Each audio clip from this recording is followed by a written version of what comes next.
Hello, everyone, and welcome to episode 17 of Never Before Seen. My name is AmberCyprian. I'm going to be your host tonight as we bring you speedruns of games that have, as always, never before been seen in a mainline GDQ event.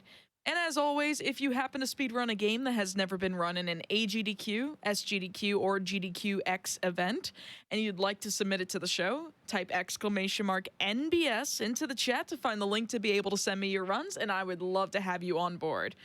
Before we get started with the runs we have planned for tonight, I do have a couple of announcements. I have more that I'll cover during the rest of the show, because this is going to be a very long show. If you haven't noticed, normally Mercy Kill would be starting right about now, but Skybills has taken the week off. Everyone needs a break. I will end up taking my break at the end of season 2 of Never Before Seen in next month, I think, is going to be my 20th episode.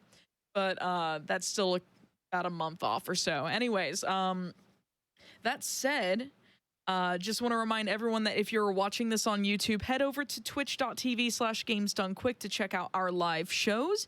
And for more information, you can go to gamesdonequick.com/hotfix. But very, very important for this show, it's going to be long. So we're going to make sure that you stay hydrated and all that good stuff. We've got the Drakengard and NieR community coming out, doing a really awesome special. Unfortunately, we didn't get the games in story order, if you will, for y'all, but that's okay. Time zones are a thing. It doesn't matter. We've got NieR Replicant, the ridiculous amount of numbers after the word version tonight, and we've got the only one Cardinal with us tonight. How are you? Hi. Yeah, I'm doing fine, thanks. Yeah, glad to be on the show. I'm glad to have you. You're going to be doing the New Game Plus category, right? Yes, that's correct. All right. So in just a moment, I will have you explain that and then, get into the run and everything. But we also have joining us on commentary, we have Fell the Curl. How are you? I'm doing great. Also really happy to be here and to help Cardinal show off my favorite game of all time.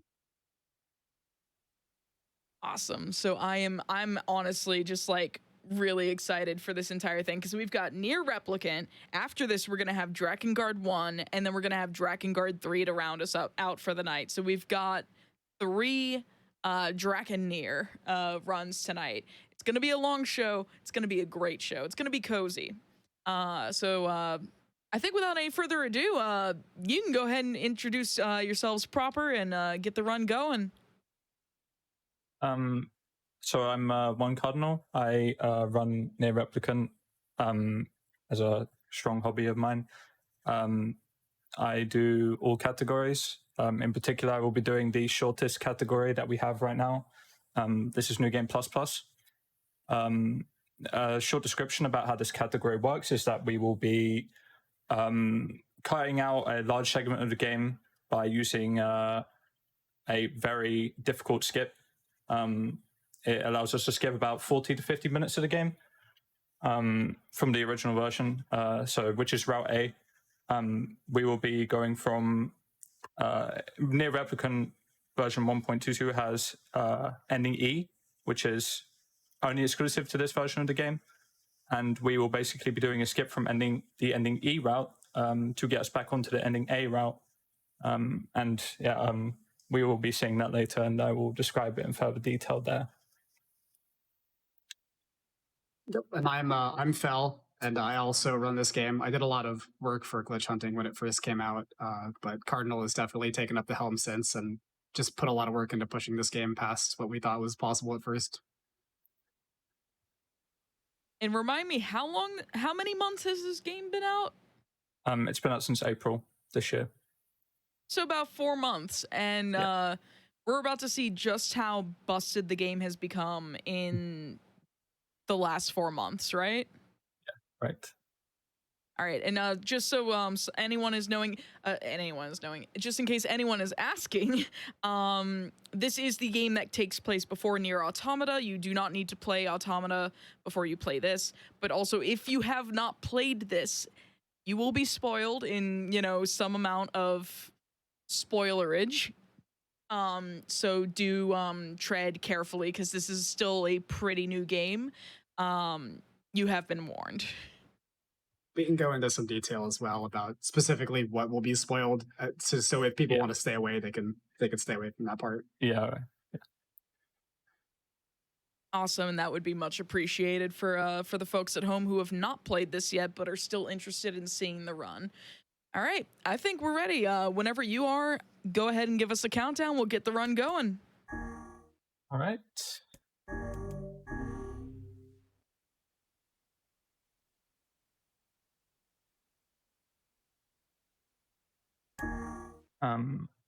It will start on yes. So 3, 2, 1, go.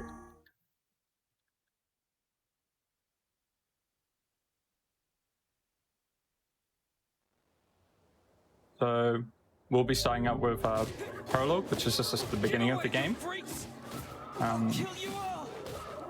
Story aside, this is basically in the past to where the game takes place. It's pretty self-explanatory after you progress about, I don't know, maybe 10 minutes into the game or so. Yeah, this beginning part is fairly straightforward, although after we kill this like first wave of dudes, we just kind of sit here and get hit by the second wave, which triggers a cutscene. Yeah, that's right. So then we get magic, and this part's pretty fun. Because these spells basically do a lot more damage here than they do anywhere else in the game, essentially. So this is the power of the black. Yeah, you can think of it as like a tutorial buff, so to speak. So here, for instance, we have the strongest ability in the game by a very far margin. Yes. This button is bound to your magic buttons, which are your bumpers or triggers. And each time you press the button, it fires a shot, and the first shot in the as you press the button, the first shot will do more damage than doing it. You can hold down the button as well, but it's slower. So yeah, this is our best format of doing damage, basically. So not only can we like mash faster than the like auto attack, the auto like fire, but it also does more damage because it repeats the first shot bonus.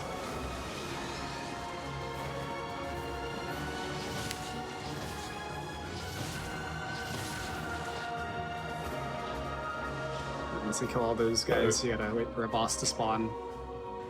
And that's pretty much all prologue has got. Yeah, it's mostly mashing because of the how strong Dark Blast is, which is what I'm using here on the head.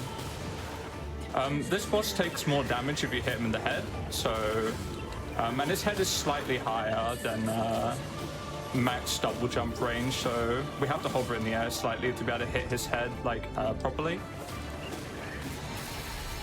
That's what we call a gauge. So after you beat a boss sequence, it will have a gauge, like weak point, and you have to break it to progress the boss fight. So yeah, that was the first part of the game, and now we're many years in the future. So this is long after the first part of the game takes place, which can be quite confusing. But it does get explained at one point in the story.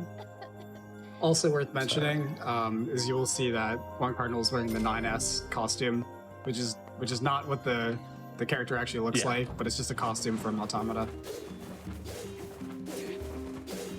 And another interesting thing to point out is this category is actually the one category where physical damage really matters much at all, because in other categories, with this category in particular, we get a weapon that has a lot of physical damage, but normally we really just rely on Dark Blast to do magic damage for our main source of damage all the time. But in this category, there is some variance on that, which is kind of cool. Yeah, we'll get more into that later. It's quite complicated about how obtaining that weapon comes to be. But yeah, it's pretty funky.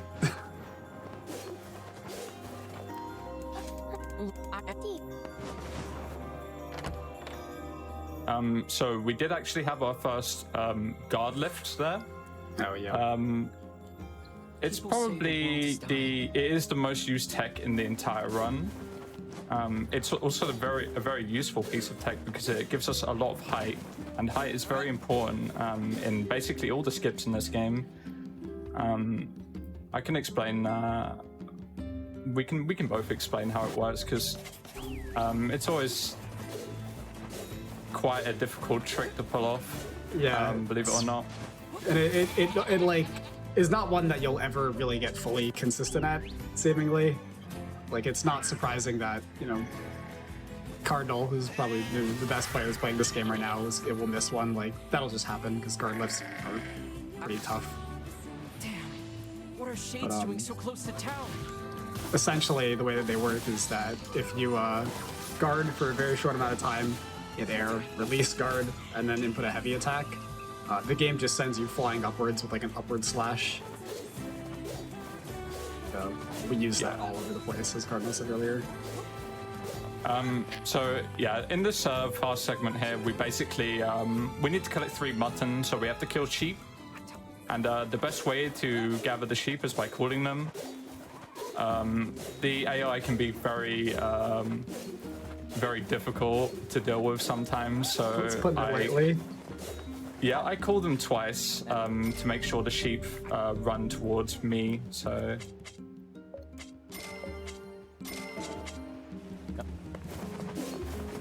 we need 3 medicinal herbs here, which are what this first quest is. It's possible to actually get them as drops, but yeah, we didn't get lucky. It's quite a difficult RNG to deal with, be able to get 3 medicinal herbs. But it does save about 5 seconds or so if you do happen to get them. Yeah, just being able to save the menu. You'll also notice all over the place that Cardinal is rolling and then slashing, which is fastest form of movement on the ground. However, uphill, you'll notice a slightly different attack pattern because it's ever so slightly faster to roll and then do a heavy attack when you're going uphill instead. Yeah, so what we're using right now is a light attack. I will explain when we use the heavy attack why it's slightly faster. But yeah, the drops we also picked up here earlier are just saving us time every time we pick them up. Like, money is always really important in the categories in this game. In this category, it's not that important. It's only important earlier if you want best case scenario. So yeah, it's only for best case scenario, of course. It does save time because we use the money to buy buffs, and buffs basically make us do 2 times more damage. So it's quite a big thing to be able to obtain early on. We're going to try to have buffs for basically every fight. This is the uphill heavy attack, which is basically when you roll and heavy at the same time, you'll do a spin. The reason why it's slightly faster uphill is because it hovers you slightly above the ground, and it allows you to hit the ground faster than doing light attacks. And because it has a slightly faster response time than doing the light attacks after rolling, it's better to do it uphill. I'm not sure how much time it saves per one. It's very, very low amount of time, but of course it stacks up over the run. So realistically, you want to use it in every case scenario that you are going uphill. So we've basically been told to go and fight Shades at the outer edge of the village right now.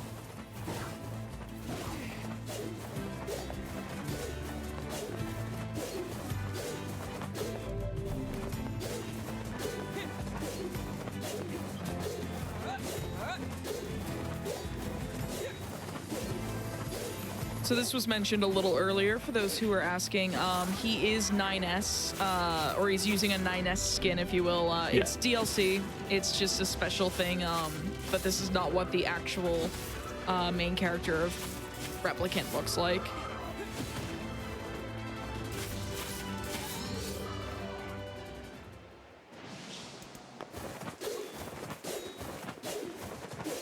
Yeah. I find it slightly easier to do one of the skips with costumes on,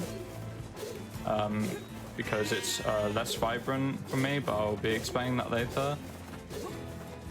It's also just down to my preference as well. I do like the aesthetic, so yeah. So we just beat those shades. Larger shades, the best way to fight larger shades is to knock them down with a heavy attack, and we can execute them when they're knocked on the ground. So we usually heavy attack into the mob to knock him down and immediately dash. And that is slightly higher recovery time than waiting for the smash to hit the ground. And we execute them from the ground, basically. Yeah, there's only a couple places where we actually need to do that because a lot of the enemies in the game we just kind of avoid and walk past. But there's that, and then there's a room in a dungeon coming up pretty soon that we're going to do that as well. Yes.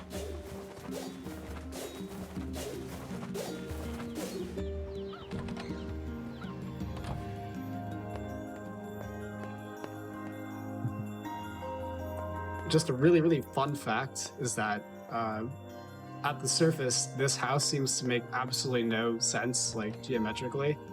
But using an infinite height glitch, I hovered over the house, and it actually does make sense.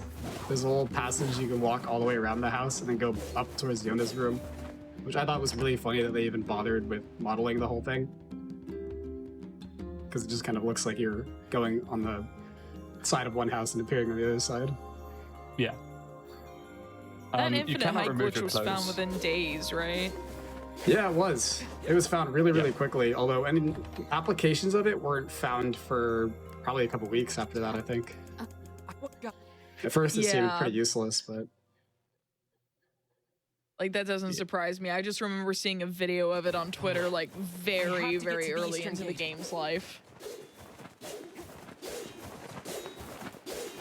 Yeah, it's pretty wild, wild glitch. It's very important for this run.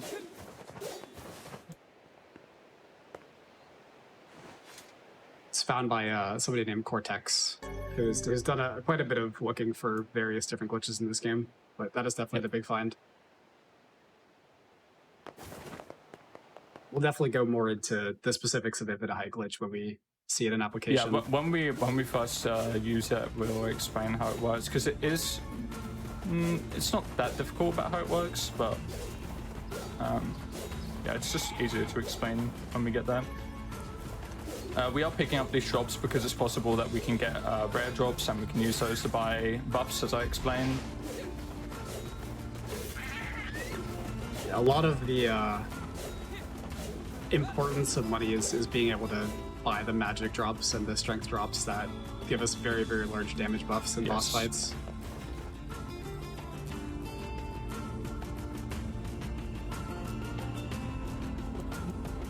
Yeah, since not only in this category are we skipping a large segment of the game, we're also getting the best weapon in the game by a very far margin. Oh yeah, and I don't think this one was in the original game either. I think this is unique to this game. Yeah.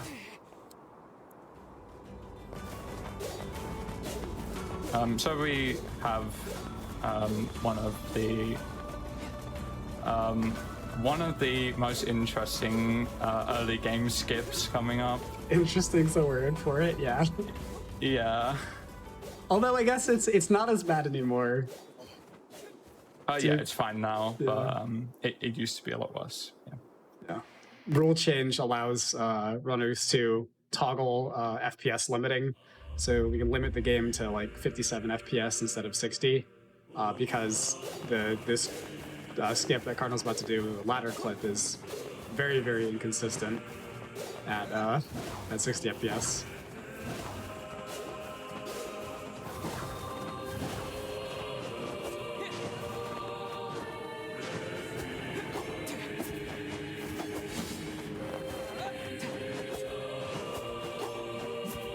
A first try. Yeah, being able to clip through that ladder lets us skip most of the the Lost Shrine dungeon the first time around. Just have to go through the 3rd floor.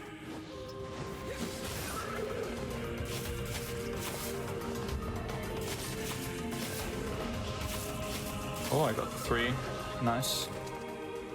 It's good RNG to get good mob spawns there, but I can explain a bit how ladder clip works. So the segments that we're seeing right now, That was nice. the segments that we're seeing right now are basically we have like 3 of them to do, or is it 2? 2 or 3? Forget. I think it's 3.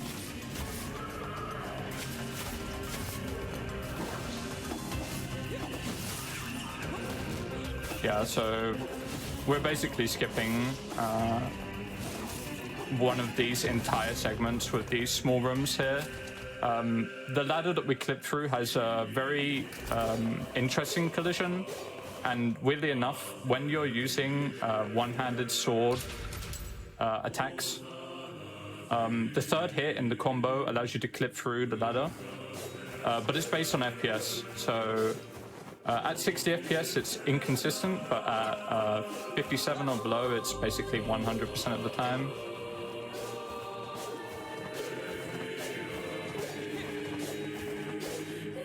As someone who could never run the game above 55 FPS, that has been my one advantage. Nice guard lift over that wall, which is actually fairly tight. Allows us to skip having to go around. Yeah. Usually you have to go around the entire back, but we are skipping that by jumping onto that log there and guard lifting over. We can explain a bit about how guard lifts work in this part here, because there's not much going on here. So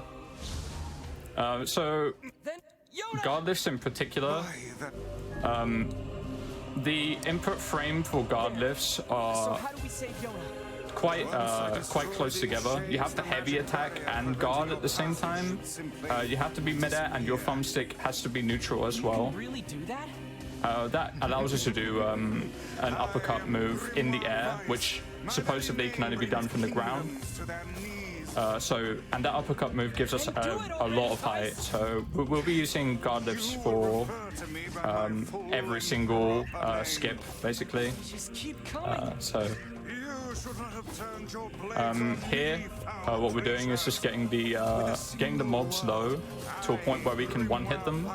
Because once the dialogue cycles past a certain point, we're able to advance the phase, because there's a boss fight coming up right here. So we get them low enough, and once you kill about 4 mobs after a certain part of the dialogue cycle, it will progress. So. Are you for real? There's a couple I just places want to in the mention game. that Grimoire Vice is the best character. By far. There's definitely a solid take. So I can explain how guard lifts work here, right? So let's see. So we are jumping, and at a specific frame, we are blocking in the air with this is block, and at the same time we're pressing heavy, which basically gives us that, right? So It's significantly quite, more height than anything else in the game gives. like this is a double jump, and this is a guard lift double jump. So Is this magic? with this part here, once the dialogue hits a certain point, we're basically just we're leaving one mob alive until that specific point, and we will just kill the mob, and then we don't have to deal with multiple waves of mobs. So they spawn in waves. We have a first boss fight coming up here. This is where you're going to see the full power of Dark Blast spam. It just melts these bosses way faster than anything else does. For a little bit, it was thought that these DLC weapons were going to be faster for the early game because they have higher like physical damage. But the regular nameless blade you get at the beginning of the game has 10% magic amp, which actually makes this boss a lot faster just because Dark Blast is so strong. Yeah. So the power of DB does vary on your mash. So it off. I've got my hands full just dodging. Now is your chance. Attack with all your might.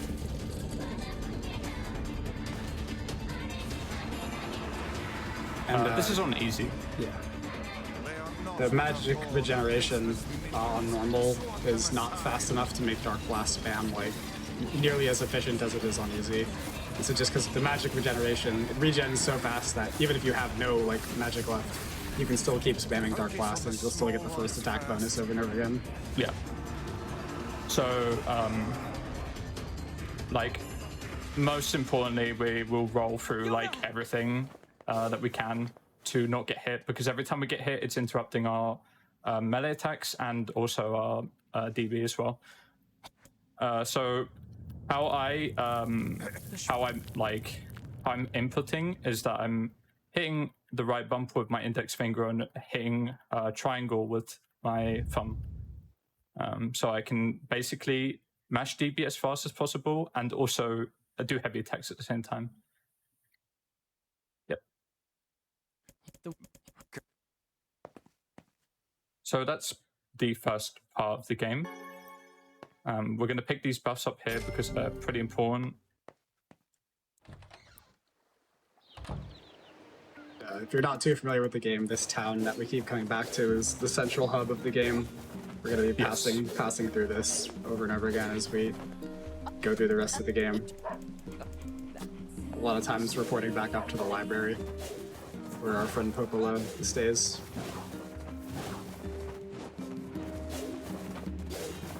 A white book, a black book,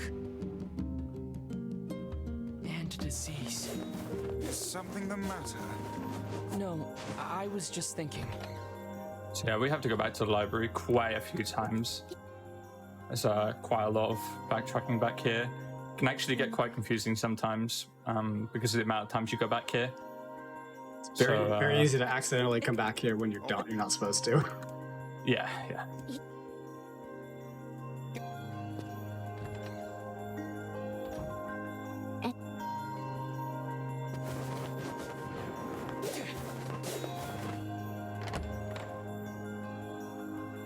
So we have the area coming up next, basically.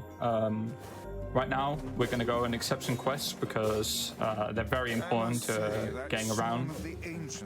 Make sure to get the boar on the way there.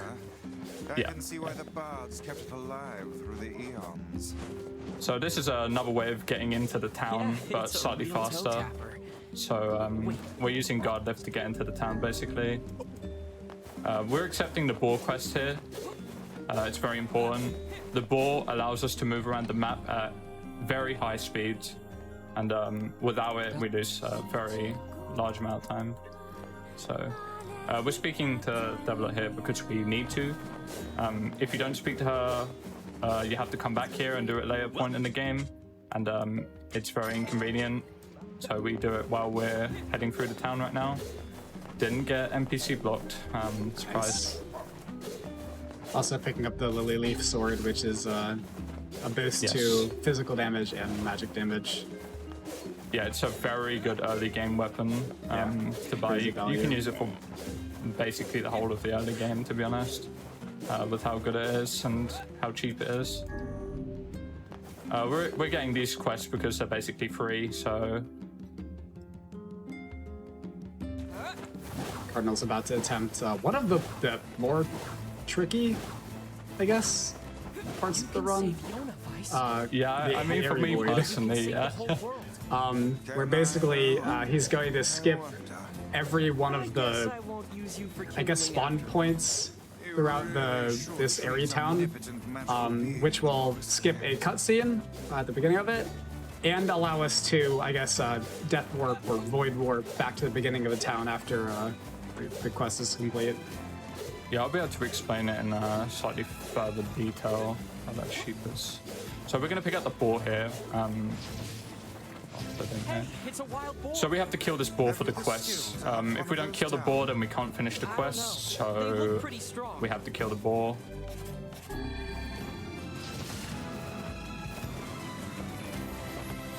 His charging can vary.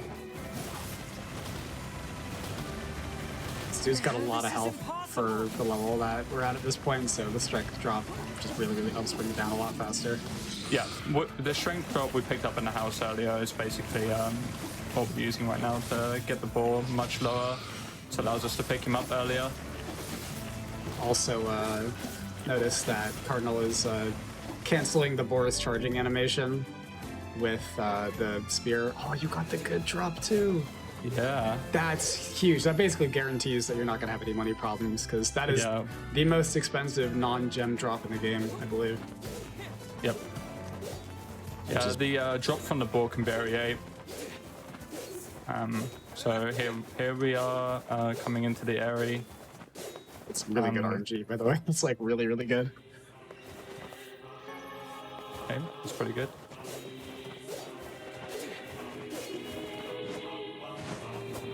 So this skips a cutscene trigger and an enemy spawn point as well. The Lily Leaf Sword's so good because of the fact that it's very low price, and for what it for the damage it deals and like the magic damage as well, it's very good. You get plus 20%. So the biggest deal is definitely the magic amp for how cheap it is. It's very good value. So here, right now, we are basically skipping over the cutscene triggers and the respawn point triggers. If you fall out of bounds here, you'll respawn at certain points on the map. So what we are doing is manipulating the spawn by... nice job, by the way. Oh, I missed that. That card is yeah, super so hard. when we're manipulating the spawn points, so when we void out here, we respawn at the beginning, rather than at the respawn points that we walked over. So because we didn't walk over them, we jumped over them, right? And we went around them. So let's go talk to Popola and figure out a new plan. yeah, that's a full area void basically. Yeah, nice job. That's not hard, not easy to do. Hands off the We have the next boss fight coming up, which is a kind of boss fight. Bitch, I knew this would happen. I finished her with the sword. Finishing her with the sword rather than magic is slower because there's a animation that seems to play when you finish her with your sword. Heck, My very pages. So we skipped the entire second phase there because we used a parry basically, which is where we time a block with her hit and it allows us to deal critical damage to her. And yeah, we skipped the entire second phase. And you can just see So how this boss is just a mash fest, basically. he goes down so fast with Dark Blast Bam. Spat something out. And this is, again, I guess partially again why Lily is important to pick up. Just speeds up this boss a lot. Yeah. And yeah, Kaine with the A2 outfit, which is also a DLC costume. There is a 2B costume as well. human? This one has been possessed by a shade. Yeah, I'm using that costume on her in particular for later because yeah, it does make it easier for me to see where I'm standing in a specific skip we'll be doing.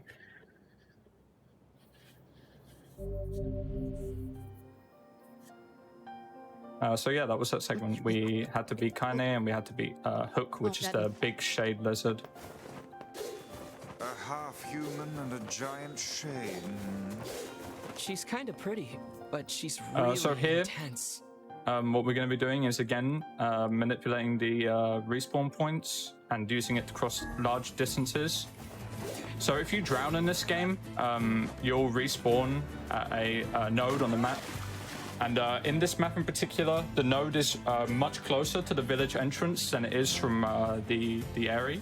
So we drown, and that saves us 6 seconds to running towards the village from the area. There must be a sealed verse inside that It's very, very useful, but you have to kill the ball on the way to the area rather than on the way out, which is what has been previously done. So.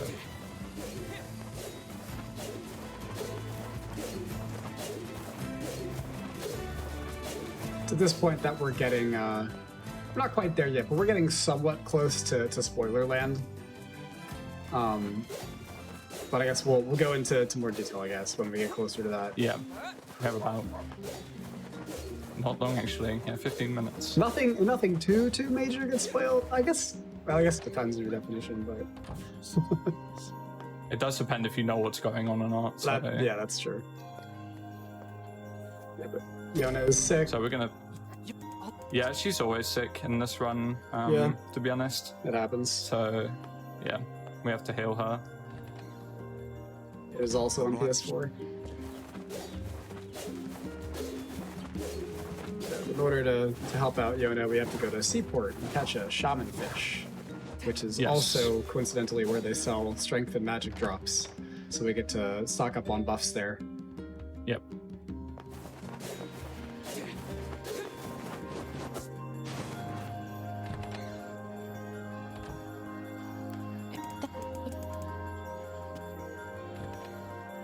Back to the library we go many times.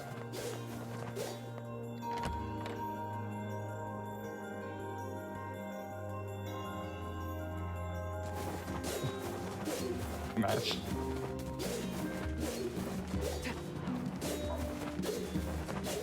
So yeah, we'll be using this entrance to the town for basically all ways of getting into the town. Besides on one in particular, which is on a different category, but yeah. Conveniently enough, if we land on top of the guy, it stops the slight animation lock we're receiving when we land. So we interact with him as soon as we land, and it allows us to recover faster. Small things here and there.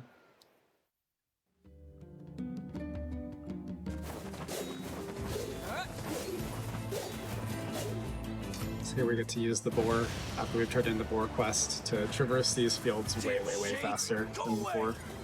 That villager is under attack. I believe this is the only time that you get stopped, like, in the middle of traveling between towns ever in the game. But you gotta save this dude from some shades. Yeah. And then go back to Seaport. Yeah, these boars definitely move really fast. Yeah, it's by far the best way to move. We did jump off the boar earlier. The reason why we do that is because it allows us to hit the shades off screen with magic, which is slightly more extra damage, so that's why I did that. So yeah, now we're in Seafront. Like every we have fish. Like every good RPG, this game has a fishing minigame that actually is, it goes pretty far. There's a lot you can do, a lot of different fish you can catch at various difficulties. Yeah. But we only got to catch one for the run. Let's head over to that beach the fisherman mentioned. I've seen someone ask actually, and I'm curious myself, are you playing on controller or on keyboard and mouse? Yes, I am playing on controller, yeah. Okay. Doing some of the, you could do all the inputs on keyboard as well, but I would say it would be quite difficult to get certain angles. But with some skips, I think it would actually be more precise to use keyboard, much like certain other games as well. So we're gonna fish here. We move the thumbstick in whatever direction the fish is moving, but opposite from it, to catch it the fastest.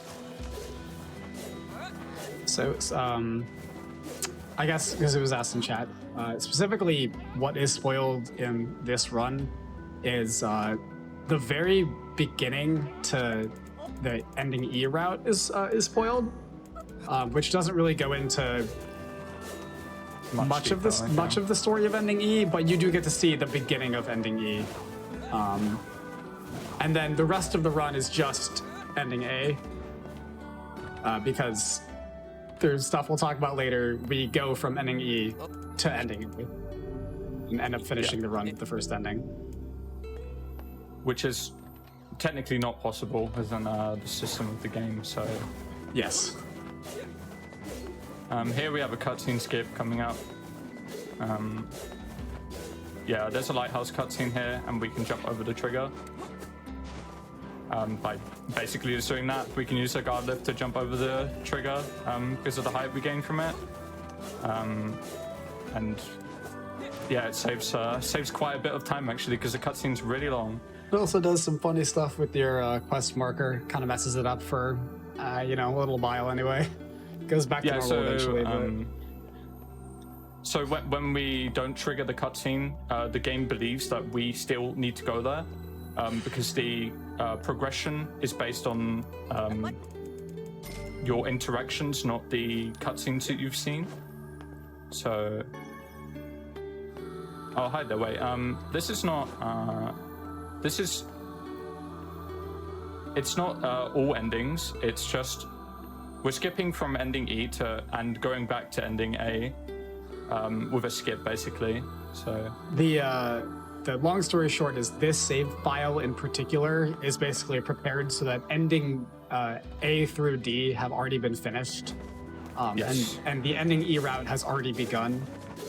But this isn't like that big of a spoiler. You play through the game multiple times. I feel like that's a thing people know. So the ending E route begins the same as ending A. And so this part of the run is still the same as just the regular ending A. But that will diverge relatively soon. But there is a save file that has already been prepped in advance for this run. Yeah, we're pre-buying buffs here for boss fights later in the game. That's very important that we have those. So.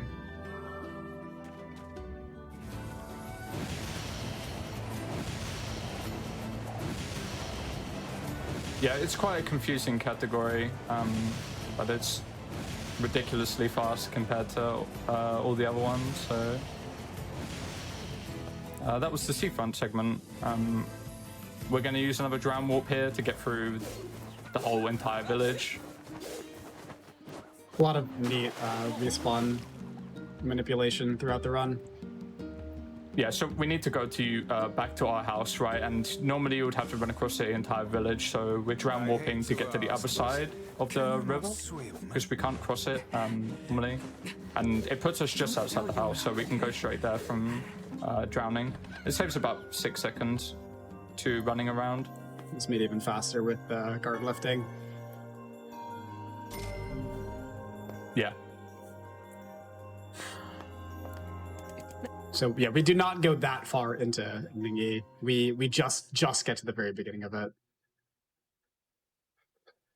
Yeah, it's we only spend about, in a best case scenario, you're only going to spend about like 2 minutes in ending E.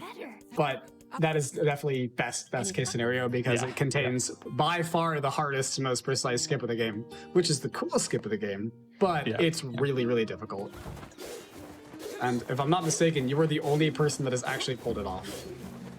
Yeah, I believe so. Yeah. Because I know it was figured out a while ago through using Cheat Engine, I think. And then I know I took a look into it. Friend Spirialis took a lot of look into it as well. He was able to get pretty close, but Cardinal was the first person to actually pull it off. And through another discovery that Spirialis made, it basically made this run doable and very fast.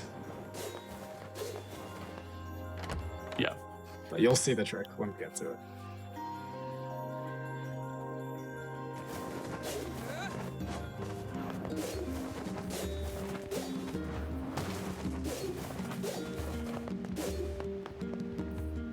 So now we have to go to the junk heap.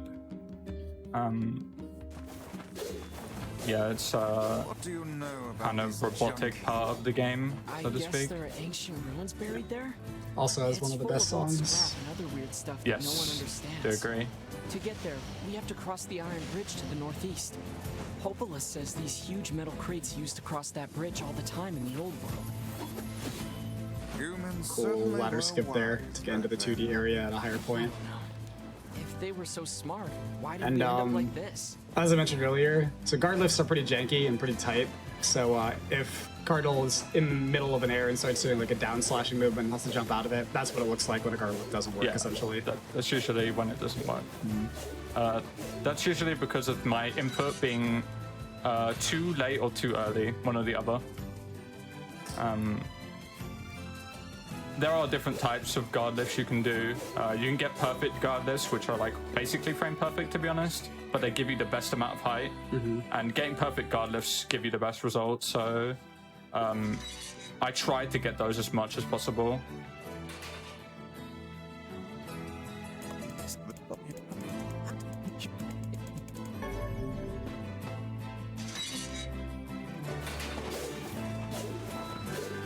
Into the junk heap we go, which, Yep. fun fact, I guess, as well, in Japanese, this translates to Robot Mountain, which is a way cooler name for it. Yep. 3. So Aye, it is bright in here. basically, in Looks this like the ancient category, machinery is still our working. inventory will be Not that we reset have at a any certain idea point in the how it run. works. Ruins from ancient times. Well, it won't be Control reset, for but eons our by money will be reset, unstoppable and machines. certain aspects of it will be reset. Yeah. Some will I be bet they're stored, full of rare materials. but I'm collecting stuff here right now, so I can sell these items later in the run.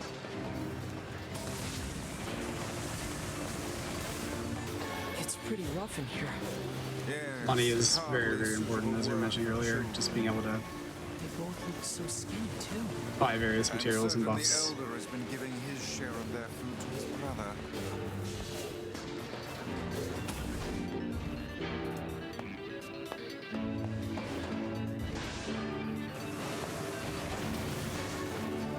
Continuing to use Dark Blast as your primary form of damage, Yeah. basically.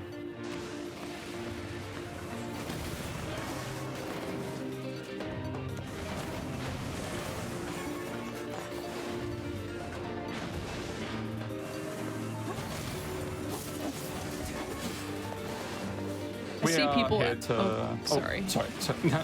No, it's fine. It's just like I see people talking about like, you know, is this a sequel or a prequel to Automata? It's a prequel. Yeah. But like the actual the actual order you would play the Drakengard and NieR games, like if you wanted to have like a more coherent picture, and I talked to our Drakengard one runner who will be after this. That should do it. Is like you'd play Drakengard 3 because it's technically a prequel to Drakengard 1. That's correct. And then you'd play Drakengard 1, and then the A ending branches off into Drakengard 2, which no is one talks not about. a real game. Yeah. Yeah. And then the E ending of Drakengard 1 branches off into this. Well, I would stay And away then, you from know, such you would play devilry Automata around. after you'd play. How come? Because all of the sages who So like that Yeah, that would that's be great. kind of what you'd be doing. Oh god, I when just they spilled struck tea on obstacles myself. in their path. Wow. All Live right then. shows. Walking it is. There's a clarification question in chat about Dark Blast spamming, and it's literally just, I mean, it's bound to, I want to say right bumper by default, and you literally just press right bumper as fast as you can, and you do a lot of damage. It's pretty straightforward so- and bad for your hands, but it does a lot of damage. Every time you press the button, you're doing one shot, so you're doing one enhanced shot. It's much better than holding it down, because if you hold it down, you also get a slowdown as well. With this game, if you're using magic and holding it down, it slows your game down. So, fortunately enough, spamming DB is the most damage efficient, and it's also the most time efficient as well. So yeah, if you have a really good mash, you can do insane DPS in this game with DB.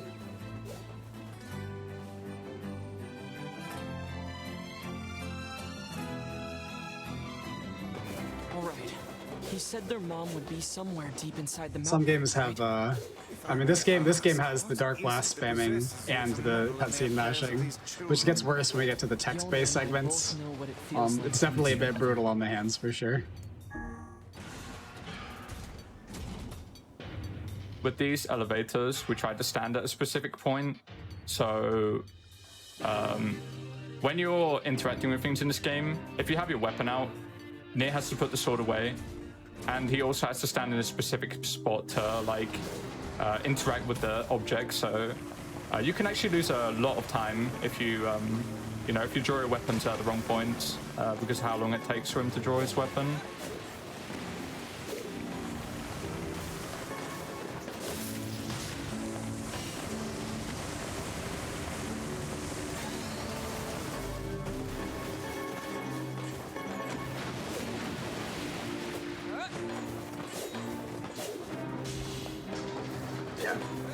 NieR Replicant and Gestalt and this game are all technically the same game. Although this one is the definitive edition because it has the ending E, which tells the full story.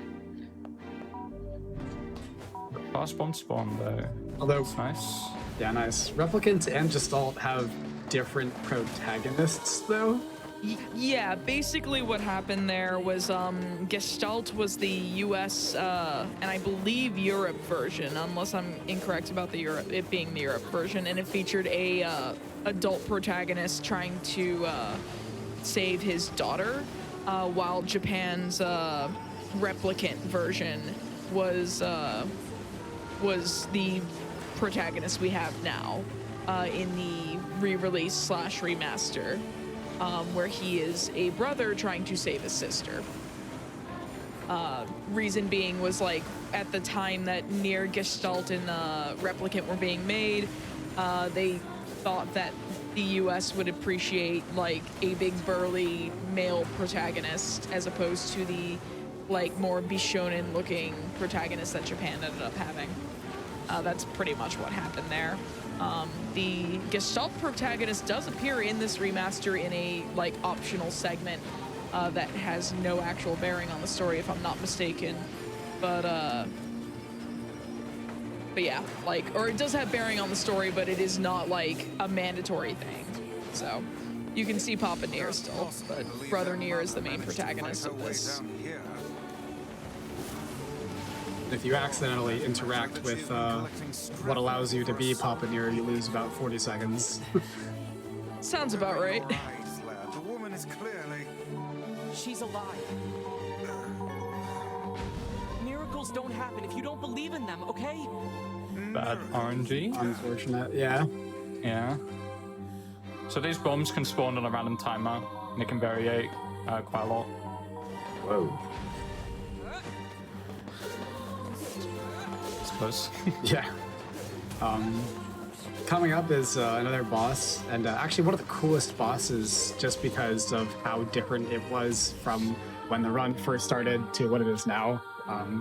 Originally, it was done in, I guess, kind of like a, not like a glitchless manner, but like a, just doing damage kind of manner, where the first phase would take a while, and then the second phase would be done in 3 cycles.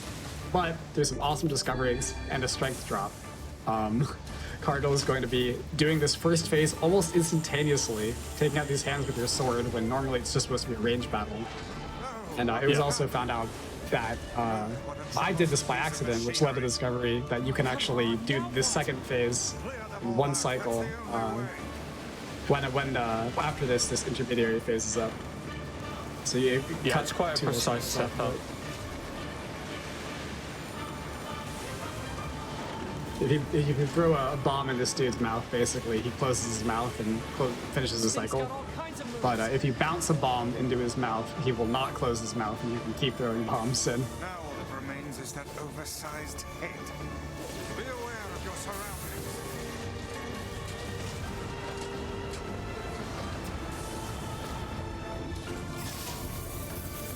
These chambers are loaded with bombs. Oh, I missed. Oh, so close. That's fine. It's working. Yeah. So get that 2 cycle It's pretty easily. hard to hit that additional bomb there. So what we were trying to do was use a very specific setup on the aim to throw it into his mouth. It's like very, very hard to pull off, to be honest. Like consistently, it's quite random if you get it. You probably want to get it like as much as possible, but you can 1 cycle the boss basically with that strat. It's kind of a hit or miss thing though, so quite difficult to pull off consistently. Saves quite a bit of time. Yeah, it saves 14 seconds. But the bomb hit his mouth, but it slid out because I aimed it too much to the right side. Aiming is pretty hard, that's why it's difficult to get the bombs to be on the right angle.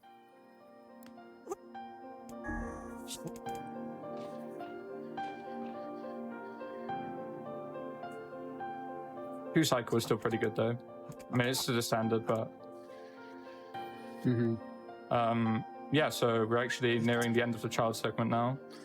already. Yeah. Which normally would not be the end of the child segment if we were doing ending Yes.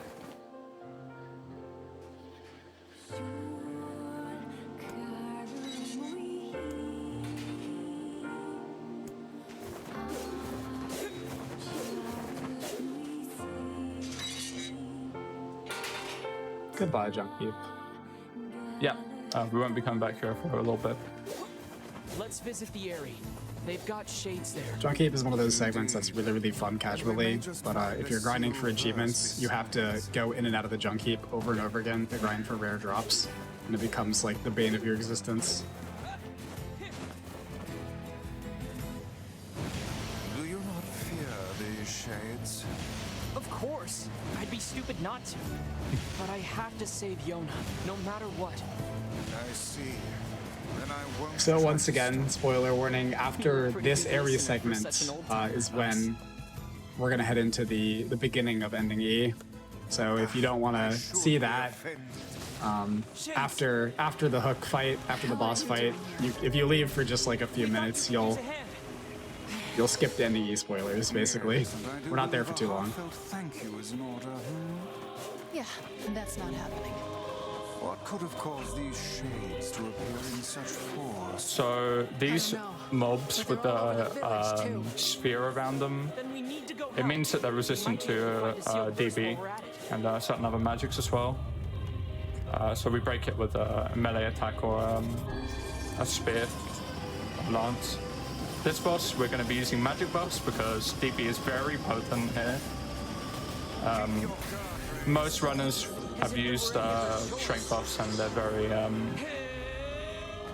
it's very slow with strength buffs compared to magic, so... These segments are like really, really short, but it's worth using magic buffs on all of them because it does so much damage. Yeah, it actually makes it so fast. And this fight is absurdly longer without him. Disgust me. You disgust us all. Don't you dare call yourself human. Cardinal doubling back there for a second to bait out a particular attack, What is wrong with you people?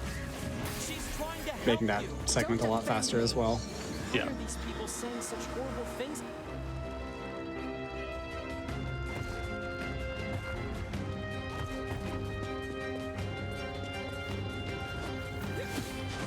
Damn.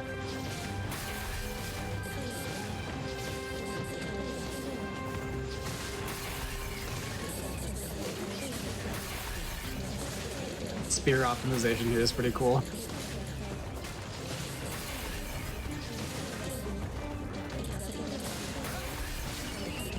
That's pretty fast. Not bad. We should join her. Right. So when the screen is fading to black here, you can actually move your character. So I try to move as much as I can while the screen is fading back in. I'm going to bait a certain attack out here so I can do more damage.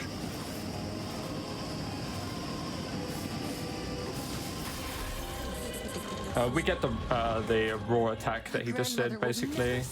And that allows us to do more damage because he does like stomps, and we don't want to see those. Yeah, it's not only do those, I mean, those can hit you and send you flying, but also they prevent you from dealing damage because he's in the air.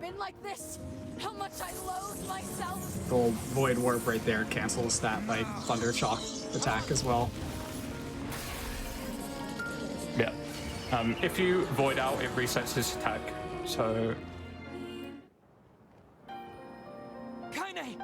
I think she intends to perish where she lies. And in truth, perhaps death. as I explained, like with the screen fading, we can move our character. That's not your decision. You don't get to decide who lives and who dies. This guard She's lift can alive. definitely be She finicky has at meaning times. and worth, Yeah, and we're going can to be save quite her. annoying.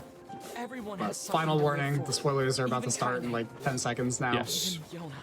And they will be gone again in another, Should save your I don't know, There is a lot 3 or 4 going on minutes. here, so we'll try my best to explain everything that's going on here. Spoiler warning starts now, so for people that know about what happens, I rest. you you lose all your save files in like the other endings. You have to delete your save files to save KaiNe. But because you deleted your save files as part in the game, you save her. But because you've deleted your save files, NieR doesn't exist anymore. So how can you save KaiNe if you don't exist anymore? That's basically what ending E is. Yeah, as Mash is explaining in the chat, the reason why easy is preferred is because DB is the fastest way.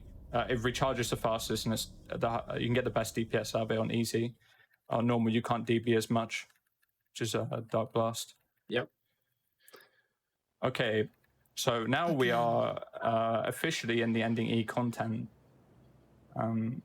We play as KaiNe now. So the idea is that we are gonna get access to an area that you're not allowed to access as KaiNe and force the game to think that you're playing adult NieR. So from that, it allows us to go from ending E, which you are not able to play as adult NieR on, and go back to ending A, basically. So there's going to be a number of skips in quick succession here. I'm going to be drown warping to get into a specific setup to skip a cutscene and a fight entirely. This ports us quite far into the Northern Plains as well. This is the first skip. Nice. That's the first one.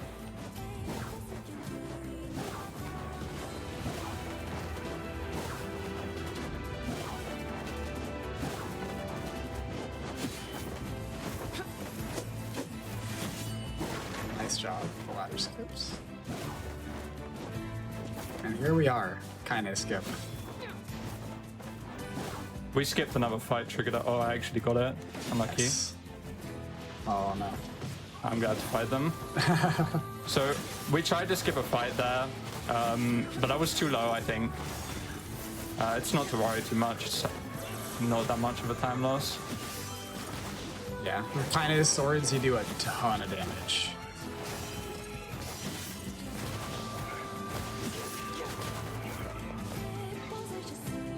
So at no point during this KaiNe segment are you able to access the Lost Shrine, which is a dungeon we went through at the very beginning of the game, where we did the ladder clip.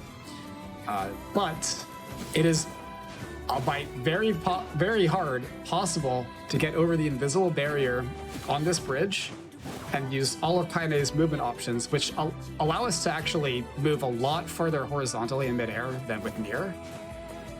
To reach the bridge that takes us into the back entrance of the Lost Shrine. As you can see, it's very, very precise.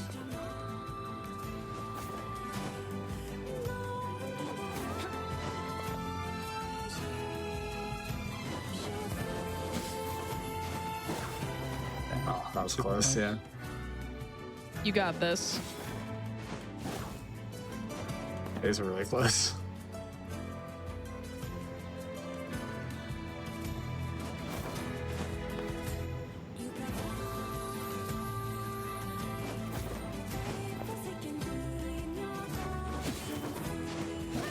I believe this was also the reason you chose the A2 costume, was for this game. Yeah.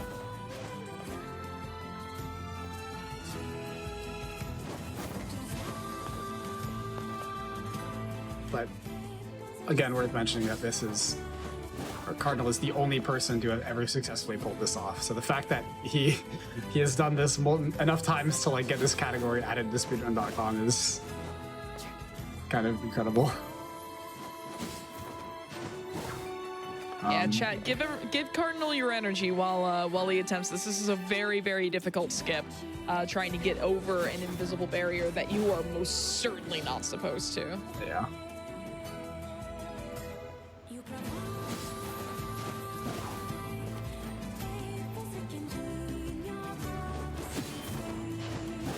After Cardinal does get this skip, it was originally thought that in order to make this, I guess, route happen, you would have to go all the way up the Lost Shrine dungeon and then back down it. But same guy from earlier, Spirialis, found out that you don't actually have to do that at all. You just have to exit back into the Northern Plains and walk into the village. And then you'll just turn into adult NieR and start Act 2.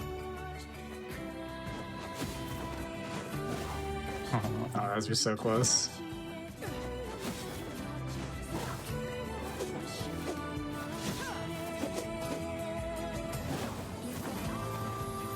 Nice! Oh, Let's go! man. Huge. It's really hard to pull this off under pressure, but I got it at least. So Can you imagine? yeah, that specific aerial combo that we did, all the delays and everything, yeah, they're all required to get over the wall basically. So now we have tricked the game into believing that we are playing adult NieR basically.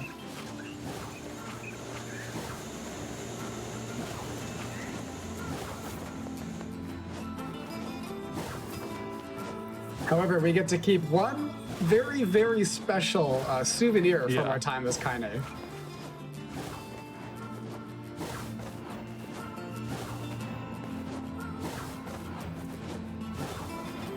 The time saved from that is like, what, 30, 40 minutes or something absurd? Yeah, it's about 40, 45 minutes or so.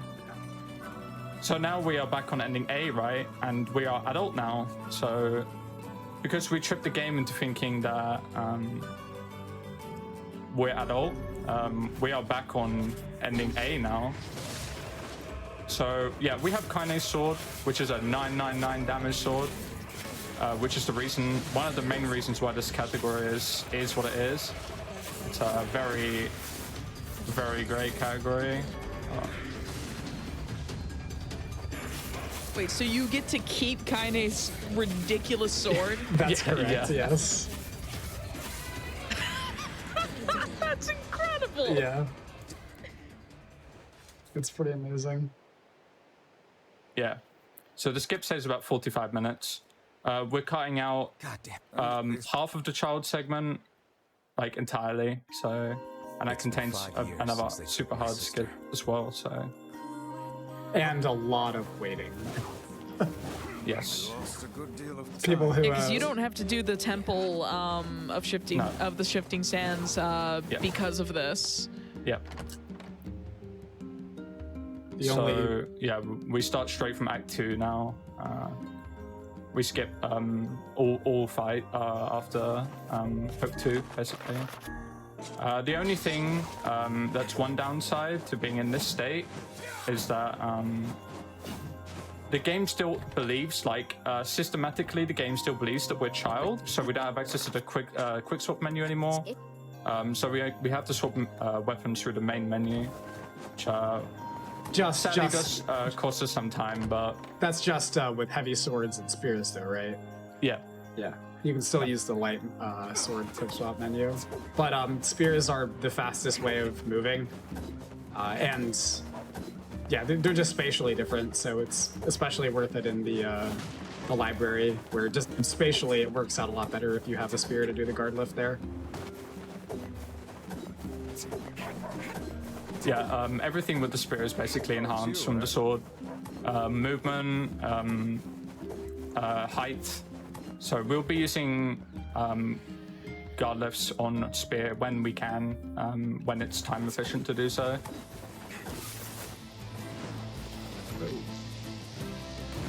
Nice, the mobs were nice. Yeah, sometimes they're mean, don't let you get on the boar there. Yeah.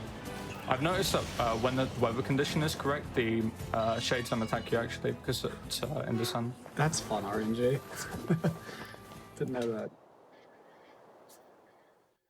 Yeah, skipping the whole desert segment skips one of the other major skips that we have in this game, which is Fira skip, which skips the very large escort mission where you escort Fira through the desert to the Temple of Drifting Sands. So we have a skip for that, but now we can skip the skip. If we could heal both Emil and Kaine at once, it would be quite an achievement. Which is one of the only like major applications of infinite height. There are numerous smaller applications of infinite height that you are about to see in the facility. Yeah, facility is probably one of the most technical parts of the run in Route A and also in this run too. It's really, really hard to do this efficiently because if you've played this casually, even you know that Emil is really slow and you cannot leave him behind or else you will reset the room. So managing where Emil is and where you are, you know, going as far away from him as you can while not, you know, resetting the spawn point is very difficult to do. It is sometimes worth it to just sprint as far as you can ahead after you get a spawn point, because it's just not worth waiting for Emil to just walk his way over to you.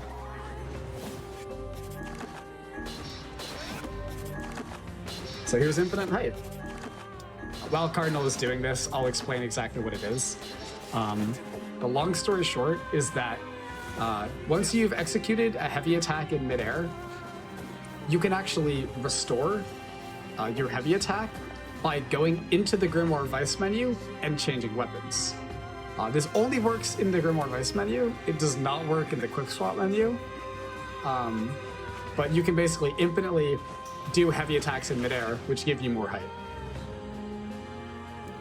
That was really kind of unfortunate. Really that was so super unfortunate.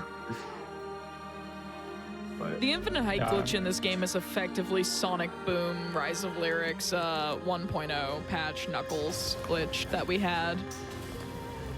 Like it involved like doing a heavy attack with Knuckles in the air, pausing and then unpausing, and then you could just redo the heavy attack and you would just infinitely gain height. It's the exact same concept. yeah, that's super similar. It's really, we are really insanely underleveled as well, so I will take a lot of damage here. Not to worry too much. I hope anyway. I mean, nothing too bad can happen. Just because of the way that like how game overs work in this game, you can't lose too much time with a game over. It doesn't take you back to a save point. So another infinite height moment. Want to get pretty far up here, and we're gonna skip almost pretty much this entire maze segment. And having to go through a few doors and find keys and stuff.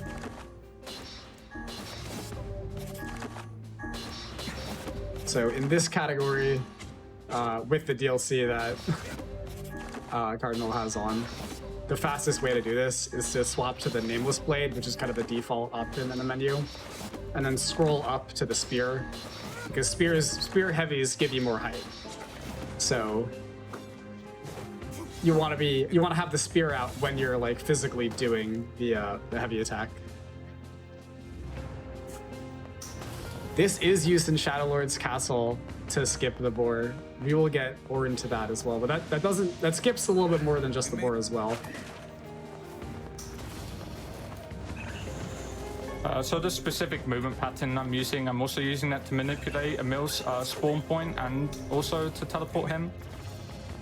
That's nice. Yeah, Emil okay, we have will... a hard skip. Oh yeah, this one's pretty tough, but really, really cool.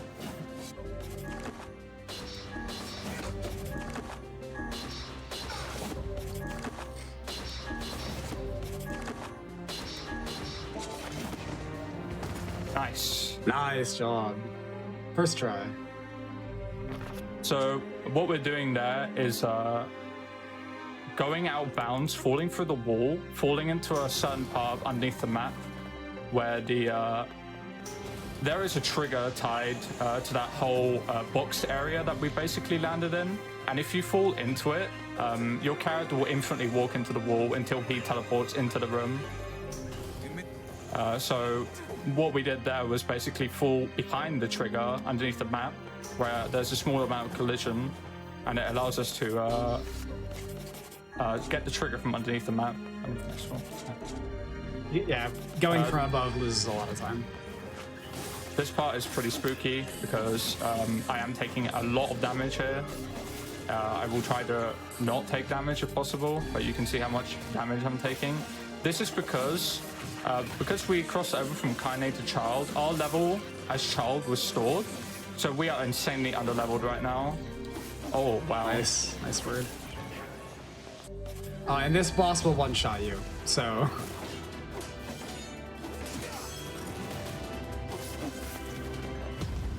Nice. learning from yesterday to Yeah. not get greedy with that boss. Yeah. Because it'll just one-shot you, and that's unfortunate. That was a very clean segment here.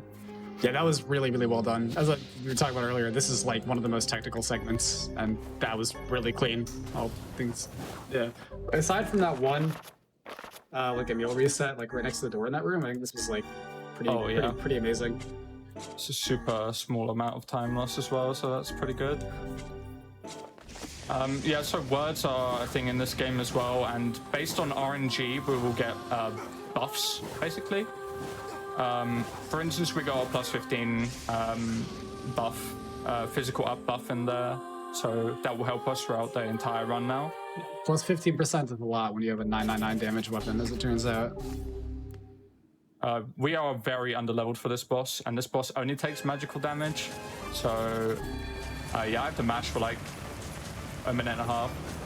And Kaine's sword, so we switched back to the Lily Leaf sword for this fight because Kaine's sword, while it has 999 physical damage, I want to say it has 0% magic amp at level 1. Yeah, it does. Yeah. At level 4, it has 100% magic amp, making it far and away the best weapon in the game. Like, nothing else even comes remotely close. But we have no easy way to upgrade that, unfortunately.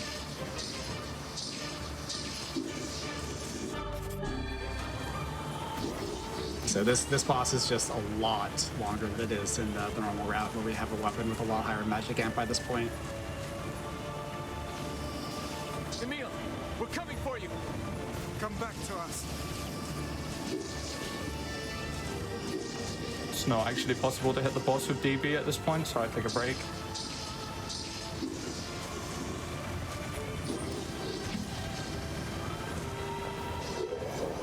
This is one of 2 magic-focused bosses in the game, although this is the only one that doesn't actually take any physical damage at all.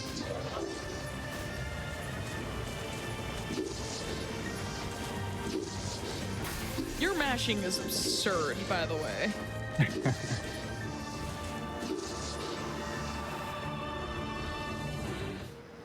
Yeah, it's quite stamina draining, this one.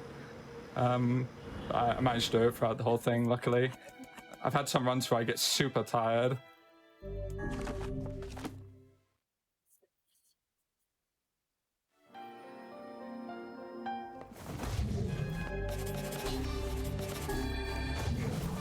Yes. This fight is the Cardinal versus the lock-on mechanic, essentially. That sounds like me playing Kingdom Hearts or something. These past 5 years. Just like, no, lock onto this, stop this, stop it. It dies today. It's locking onto something like on the other side of the room, etc. You know. Strike it down.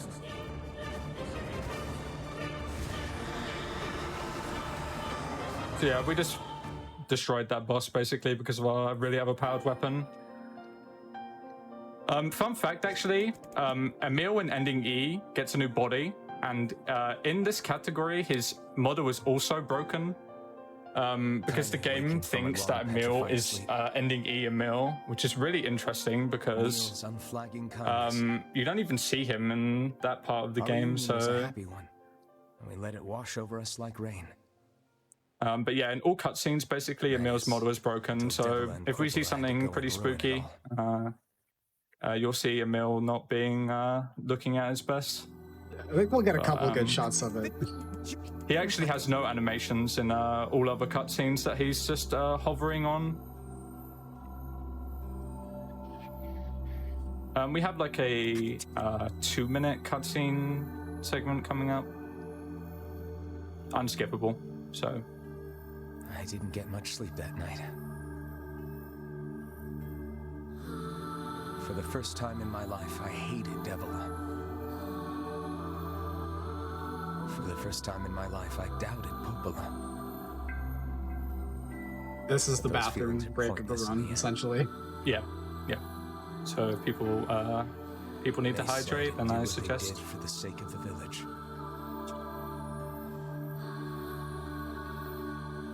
I'd also like to remind everyone at this point that if you have missed out on any GDQ hotfix VODs, or maybe you missed the start of this run, or, you know, it's going to be a long episode. If you miss any of these runs or anything like that, you can always go to youtube.com/gamesdonequick to check out an archive of our weekly shows.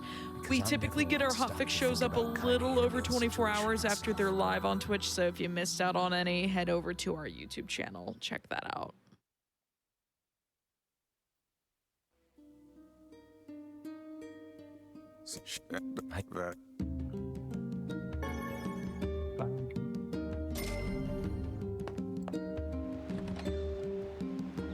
We're back into it. Yep. Now we play the second half of the game. Which means we get to go through the shrine again, but this time we have a spear, which, as we said, allows us to do a lot more both horizontally and vertically. So we actually don't have to go through any of the rooms in the shrine and can skip from the bottom right to the top with a couple of neat skips.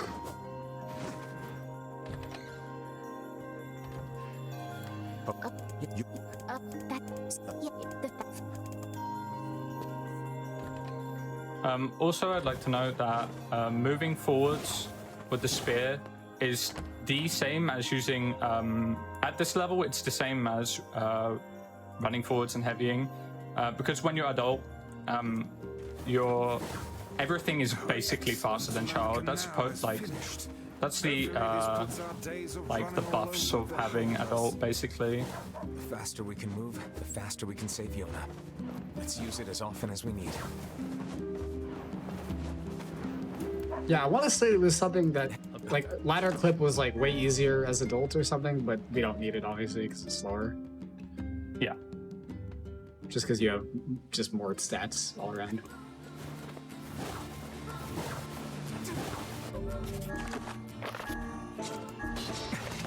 We're gonna swap to the spear here because we're gonna need it. The spear has insane, as Phil's been saying, like, it has insane vertical. So with the guard lifting, you can also use heavy. Every time you heavy with a spear, it gives you a slight increase in height. So we can use all of our tools to cancel our heavies and basically gain more height, like so there. Which I guard lift, I heavy, I use my buffer double jump, I heavy again, and then I dash. And that is the best way to achieve maximum height. Unlike most games, ladders are actually not that slow in this game, but that's just even faster, so... Yeah.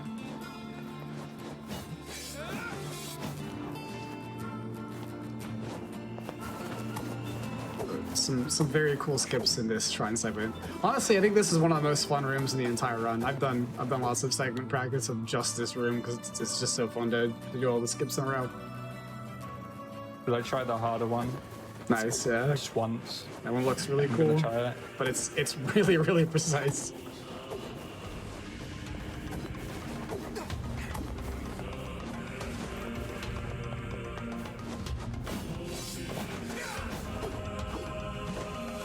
I didn't get it. Close.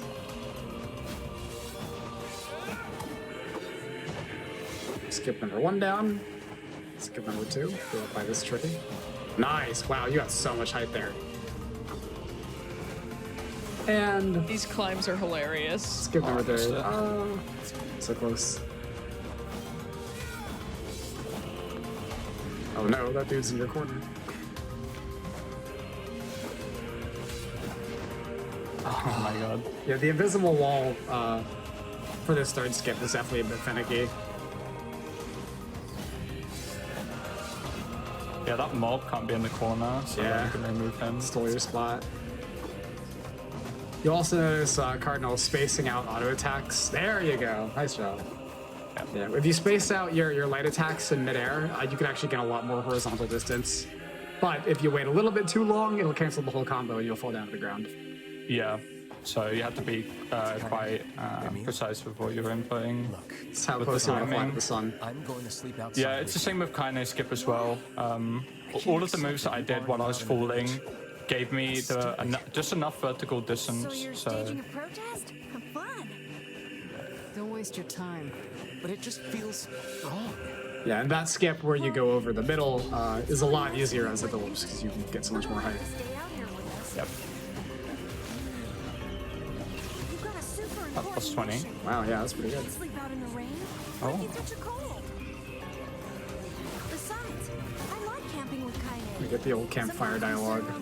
We seem to be surrounded by a mob of helpless puppies. Emil is too pure for this world. We do love Kick them Emil. aside. What's going on? There's dragons up So there. back to fighting one of the first boss, half of the first boss in the game, Pathetic to the end, I see. and there is a second phase to this fight, which is about to start, where it's kind of RNG whether what attack the boss does, and if you get one attack, it loses a lot of time versus the other one. So hopefully no spin to win. we didn't get it. And we're good to go. Yep. Nice.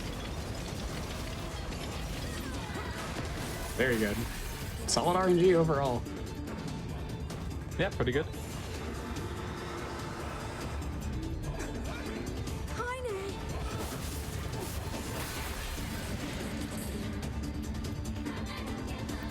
So this fight is very RNG based, but maybe we get good RNG. No other choice. We must strike it down. Relies on Emil, and Emil's not always the most reliable.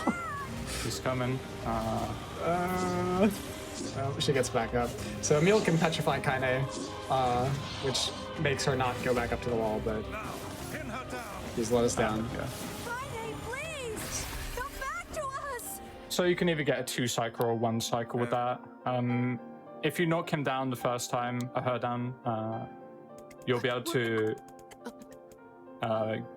finish the segment like much faster. It's like 15 seconds or so every time he doesn't help you out. In my PB, Emil actually headed towards me and made me think that he was going to help me. And then he walked away as soon as he came up to Kaine, and then she one-shot me. So I lost like 30 seconds from that. That was great in my PB. So at this point, you're still absurdly underleveled, which does half get fixed at one point pretty soon. Yes. it But does, yeah. Given their as of now, super squishy. So we have to mash slightly slower when that prompt comes up because there's a chance that fragment screen actually doesn't disappear. And we're basically permanently having that fragment screen on our screen until we get out of the library, which is really difficult to move around in. So yeah, make sure that we don't do that. Here we're going to be, from this point in the run, the route for Act 2 deviates based on your decisions. So we decide a specific order to get things done, so we can get the best results basically. In terms of distance and in terms of leveling and in terms of time. So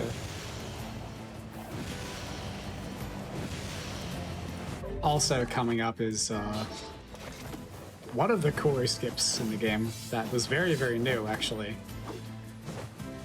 Oh, and nice job with the 2D skip as well.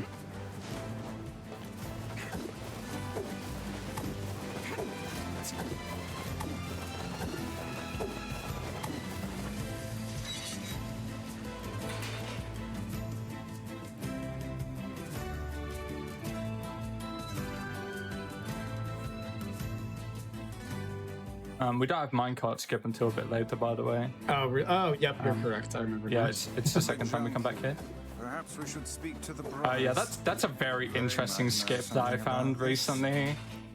Right, because you go around with the crates this time. Yeah.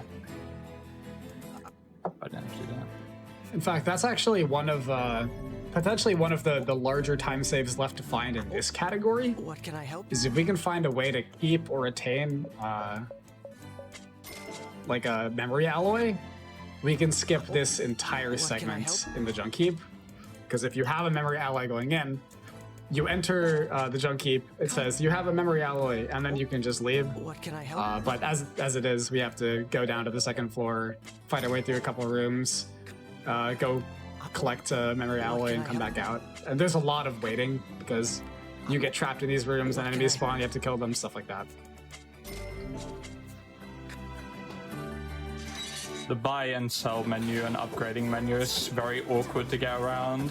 Definitely is. Basically here we upgrade Kaine's sword. Each time you upgrade it, it gives it quite a dramatic magic buff increase because the weapon is at the physical damage cap, so we can't upgrade it more than that. So each time we upgrade it, we're basically giving it additional magic damage. So yeah, that's why we're upgrading it. It's the only time we upgrade it in this whole run because the materials for level 3 and onwards are unobtainable. They are obtainable, but they take a very long time to get. So yeah, that would be an insane thing to find in this category, is trying to retain inventory or having the materials to upgrade Kaine's sword, because upgrading it from level 1 to level 2 gives you 30% magic amp. Level 2 to level 3 is 30 to 60%, and level 4 is 60 to 50%. So Making his little brother happy would have been enough. That's what being an older brother is like. Now we get to learn what it means to be an older brother. Some of the dialogue in this game is pretty funny. There's a couple lines in particular that like stood out to me a lot, and every time I hear them, I'm like, I still don't understand what you're trying to say here. But we'll see one of those in a bit when we get to Wendy. So there's one thing still. We're still very underleveled right now. So for whatever reason, leveling up in here gives you 5 levels. So yeah, it's very, very good that it works like that, because if we weren't able to level up, then we would actually be a much slower level for the rest of the run, and we would probably get killed by most things very easily. So luckily enough for us, we get 5 levels here from leveling up. I believe that helps us a lot in the final dungeon, the Devil and Pokemon fight.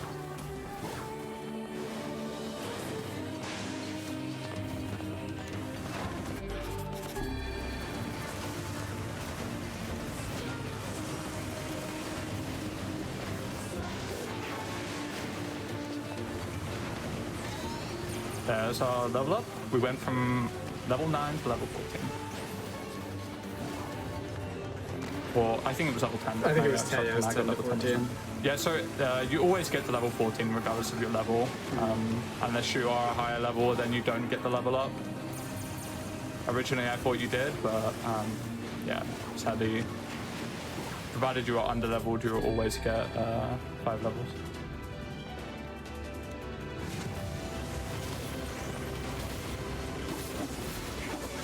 Goodbye, mini boss.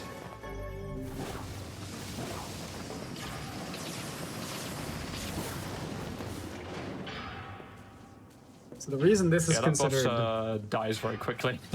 Yeah, sorry. So to answer your question in chat, the reason this is considered New Game Plus Plus, which is simply like just a description of this, it doesn't really do a great job of describing it, is because the run starts with a game that is in the state of past ending D, where you delete all your save files, which lets you get onto the ending E route. And so you start the game on the ending E route, and then, I guess for lack of a better term, warp back to the A route and finish ending A through a very, very, very broken skip that Cardinal did earlier.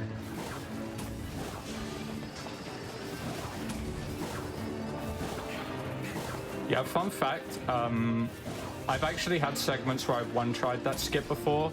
The skip is like, it's very much based on how well you get your angles. Like, I can do it every time provided I get the right angle. It's just getting that right angle is really hard.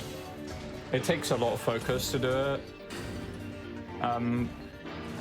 But yeah, a little bit about how it works and why it works the way it does is because Kaine's dash ability, when pushed up against collision, it forces you through it, provided the collision is spherical.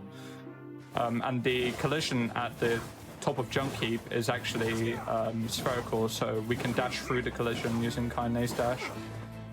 And the reason why we don't use other moves is because we need them to get to the other side of the dock. So Yeah, that's a bit about how it works anyway.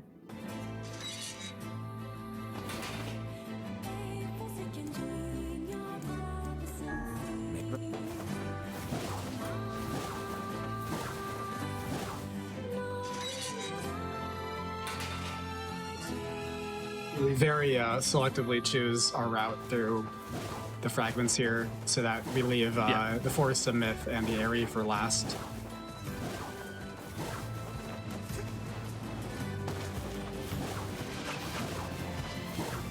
The reason why we do that is because the bosses that we fight there, like the last boss that we fight in the fragment route, it's magic based, and the higher level we are, the more damage we're dealing to it. So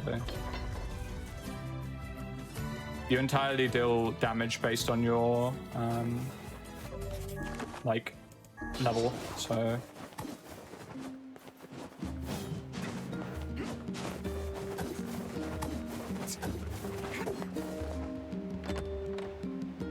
now we're heading back to Seafront for the boss segment. And also the most unbreakable segment in the whole game. Yeah. Yeah, it's very, very, very hard to break the upcoming segment. Which was not in the original game. This is aside from NAE, the other thing that is completely unique to this version of Replicant was this entire segment, which is very cool. I liked it a lot casually, but it takes a long time and is completely unbreakable for the speedrun. Not to get dragged into it this time. Yeah, the reason why it's so hard to break this upcoming part is simply because while you're in this area, your movement is completely restricted. So you are not able to you're not able to run, you're not able to attack. Yeah, basically all of that. So, and you're not able to double jump either. So we can't do infinite height to skip the area, for instance. It's also a 2D segment as well, so that makes things harder. Even if we were to find a skip there. But having no movement at all is the reason why it's so hard to break that segment. You'll see soon enough, so. They take away all the tools we use everywhere else in the game, so there's not really much options at all. And here we go again. I know Cardinal spent a lot of time looking for something. By asking around at the tavern Yeah. like before. Yeah. I only found one thing there, and it's like a 2-second time save, so not very big. It's in like the first 5 seconds of the segment. Yeah. The rest of it's like essentially an auto-scroller. Like that puts a little spring in your step, you know? Yep. You humans truly are a maddening bunch. Such buffoonery. And then the does boss little has a more phase than which is itself literally an turn auto-scroller. around.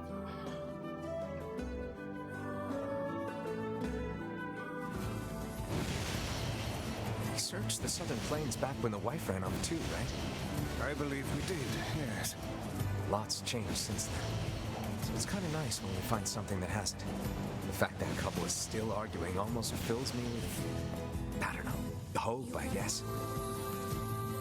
Yeah, so the biggest thing, just in discussion about version changes in chat is, from what I can tell, because I never played the original game, is this game completely revamped the combat system, updated graphics and newly recorded soundtrack and voices and stuff.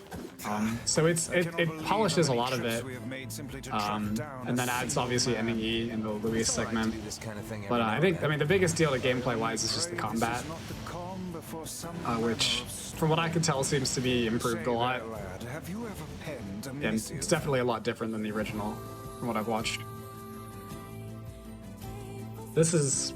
I think this game feels better than Automata combat-wise as well, but I may be It takes biased. me forever to figure out what I want to say. What's to figure out? One simply takes quill in hand and unleashes their soul upon the canvas of the page. Yeah, we actually have the Gestalt world record holder in the chat as well. So, A shipwreck, is it? Yeah, I suppose we might as well SK8. investigate, seeing as how we lack any other tenable leads. Right. so Let's big head for the props inlet. for that. I actually need to buy buffs here. And me- So,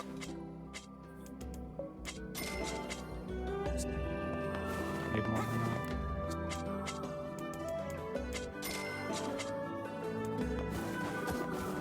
We're buying buffs here again because we need to occasionally stock up on them as much as possible.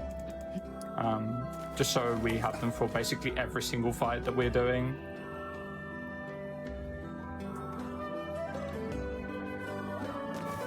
We're gonna need to figure out some way to get inside that thing. This ship is in a state of wanton decay.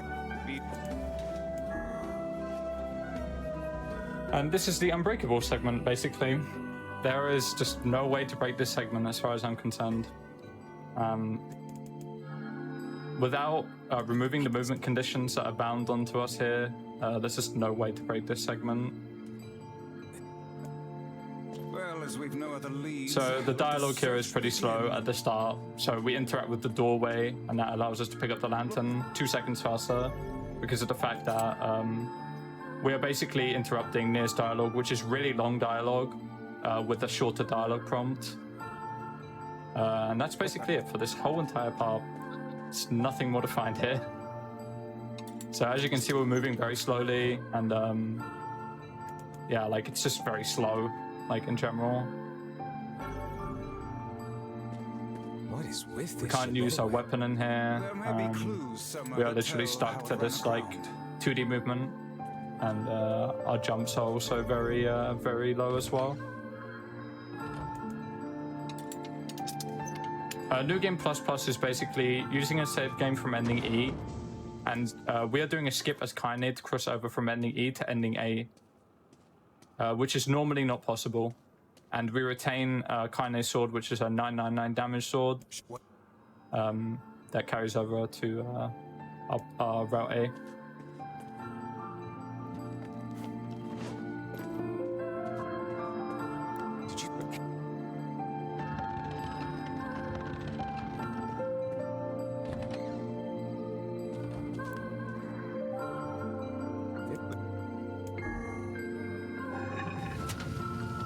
A hidden room. How delightful.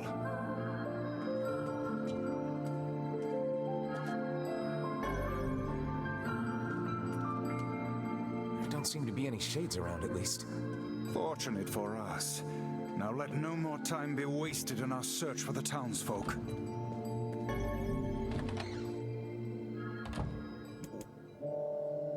Yeah, it's a very strong weapon. It's the strongest weapon in the game. To explore the rooms on the floor It's above also a us. sword rather than a spear. So Every other, spooky stuff going on every here. other category we use spears because movement plus damage and magic amp is just the best option. Yeah. Which is usually the Phoenix Spear or a Spear of Usurper, depending on how much money you get. Yep. I won't let. Or if you get really unlucky, sunrise. But at that point, you should probably not keep going with the run.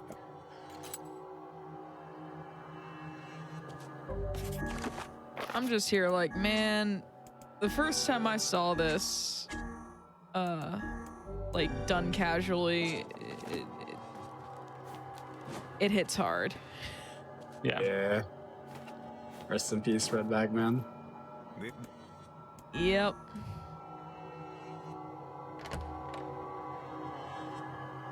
Yes, Louise was trying her best, but she's just not destined to be a singer. It's that.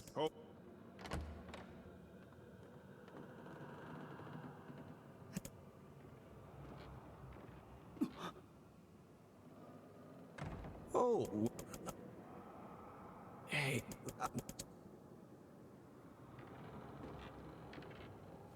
That's the end of the solo segment. Now we have a boss coming up.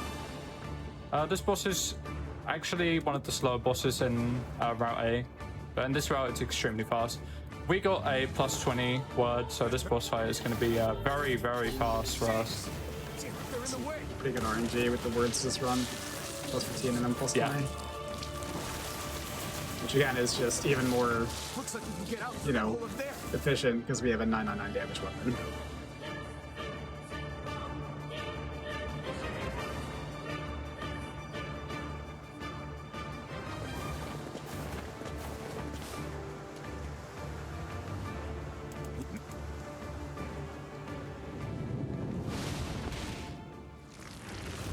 there's the Little Mermaid. Why is this shade being hurt by the sun? That is not precisely the case. It most certainly is This being boss burned does by a the lot of sunlight. damage, by the way, so if I get hit here, I'm gonna die. Whatever damage the light is able to inflict. Despite the level up from the Junkie, you'll still get one shot. Yeah, it's pretty high damage boss in general, even in the normal route too. But yeah, we're basically just doing like insane damages because, yeah, we have this sword, so iframe for all of this. Now is our chance. Attack with all that you have. Nice. Cool, not too bad. And then, this Most importantly, phase- we're skipping like a long scream that she does. Yes, We'll that see it in takes this a while. phase. Ordinary attacks aren't gonna do shit against this thing. This phase is completely scripted, so it's based on the time limit. So once the time limit is finished, it will go to the next phase of the fight. So we just don't get hit here, basically. You can do 0 damage to her and it'll do the exact same Yeah. thing. But we have our little happy corner over here, so it'll be okay. I can't believe such a huge shade even exists.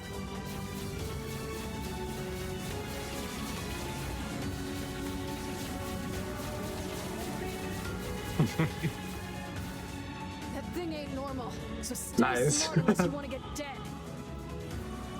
Yeah, you can squeeze There's a right very in small between the safe balls there. spot in her like Orbitex. Yeah, I do agree. I really like this boss fight and design, and also the music as well is great. Yeah, this is one of my favorite segments of the game. Yeah, And this is unique to this version of the game, correct? yeah, correct. Flying our way is increasing. Yeah, I can see that. Damn it. My word, if this continues. So now the phase is over, basically. So after the boss throws out 2 spears, Can it that's it. withstand such an onslaught? This is The boss also fight is basically over, so Really scared. the only boss that We will be in grave the danger events if it physically unleashes play out that differently in different endings. Stop it. But we won't. We'll just get to the regular events of this boss in this run because we're in ending A. you can't use She Engine to kill it. On Route A, or any route besides from C and D, Yeah. the gauge is locked to 1 rune, so Yeah, on B unless it's you're not. running on those endings, you can't kill it. It's not even that hard to get it all the way down to 0 on B, but it just doesn't do anything. I think we're in trouble. My body won't. I made sure to save a magic drop for it when I was playing through casually, but it didn't do anything. Yeah, I remember I tried to break it on my first ever run through of the game, and I got it down to 1 rune, and I was like, Focus wait, on the is source this not of this breakable? magic. Yeah. Aim for the head. Wait, it's straight up not breakable on your first playthrough of it? No, yeah. Yeah, and the second one as well. Be together. You disgust me. But it's C and It's D, you actually have supposed to have like so much HP that you're not able to break it, but if you have like strong weapons and a really good mash, you can get it super low.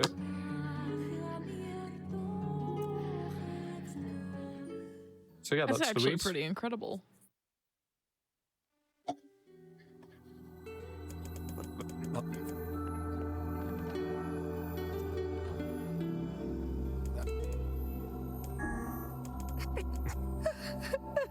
Badge.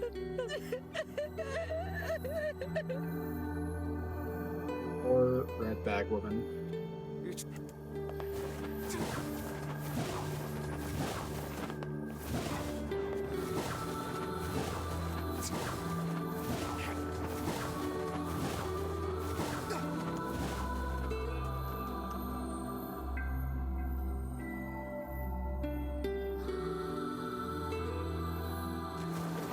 And now we're going to go to the desert, basically, which is an area that we skipped as child, but you're supposed to go there as child. That shade on The game is under the assumption you've already been there, It was trying to protect the house. so Just a feeling, I guess. Normally, when you first enter the facade, which is the city in the desert, you have to, in order to do anything in the city at all, you need to take a tour. But because the game thinks we've already been there and gone through all that, we don't have to do any of that stuff, and we can just do the city as normal. And if you thought that segment was sad, just you wait. Everything in work.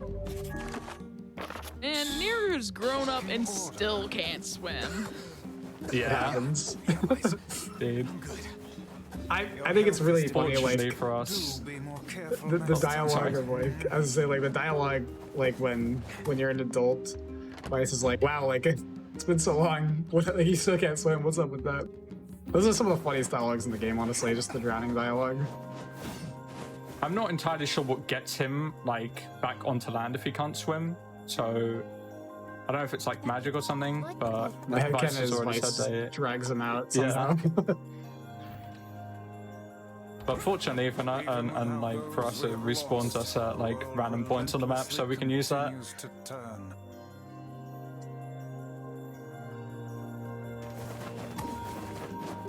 So yeah, we've received a message from a character we haven't seen in this run. This is the Prince of Facade. You see him in Route A. If you don't check that mailbox, you don't get access to the quests in the desert. Yeah, I've lost a few runs to that, to be honest. I've definitely done that as well. You just walk to the desert and you're like, ah, I never talked to the mailbox. Oops. Funnily enough, with this category, and only this category in particular, if you try to travel to the desert before getting the prompt, like at this point in Act 2, the game crashes. And I was actually under the assumption that the game, or like this category, was not possible because of that. But it turns out, conveniently enough, that if you are prompted to go to the desert, the game does not crash. So you cannot travel here prior to this point, otherwise the game will crash. We can certainly guess what they've been eating. That's another one of those lines where he goes, I can certainly guess what they've been eating. And you're like, is this meant to imply that they've just been eating the desert people? Because that seems kind of brutal to just joke about in conversation. Yeah. So I don't really know what he's talking about there. Another one of those like weird lines that comes up every time.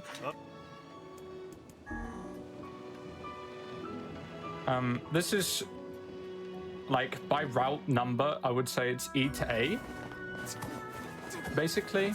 But this is a new game. We are on Route A right now.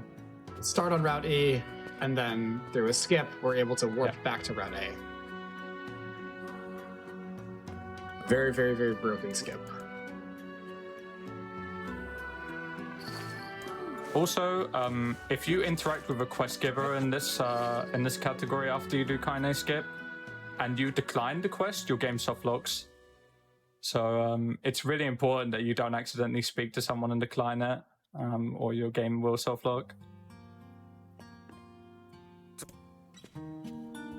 Almost time for the wedding. Yep. Time for sadness.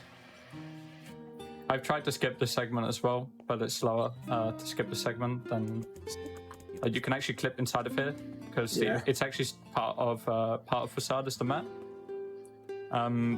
Clipping inside of it takes time, so you can't actually skip these dialogues. You gotta go up pretty far. Yeah. Yeah, unfortunately, like the way that we use infinite height, or how long it takes to do infinite height, makes it very inefficient to skip some things. So it's actually better not to to just do things normally sometimes. Wedding are the best. Yeah, there are definitely numerous situations where if we had a faster way to do infinite height, we could save time in places, but it's just it's so time consuming with the menuing. Oh, come on. We're going to pre-buff here. Even though the effect is gone, we are storing our buff into the next fight. This boss fight is very fast because of our damage, so the boss is running away from me. This boss is super annoying in the regular ending A route because Rock is very, very mobile, just jumping around all different places and stuff. And I believe is magic resistant for this fight. He is, yes. Which is, again, in Route A, magic is like 80% of our damage, so that fight is particularly much, much less annoying in this category. because we kill the boss instantly, it makes things much easier. Yeah, our damage is pretty insane from this point onwards, to be honest.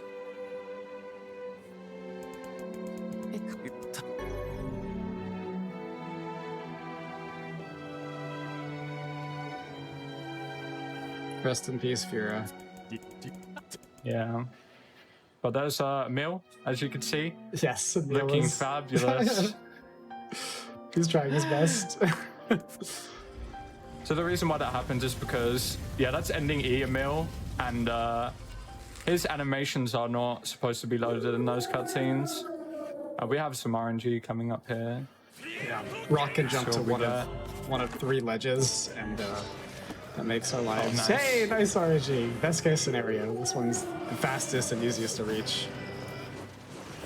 It's a lot faster for us because Rock is, again, very, very mobile. So what we do is we get up here to his ledge, which you can get up to all of the ledges, but this one's just the fastest.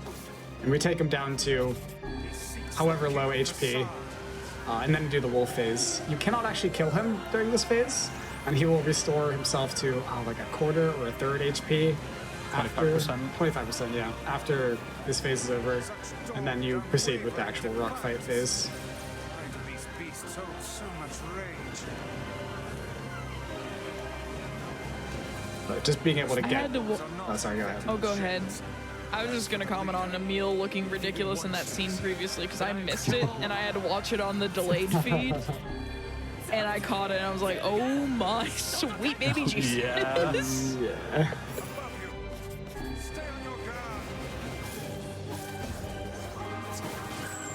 Nice. Goodbye, Rock. Wow, that was really good, actually. Yeah, it was. That was that was absurd. gold. And you missed the ledge first try. Yeah. That's awesome.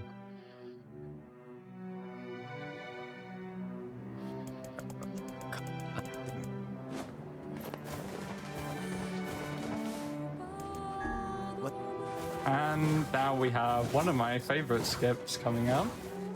Ah, yes. Yeah, this is the one I was thinking about earlier.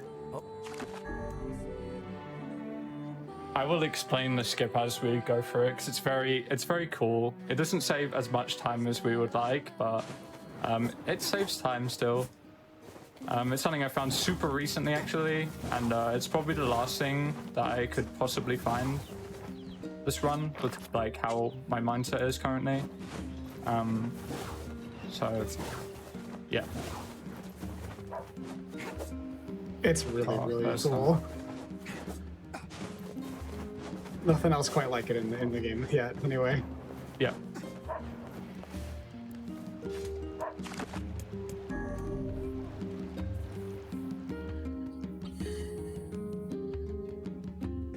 It also skips a part of the game that everyone who's played this game casually will remember disliking the most. Yes. Easily the most Yeah, I was annoying very part. happy to find a skip for this segment because it's one of the most unenjoyable.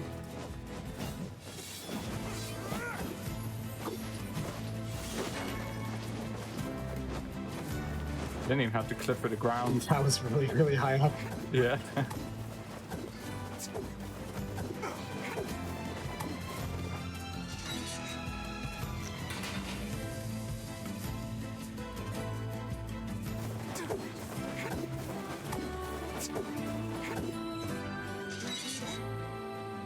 Yeah, there's some really interesting stuff that's happening in these two segments up ahead. Okay. And forward focus.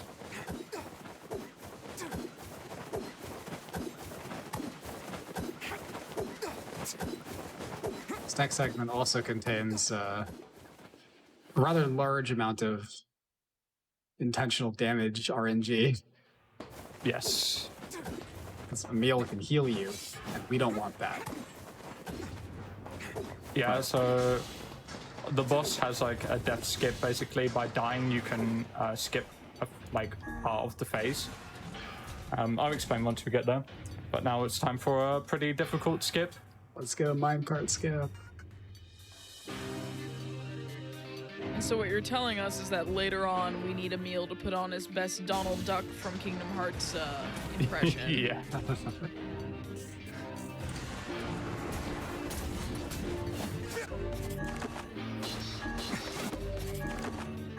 This is also the one part of the junk heap that you can actually really get out of balance outside of being inside the actual minecart.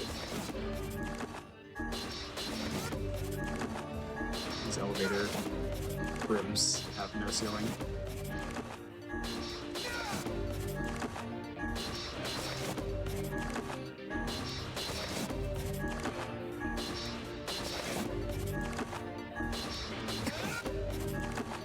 Looking good.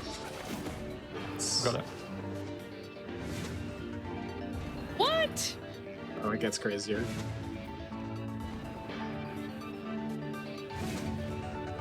I'm gonna punch the abyss. Why not? Because it lets me go faster.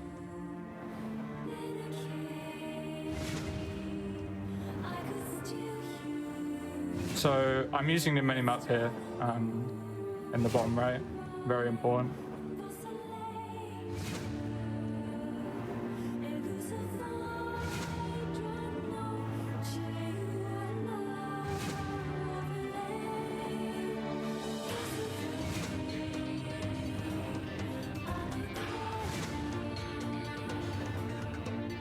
There we go. Nice! So what we just did was, so in this game, if you fall for X amount of time, you will game over. But by using an action midair, you can stop, you can reset your timer. And the load point for that door is infinitely going into the void. So what we are doing is skipping the entire minecart section by clipping out of bounds, falling infinitely until we hit that load trigger on the door, and it saves about 40 seconds or so. Why in the world does it extend that far? I don't know. It's a lot of only things in this game. specifically in this area as well. Oh my god. That's incredible. Yeah, it's really cool. Yeah, it's my most recent discovery. You can also use that same trick to like set respawn points as well from underneath the map. So there's some potential there, but I'm just not sure where like it would be useful. But yeah, it's a very useful piece of tech. Like the concept of, you know, infinitely extending loading triggers or loading zones are like not foreign to me at all. However, there being just one particular one in the game and nothing else like it is what is foreign to me.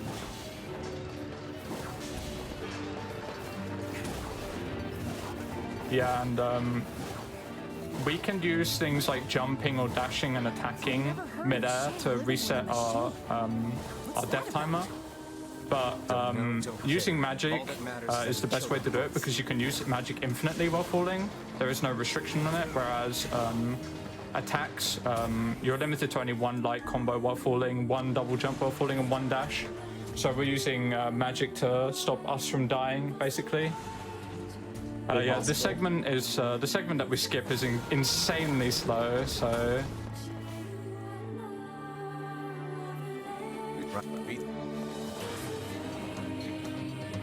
That was a gold by 8 seconds, by the way. Wow, nice. Wow. Clean. Yeah. Looks like we're gonna take damage intentionally here. For a good reason.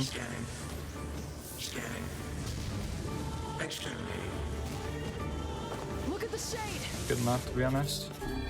Yeah, should be fun. And hopefully Emil does not heal. Commanding the robot somehow. Aim for the legs. Knock it down. Take out the shade. Nice. No Emil. Let's go. Oh, No, there's still just yet. time. transform. There's still time for them to mess it up.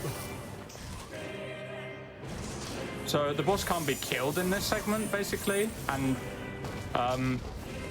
he is gonna launch debris at us from the ceiling, and we say no, Emil also says no because he doesn't let you die sometimes, but you want to aim to die. If you game over here, it basically skips that entire phase of the fight, and the game assumes the boss is dead. So it puts you straight in the ending of the fight. Yeah, and that's the fight. Wow. So we skipped that entire part of him staying. He stays on the ceiling for a very long time. Yeah, it's probably. So I'd say this is probably like a So and when for some reason when you death skip as well, the small shade that you kill there, like a bunch of other small shades come out of him as well, and they're also a pain to kill. So it skips those too. So it's very fortunate.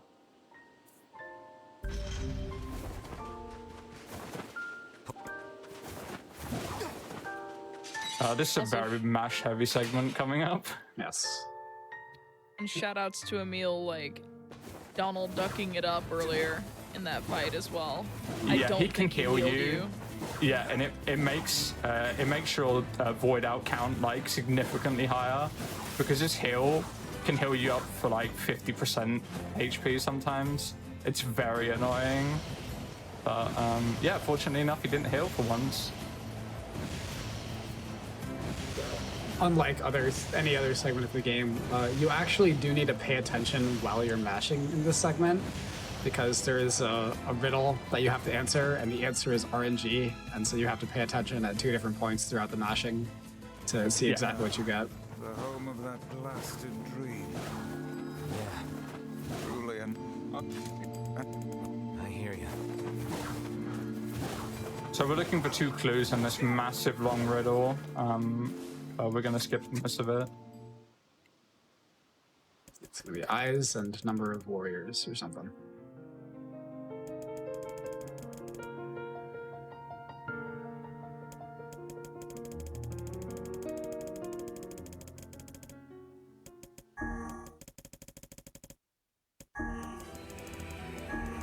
And then the last one, it doesn't really matter what you choose. Yeah, you can pick any of the 3 options. They all say Yona. Conveniently enough, both of the answers are straight after the screen fades to black. So Yeah. I can use that to get the answer and look at the point in which I know the dialogue will appear on the screen.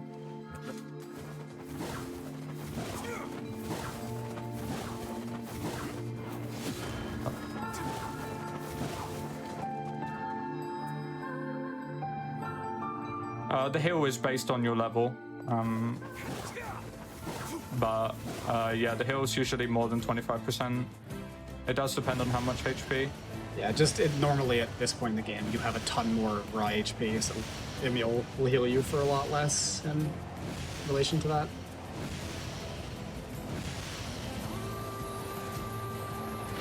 Nice! Hitting the sick board drift. That's one of the harder ones to pull off. Yeah. I think it's the only part in the game that you actually use the drifting feature on the board, which, yes, you can drift on the boards. That is part of this game.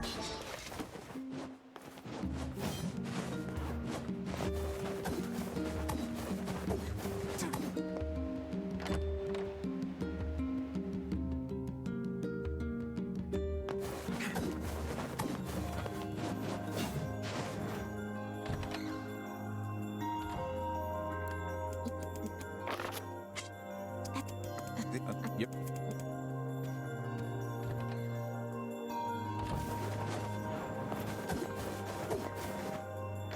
Now we're going back to the Eri, which is an entirely magic-based boss. There's some cool stuff here that we can do. Just depends if I can get it or not. I've been pretty unlucky with getting it, because the mobs are very... Like, fighting against the AI here is quite difficult, but I'm going to try my best to pull it off. I believe. So, like, as we know from earlier in the run, like in the Eri, we can manipulate the voids by going around the respawn points. So, what we're going to do in this fight is set our spawn points to specific points in the map to get behind the boss, because there's a lot of traveling you have to do in this boss fight around the map. So we're going to use respawn points to get around the boss fight faster, mid-fight. I got me taken care of. Worry about protecting yourself.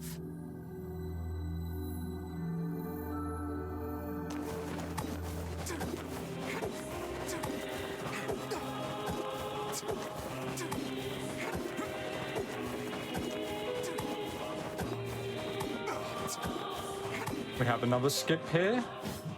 This one's fun. So we're basically skipping from the start of the area all the way to the end. And conveniently enough, this quest requires us to go to the end of the area, so we can get straight to the end from the beginning. Adult buff, I guess. Can't do it as child. The adult, having a spear and being an adult makes that guard lift up to the chief's house significantly easier as well. So that is really, really, really tight as a child. So this is our first respawn point that we're saying here, right? This one here, I just walked over it. We're gonna come back here after the next part in this fight here. I'm gonna go around this one by using aerial moves. There's also one here as well. We'll go around this one. It's the point where I sell my things I've had earlier in the run. Got so a I can Damascus stock up on steel. buffs. Yep, got super cool. lucky actually. Yeah, that's awesome. Some good RNG this run. Yeah, really good actually.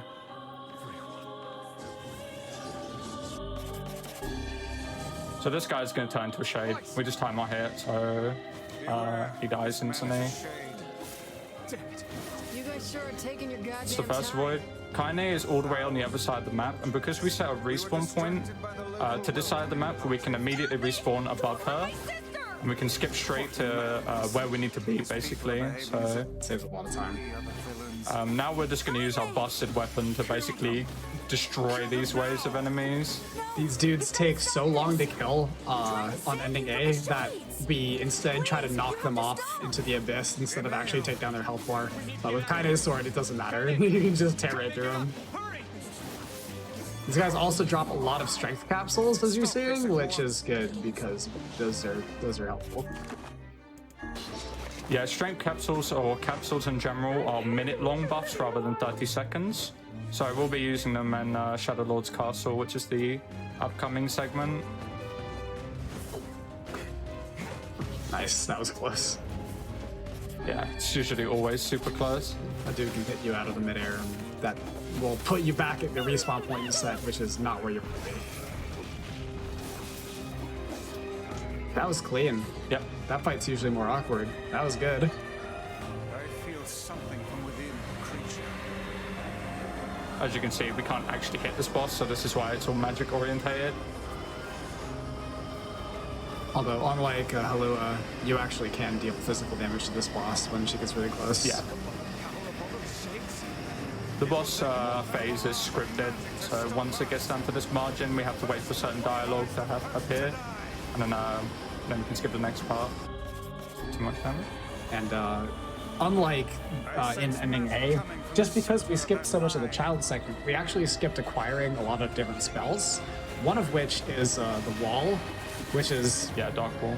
the most busted secondary spell in the game because you charge it up to full, and then you are basically completely invincible for what, like 30 seconds or something.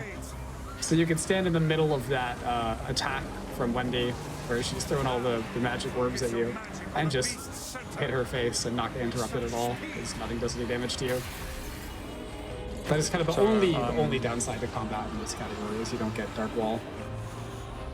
Yeah, Yeah, that's Dark right. Wall is absurd. So here, we set our respawn point to where KnieR was earlier. So now we are skipping to this upper segment here without moving, and we can dodge the laser basically for the most part. The laser can hit us a few times, but that's not to worry too much. But basically what this respawn point allows us to do is get behind the boss before it's actually ready to start attacking us. So we can skip this entire phase by resetting our respawn point. I was a little bit slow because I got hit by the laser, but yeah, that's based on whether or not I get my guard lift in one try or not, or how fast my void out is. Won't help anyone if we lose you here. So yeah, we skip straight to we skip from the first phase to the to the second phase, and then straight to the third phase basically, because that point that we're at allows us to skip straight to the last platform, and our respawn point is right next to the second phase, so we can respawn immediately. And yeah, DB is your best friend in this boss fight.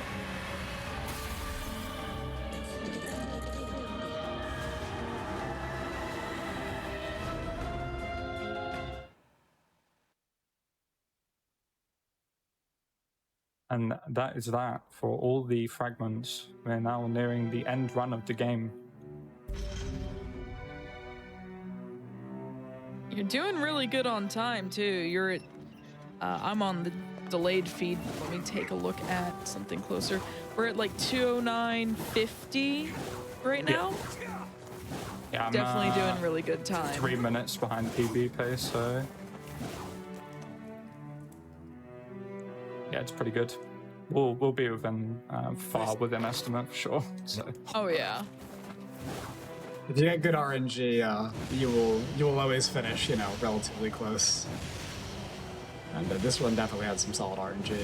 I mean, just even from the start, getting the drop on the boar is like, that's just such a good sign, you know? Yeah. We should Very well boar riding.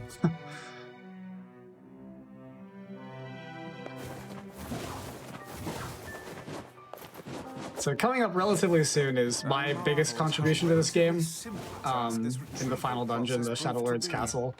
I found a way to skip almost every boss all the way to the second to last fight. You're overthinking again, guys. And you will see that coming up shortly. I don't care if it's a trap. Fiona's waiting for me. Yeah, we're aiming to get ending 8. Yeah. Which is the only ending we can actually get right now.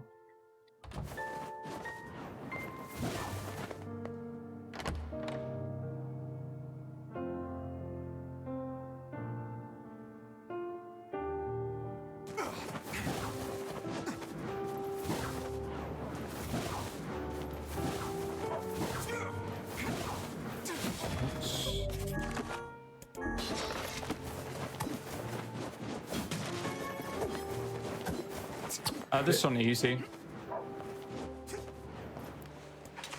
Just to reiterate for those who weren't here earlier, the reason that we play on easy in this game is because your magic regeneration is high enough that you can continuously spam the first shot of Dark Blast over and over again, and deal a lot of damage that way. Like, your magic regenerates faster than you can possibly spam, and you can spam pretty fast.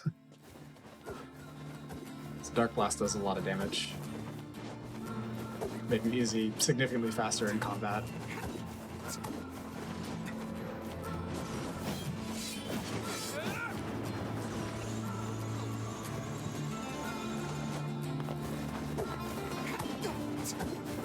You see Cardinal toss a spear at that guy just to get him out of the way, because that dude could sometimes knock you off the ladder when you're climbing it, which is really, really not fun. It's kind of nothing you can do I've about definitely it. seen people get Sparta kicked off this ladder here. Yeah, it's pretty brutal. Yeah, normally in Route A, I cast a fully buffed wall to stop him from hitting me, because I don't want to quick swap my magic, like preferably, because I lose time from that, whereas I don't lose any time from using wall. Yeah, because I'm you gonna can try move. the harder skip again. Yeah. You can move while you're casting wall, so it's much, much less time intensive.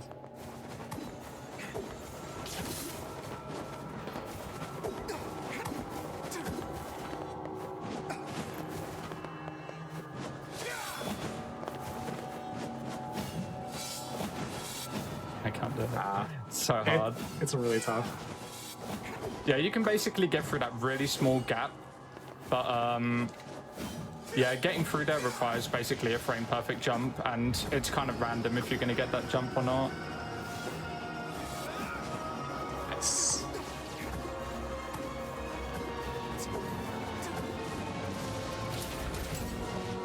The song when you're going back to the shrine is one of my favorites in the game. Yeah, it's so good. It's so good. Yeah, it's the one that plays in Prologue as well, which is really interesting.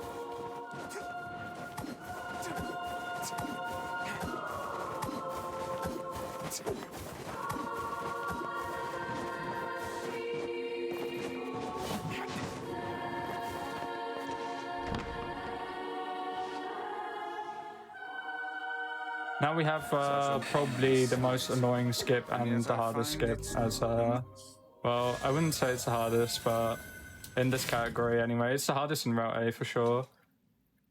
The thing that makes this like hard is it's the nerves, right? It's not like you're just doing infinite height for a longer period of time, but it's just dealing with the nerves at the end of the run, knowing that you're on good pace. As it's such an easy thing to mess up, and you lose so much time from messing it up.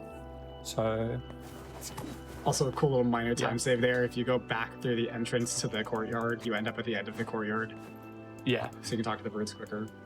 But originally, the first iteration of this skip that I found, I floated above the entire like graded area of the courtyard, and then hovered all the way over into the next room where you fight Devil and Popola. And then I found out that was a lot slower than just walking into the fight and then hovering over the next wall. Well then. So you'll see The way is open. how much less painful that is, because it's really, really hard to hover horizontally with infinite height. Whereas vertically, you go a lot faster.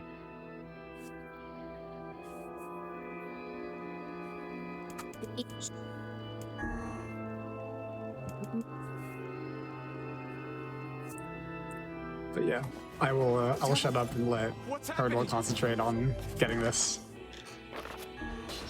Sorry.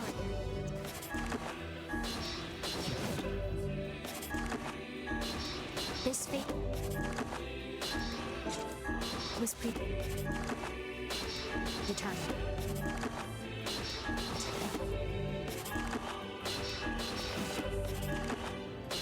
Still.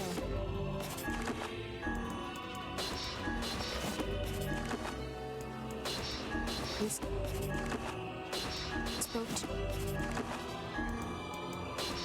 truth.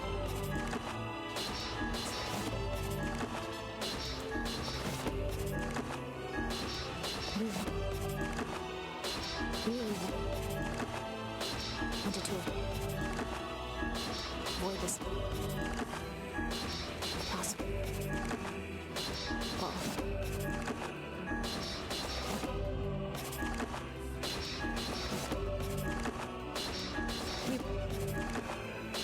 we're hoping to put it off for 100 years. Well done. That was super clean too, honestly. What are you talking about? That was really good. Oh my god. Yep, so going through that causes the entire dance sequence to not happen, which is very, very long. And especially on the normal, like the regular run, the enemies are really hard to kill. You'll also know if you play the game casually, there is a boar oh, we're gonna see this as well. This is a recent thing that Cardinal found. We can give it another attempt. I can do it here. Yeah. But the boar has a lot of very, very long sequences that are based on dialogue as well, so it's a lot of waiting. And this effectively causes none of that to spawn. Nice job. Yeah, getting to skip the boar alone saves minutes. Yeah, it's a long time. And honestly, like, more understated time save is the dance. The dance takes so long. Oh yeah, that too. But this saves probably like somewhere around 8 to 12 minutes. It's kind of hard to time because I found it pretty early on, so there aren't really like, optimized late games without it. So with that like spiral staircase, it's like on par to it's like, I believe it's roughly on par, maybe slightly faster, but you can basically clip through under the ground on the spiral staircase, and you can land on like 2 perfect spots that you can do it in quick succession and just like skip the entire like segment. I only got one of them, but getting them both is pretty difficult because you need perfect infinite heights. It also breaks the camera. Godlift. Yeah. So we have this boss fight. I'm gonna try my best to roll out of her attacks. Yeah, this is probably the most obvious application of wall in the game because you get to stand in the middle of, especially the second half of this, Get to just stand in the middle of a bunch of magic orbs and take 0 damage and beat up the boss.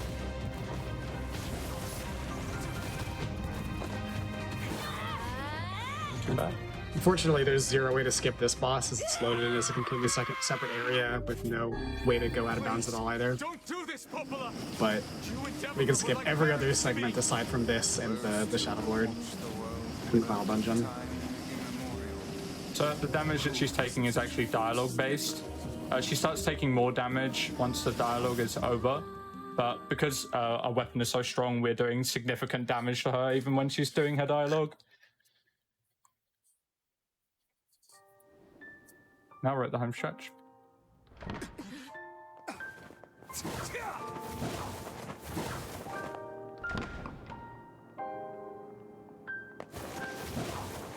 Gonna swap to hand here, and basically what I'm gonna try and do is get as many mobs as possible into one corner.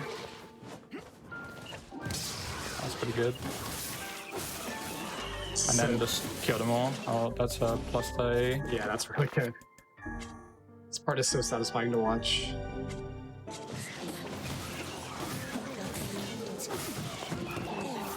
You know what's not satisfying? The used coloring books. They're just sad.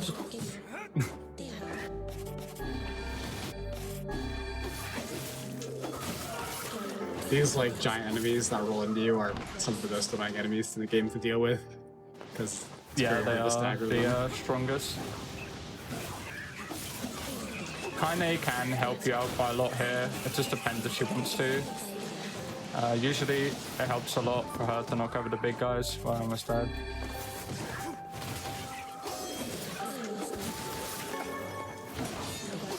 Sadly, she didn't help me this time. So because we got a +30 word, it means that this boss is going to get completely demolished. Word RNG has been really, really good. Yeah. Yeah. Goodbye, Grimoire Noir. Be careful. I know!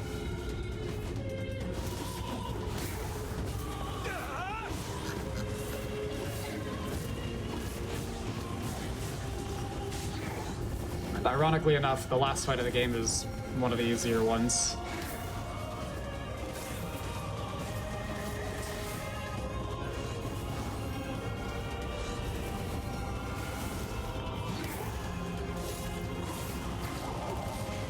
At least in this run, anyway. Yeah. That's the first phase down. It could have been a bit better. Like it's kind of RNG if you cancel his attacks or not. Yeah, he can't take damage until he jumps up. Think I'm gonna sympathize with you? Oops, him roll. If you stand on that side of him, you can manipulate him to staying close instead of flying to the other side of the room. Stand aside or be cut down. Now come on, let's finish this.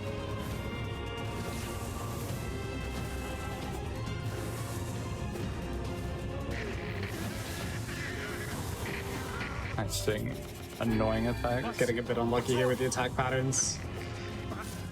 There we go. Nice.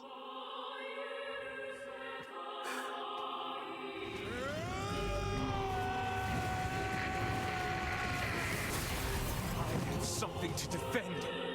I have a reason to live.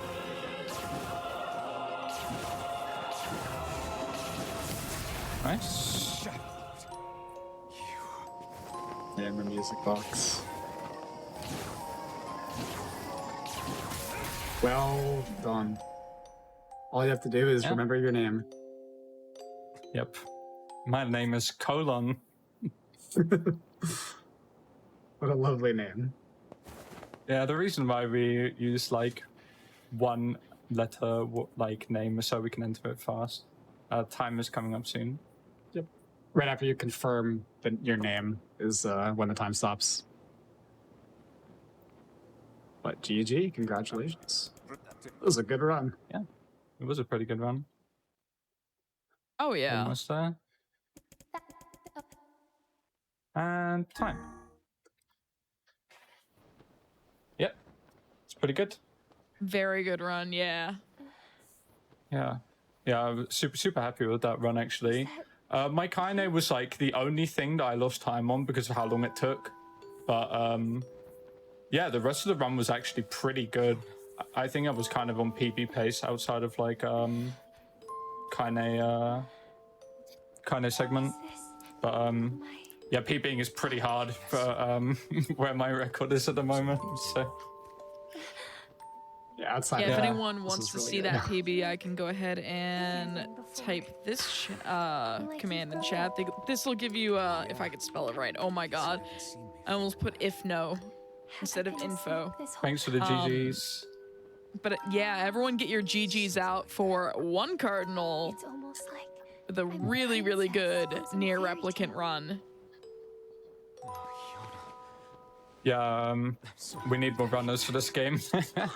Like for sure. This game is very new, but we need more runners, I think, to push the game further than where I want it to be. Yeah, I really want to push the Route A below Gestalt, and I actually want to go for a sub 210 in this category, which is I need to save 2 minutes and 3 seconds off my PB, which would be really hard, but I think it'd be doable. How it is? I got my yeah. own shit to take care of. Yeah, it was a pretty good run. Personal shit, all right? Yeah, please look forward to the rest of the runs we have in this Never Before Seen. So yeah, we have Drakengard 1 and Drakengard 3, which are going to be really great runs. So Yeah, and where can chat find the two of you? I know that our wonderful tech Richard already posted your Twitch link in the channel.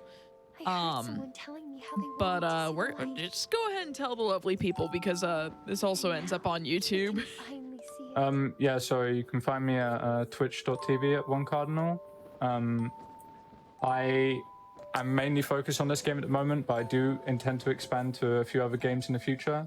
I also run .hackgu as well, which is quite a old game, but yeah, NieR is my most recent game, so yeah, you'll find me running or experimenting with the game in some ways in the future. So yep, I believe Fel, you run quite a lot of different stuff, right? Yeah, so yeah, you can find me at twitch.tv/FelTheCurl.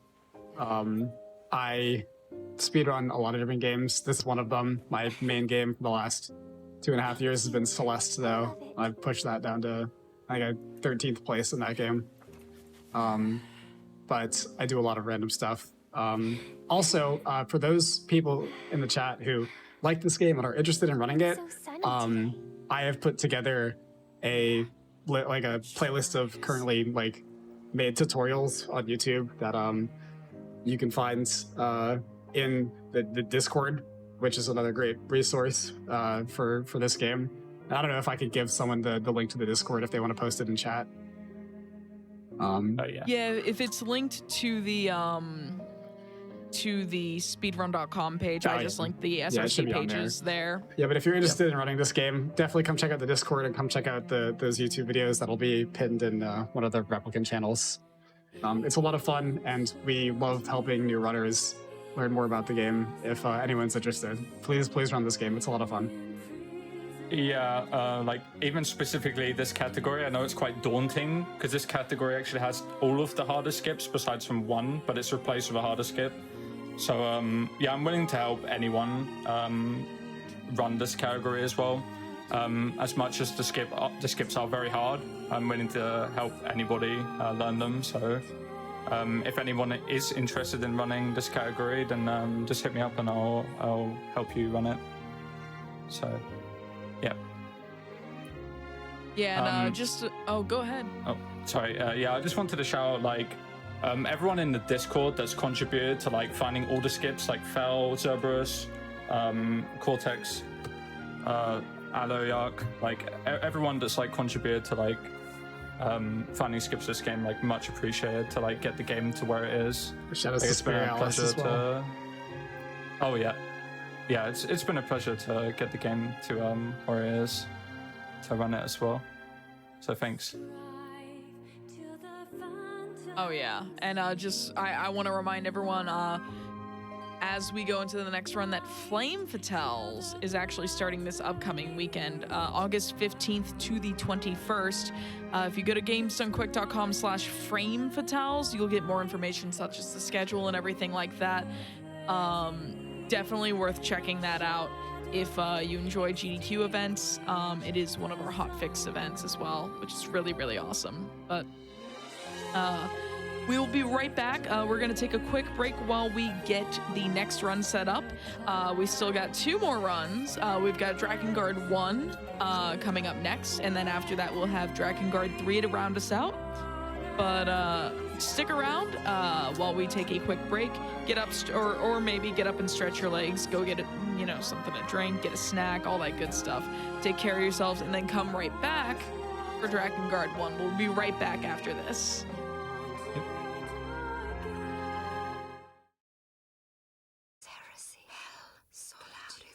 Hello, everyone. Welcome back to episode 17 of Never Before Seen. My name is AmberCyprian. I am your host tonight as we bring you speed runs of games that have never before been seen in mainline GDQ events. And as always, if you happen to speedrun a game or know someone who does who might be interested that has never been run in an AGDQ, SGDQ, or GDQx event, and you'd like to submit it to the show, type !NBS into the chat to find the link to be able to send me your runs, and I would love to have you. So we are continuing our not double header, it's a triple header really, but it's a double length show with the DrakeNieR series, and we've got Drakengard 1 coming up with Rod G over here. How are you tonight, Rod? I'm doing excellent, thank you. It is fantastic. So you were the person I reached out to put I was just like, hey, I've got a longer show coming up because Skybills is taking the week off. You got this amount of time, can you fill it? Oh yeah. Easily. And that's how we ended up here, which if y'all also missed earlier this year, I believe it was, there was a NieR Automata anniversary race. I was the host for that, and that's how I actually ended up in contact with this community. And I was just like, they were talking about how long the Drakengard games were, and I was like, can you submit those to me? Like, I will find a time to use them. So it all worked out. But joining us on commentary, we've got Cathelios and Shabu Shabu. How are you two tonight? Hey, I'm doing great. I'm happy to be here. I'm super excited to talk about this game. I think it's going to be a blast. Yep, same here. Really excited to be here. Really excited to see Drakengard on GDQ. I am too, honestly. I've been looking forward to this show since I reached out to Rod. And was just like, oh, hell yeah, we'll get this happening. And I'm like, oh, yeah. But I'm going into Drakengard and Drakengard 3 completely unspoiled. I've never seen anything from these games. NieR Replicant, I already had seen this game, or seen that game. So y'all are going to have to carry me through this. Oh, don't worry. All right. You're in for something. Outside of about I'm 3 sure pages y'all are of notes, I'm pretty fresh too. It's fine. That sounds like some of the first few times I've done commentary, or when someone asks me to commentate a game I don't run in the Sonic series, I'm like, give me notes and I'll do it. And then I have like 3 to 5 pages of notes, and I'm like, uh-oh. Anyways, I'll let you all just go ahead and introduce this game, and we'll hop right into the run when y'all are ready. All right, sounds good. Shabu, you want to do the game introduction? Yeah, of course. All right. Those of you watching at home and not in the booth with me, my illustrious co-commentator, Cathelios, or our incredibly talented, super awesome runner, Rod, I sincerely hope you did not buy your whole seat, because this run, this heart-pounding, burger bonanza of a difficult, brutal run will ensure that you only use the edge of it. That's all I got. Wow, that was That was quite the intro. You used Burger Bonanza Wow, back in the NieR race too. I'm sure he has. It's my filler phrase. If I'm like, dang, this isn't quite long enough, I gotta throw something in there. It's got alliteration. People think it's funny. Yeah, you didn't have to call me out like that. Dang, I gotta come up with some new food. That intro is as good as you said it was going to be. I'm excited now. I'm excited for my own run now more. I tried my best. All right, we're going to have a lot of downtime, so I think I'll get started. As soon as I pick new game, it's going to start. So I'm going to do that in 3, 2, 1, go. So this is Drakengard 1. And I'm going to be doing a ending, which is the first of the 5 endings in this game. If you noticed earlier, I set the difficulty to easy because this is the easy difficulty speedrun of it, which is faster than the normal one. Those difficulties are kind of deceiving because normal is actually hard and easy is more reasonable, to say the least. So here we are. This is what most of the game looks like, or at least half of it. I hope you really like the color brown. Yep. I hope you really like this Kaim running animation, because you're going to see that It's a a lot. sturdy run. And I hope you like this music, because it only gets better from here. I hear a lot of it. Oh, yeah. Yeah, you're going to hear a lot of this song. What you're not going to hear a lot of is the main protagonist, so enjoy it while you can. He has really good voice acting. He's a really strong and powerful character with a powerful voice. So yeah, enjoy it while you have it. Okay. So if you haven't figured out already, this game's a hack and slash, at least part of the way. Yeah, I was actually just about to ask about the combat. I have written down combat is press square, press square, press square. Sometimes if spice, triangle. And if you block right after your heavy, you recover MP faster, right? Yeah, it's just you recover faster. Yeah, so that on the bottom left, there's 2 bars. The yellow one's my health, and the oh, that didn't hit him. That's super sad. And the green one's my MP. I don't actually know if they ever call it mana, but it's a magic bar. And when it's full, I can use spells. And that's like actually one of the game's big beginners. Go ahead, Kat. I'm seeing in chat that Kai wears socks and sandals. He actually wears socks and Crocs. Socks and Crocs, That's a very baby. distinct difference. You can hear him squeak, yeah, he wears. too.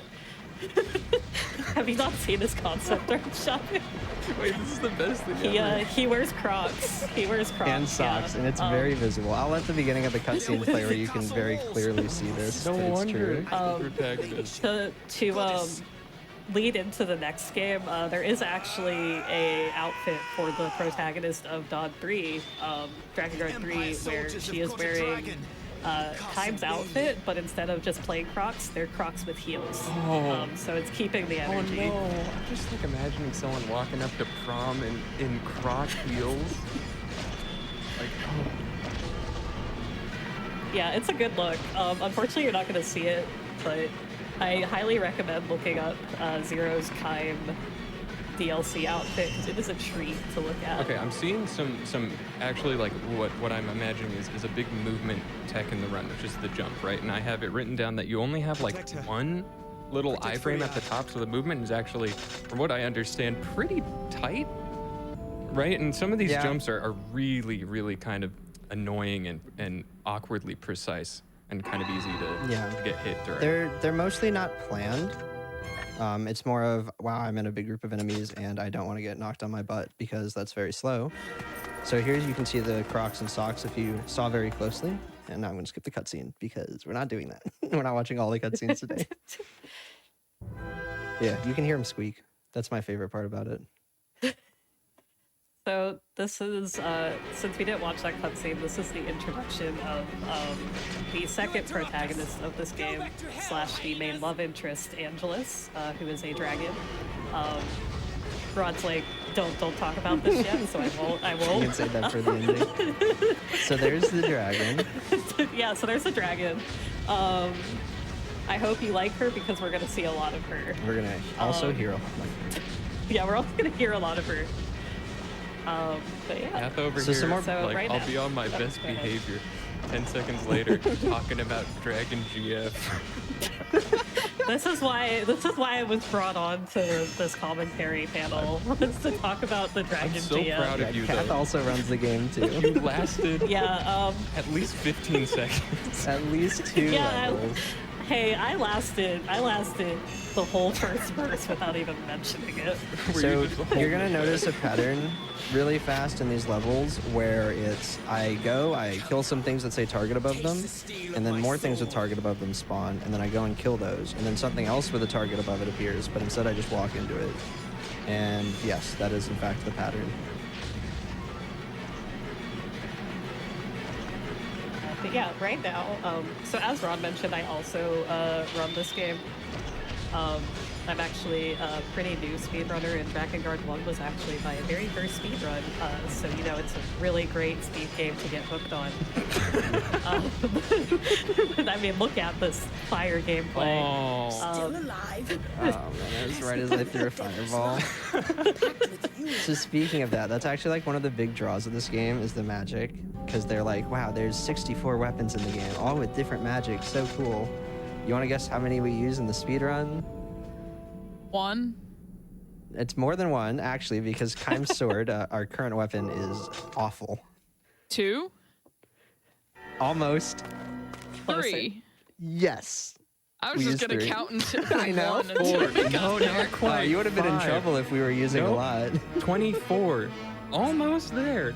51. Hey, so this is actually still the same game. This is the other half of Drakengard 1.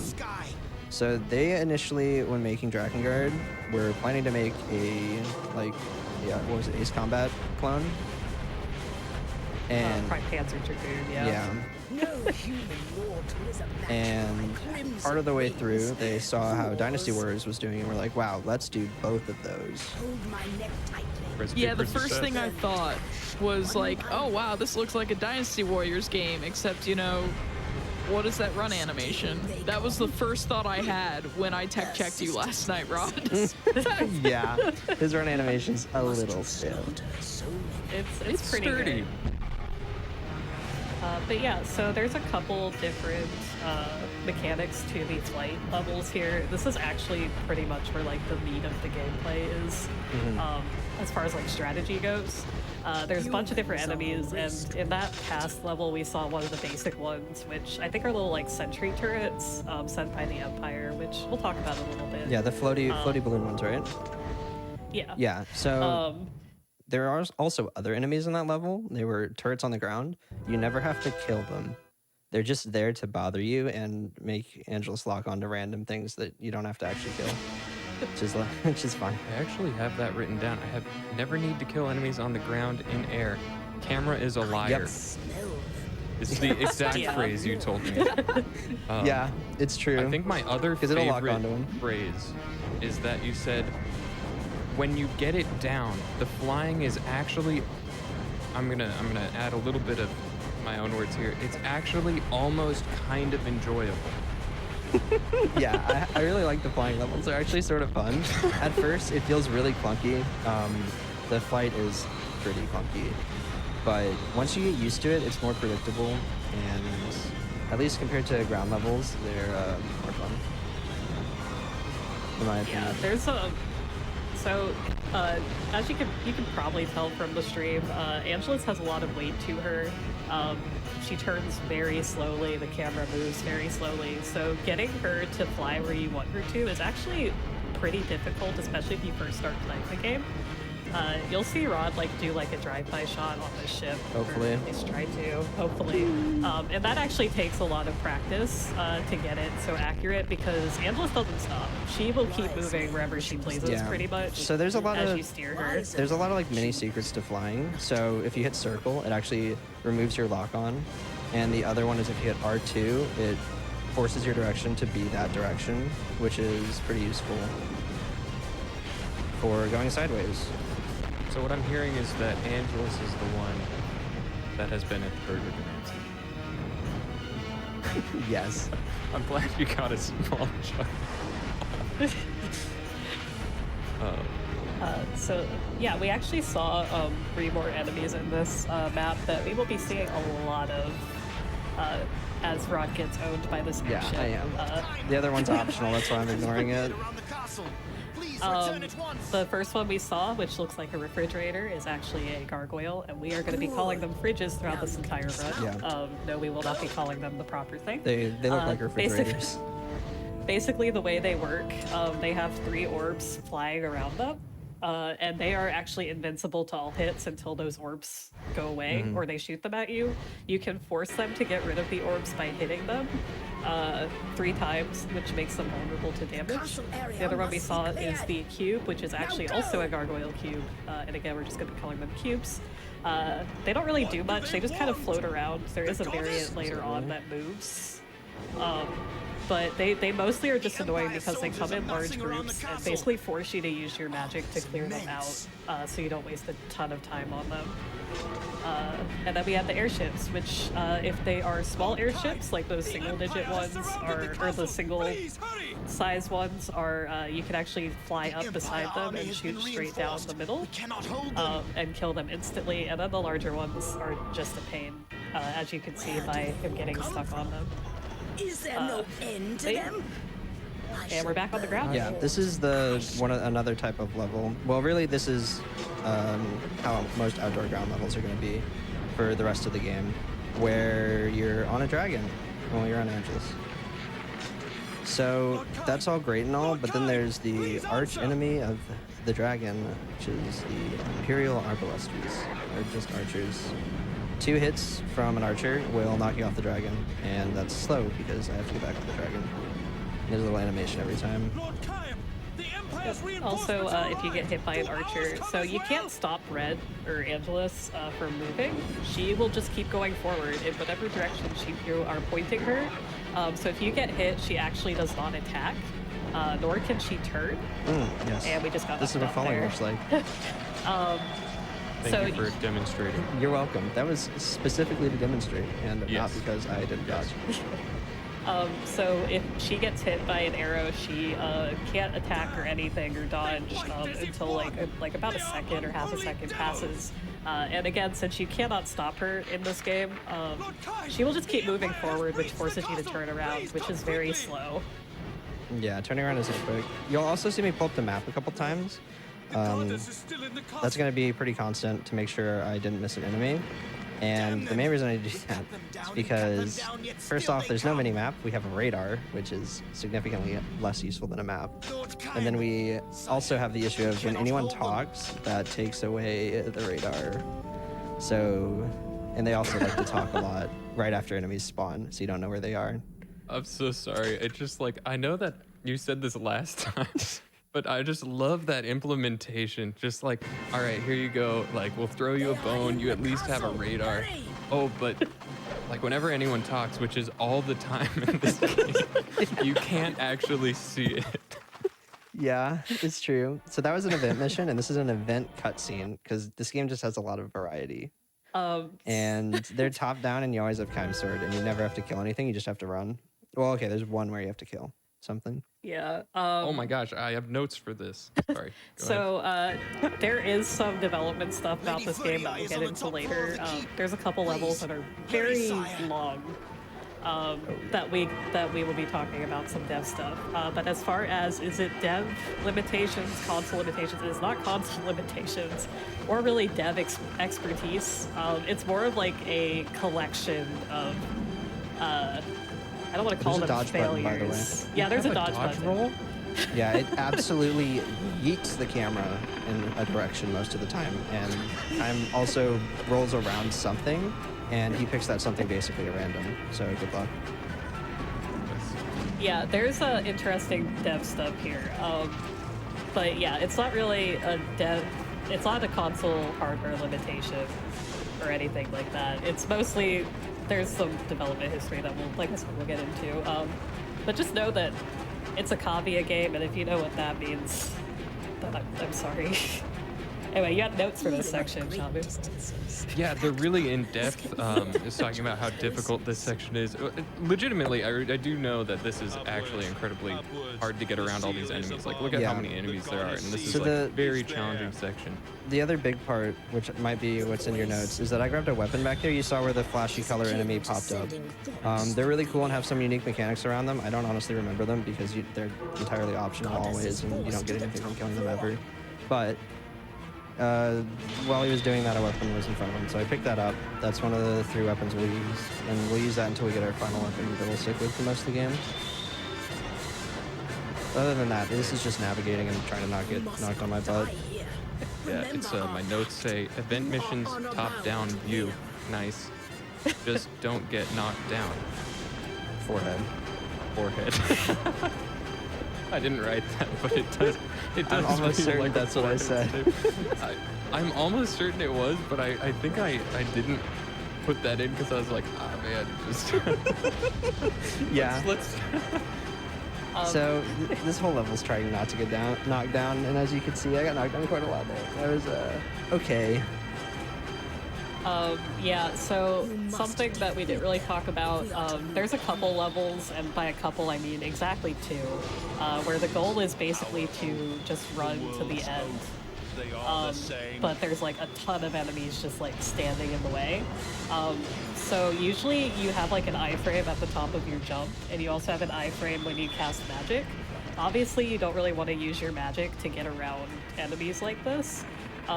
And sometimes, so usually you end up like jumping or dash stunning into them. That being said, the iframe at the top of the jump does not always work, as sometimes enemies will just like lock onto you. And this is completely random, it just kind of happens. And they will just like ruin your day, pretty much. And there's not much you can do to stop it. And this is the first level where that happens, but trust me, we'll be seeing a lot of that. Yeah, the lock-on thing, you can see like an enemy starts tracking with Kime, and that's how you know they're about to do an attack that I have to either like dodge or jump and hope that I'm far enough away, or something similar. Normally it's, oh, I'm gonna get hit now. Because they actually, some of them have pretty quick startups. I thought there was a guy back there. Oh my gosh, you're a legend? You're killing it? Untouchable? Oh my gosh. Alright, that was actually clean. Wow, 337. I don't remember what's a good time on this, but I got knocked down a lot, which happens. That's like a large time loss. And so is turning around in ground missions. That's like the other really big time loss. So there's Knight's Vow. This is a spear, and it basically works the same as every other weapon. Except what changes is, so we joked earlier that the combat's just square, and then you throw in triangle for spice. The spice is, on some attacks, you'll see like an orange flash happen on Kime. If you press triangle during that, he does that big heavy AoE attack. And also, this is the first cutscene I wanted to watch, because there were 2 I wanted to watch. Not this one, but this one. So I'll let this one play. This is after the fight ends. We meet Inuart and Footy Eye.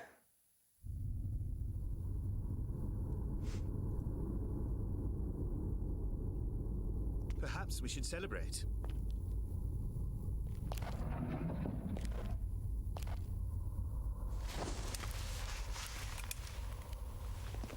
The usual song?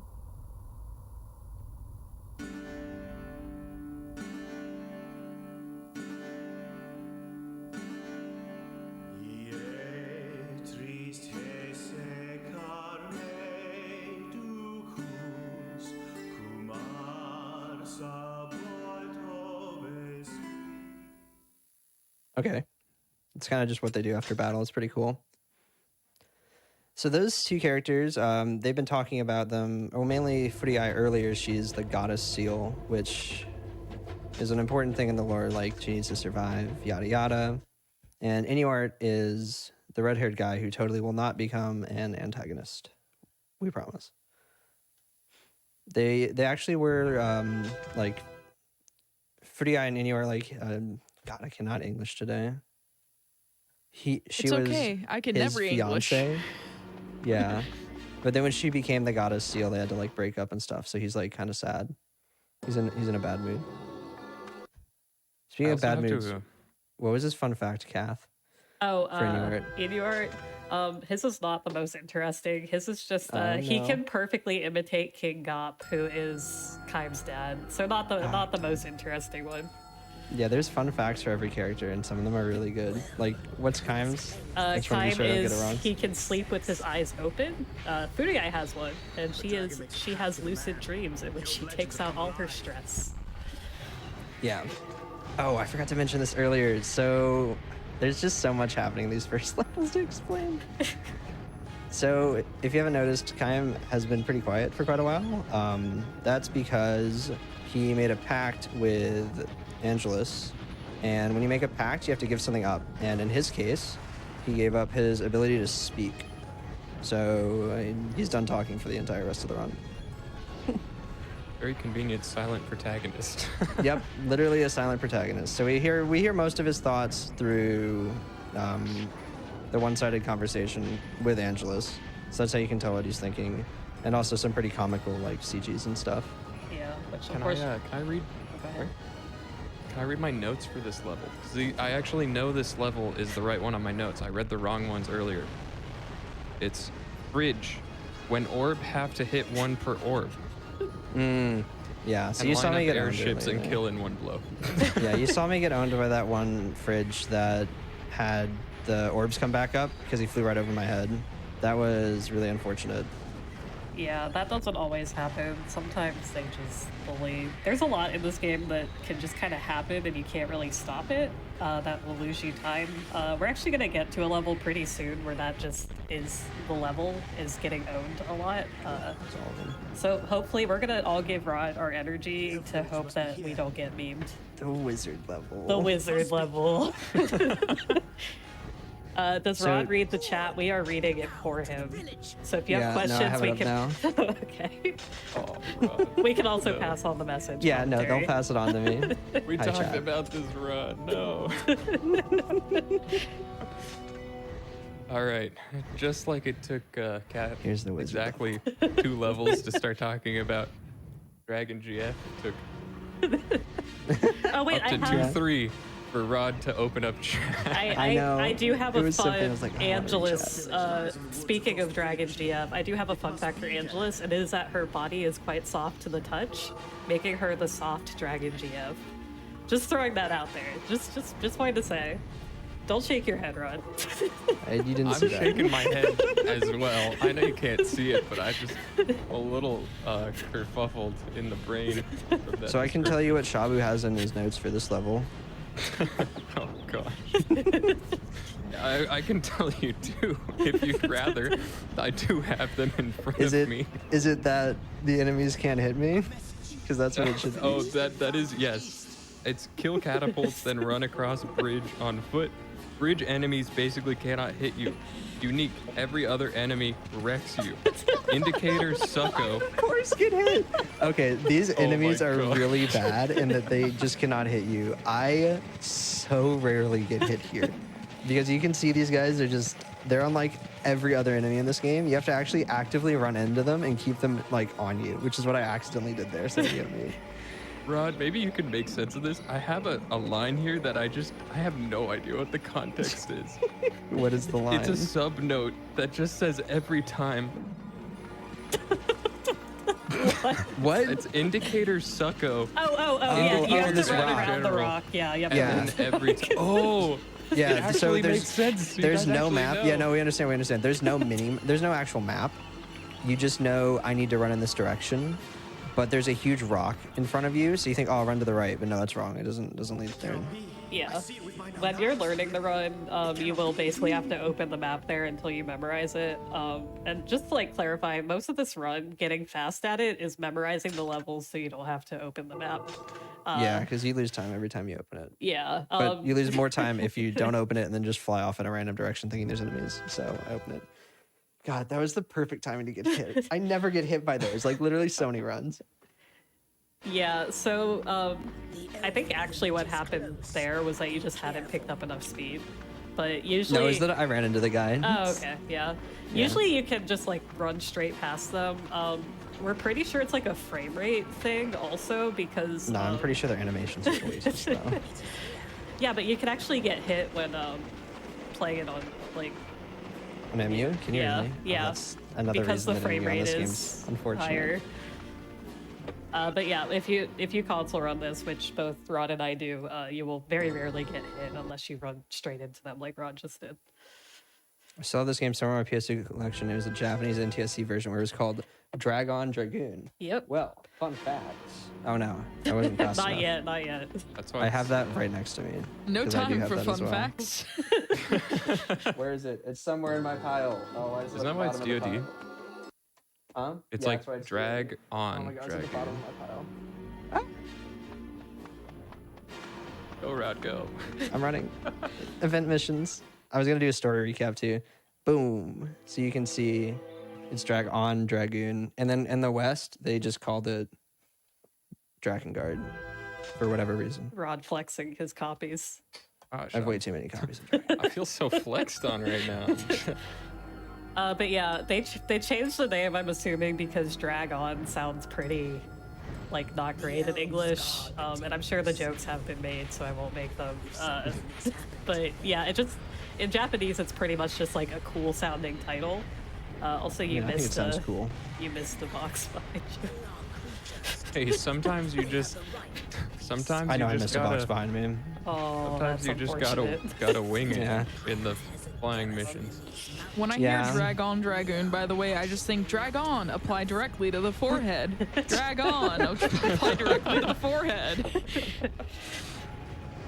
Yeah, that's accurate too. Yeah, that's pretty accurate for this game. So we get another new enemy, and of course, as with all air enemies, they have nice quirks. These are, if they get up in your face, they will just fly around you in circles, and they're extremely hard to track because, as I said earlier, the flying is like kind of heavy, and turning is not the most responsive thing. So if something's just like circling you, point blank, you're just in a not fun time. Yeah, there's another level with Griffins that I will talk a bit more about them while Rod tries to not get owned by them. But they are, just know that they're an incredibly annoying enemy. Probably the worst aerial one until later in the game. Until Wyverns. Yeah. And then there's Reapers. And then there's Reapers. See, everybody loves Soft Dragon GF. Apply Soft Dragon GF to forehead. Exactly. You just, I do have air magic, let it rip most times. Oh yeah, so pretty much you don't want to hold any magic because you only have a small bar right now. We'll get more magic bar later as Andros levels up. But for now, it's like just use it when you have it because it kills most things. Later on, there are enemies that are immune to it, and it's really unfortunate. So this is the wizard level. I do know this level. You know this one. Wizard level is projectiles the level. Terrible level. Oh yeah, did you guys talked about if you get hit twice by a projectile, you get knocked off. Yes. Yeah, we mentioned that, Right. and this is where that is extremely important because if you haven't noticed that yet, there's a lot of projectiles, and not only that, it's gonna get significantly worse. Yeah, this level is very much like the guy who was designing the levels discovered that you could put so many archers in one spot, and Ballista, God. and another That archer enemy stopped me that from we're, turning. that we're gonna see in the level editor, and they just like spammed them all over the place. Also, this is a new enemy type, which is the red enemy. They are immune to magic. They're not immune to it, so like it does damage to them, but then they goo at you. Yeah. Which is the scientific explanation for what they do. If I ever accidentally magic, you'll see, but they literally just shoot green goo at you, and it's like a projectile, and it hurts. Yeah, they like also barely take magic damage, so it's kind of like Yeah, they not- don't. It's like chip damage. It's Yeah. not worth it. Um, I am gonna kill all of them, so I don't need to kill all of them in these groups. But if I don't, that'll make the next part of this significantly more irritating because I want to kill the next enemies over here with magic. So I don't want to be gooed while doing that. So many puns I could make about goo or good or I'm just gonna I didn't did put that in there. write basically every enemy added in this game is more irritating than the last. Yeah, it's kind of funny. I don't know All if right. anything's more annoying than these guys, but well, actually, the red I don't know. versions of these are. Yeah. Okay. So this is the wizards, and I'm gonna let Ron This is the first concentrate wizard. a little here. No, you're good. Here's all of his buddies that now spawn, and yes, my PS2 is on fire at this point. Anyway, behold projectiles. Okay. So we're immune to projectiles when using magic, so I'm gonna immediately use magic to pray that I kill some of them, and then I'm gonna fly away Or not. and hope I don't get knocked off, and then turn around and try to snipe a couple off. Okay, apparently they're all dead over there. That's Oh, weird. actually, this is a pretty lucky wizard. Well, I don't want to jinx it. I'm gonna knock on wood here for you. Uh-oh. But Oh no, Kat, why'd you say this? no, I'm sorry. Great display from Rod. Oh. That actually went pretty well for how many that killed. Yeah, it usually does not kill this many. please. I just want to kill this guy I with was his not archers. trying to be sarcastic. I just happened to start that sentence. I'm gonna double check that one's dead. Okay, he is. But yeah, so usually it's actually this is faster bad. if you get owned. All right, I'm just gonna kill him on the ground. Yeah. Yeah. If you get owned, to just do it on the ground, because you can block their projectiles as well as you have an iframe when you're casting magic. So basically, you can just kind of yeah. cheese them. Oh yeah, and sometimes wizards just don't take damage. It's like a fun little thing they do. It's completely random. Sometimes That's their they Easter don't do egg. it. Yes. Sometimes they just don't get hit. Sometimes they just don't get hit. Fun. So- you know, we like to have fun here. Yeah. One of the reasons I picked up Knight's Vow in particular is you can see the magic it has is pretty different, and it goes really far. And also that AoE move now does, like, it shoots that little fireball, which I can use to poke things that are further away. That did not dodge nearly enough. Okay. So I noticed I have magic on Angelus, so I'm gonna try to hop back on. I believe. Hit X and then immediately a triangle. Sick.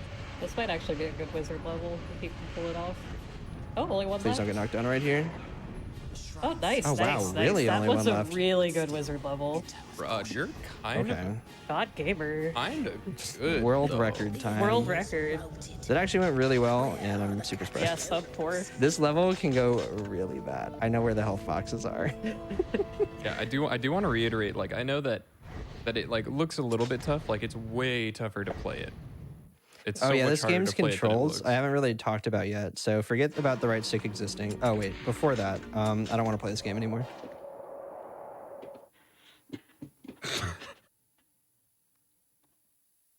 Just kidding, I think it's okay now. So what I really didn't want to do is play a level that has a Roman numeral in it, because Roman numeral levels take you to unlocking your companions, and that's slow. And I don't want to meet either of them. Yeah, Specifically so- that one. So there are But, yeah. companions in this game. We're not going to meet either of them for the A and A run. You only need them for D, and one of them you can actually only get after beating the game once. They don't really work like the NieR companions where they follow you around and like hit stuff for you. No, you summon them. They are, you yeah, become they're Final them. Fantasy summons pretty much, and they have OP magic. They have Yeah, their own so- health bar. Yep. Their health bar is like their timer for how long they're on the field. And if I didn't skip that there, the story would branch off to the levels where I unlock Leonard. But because I quit back to the start menu, well, it wasn't the start menu. I quit back to the story free expedition select. I could then just pick the one without the Roman numeral, and then it doesn't take you to it. And the game does not tell you about this anywhere. Yeah. It's like it does not. If you're just pressing X, like just playing the game, not really thinking, you'll end up unlocking both Leonard and Ariosh. And Ariosh's levels to unlock her are awful. Yeah, they're They like- are very long. 45 minutes. I was timing it for speedrun purposes, and they are 45 minutes to unlock Ariosh, but she is OP, so if you're playing casually, you should definitely get the companions. Yes. I just saw Misery of Life features in chat, and that's the funniest thing ever.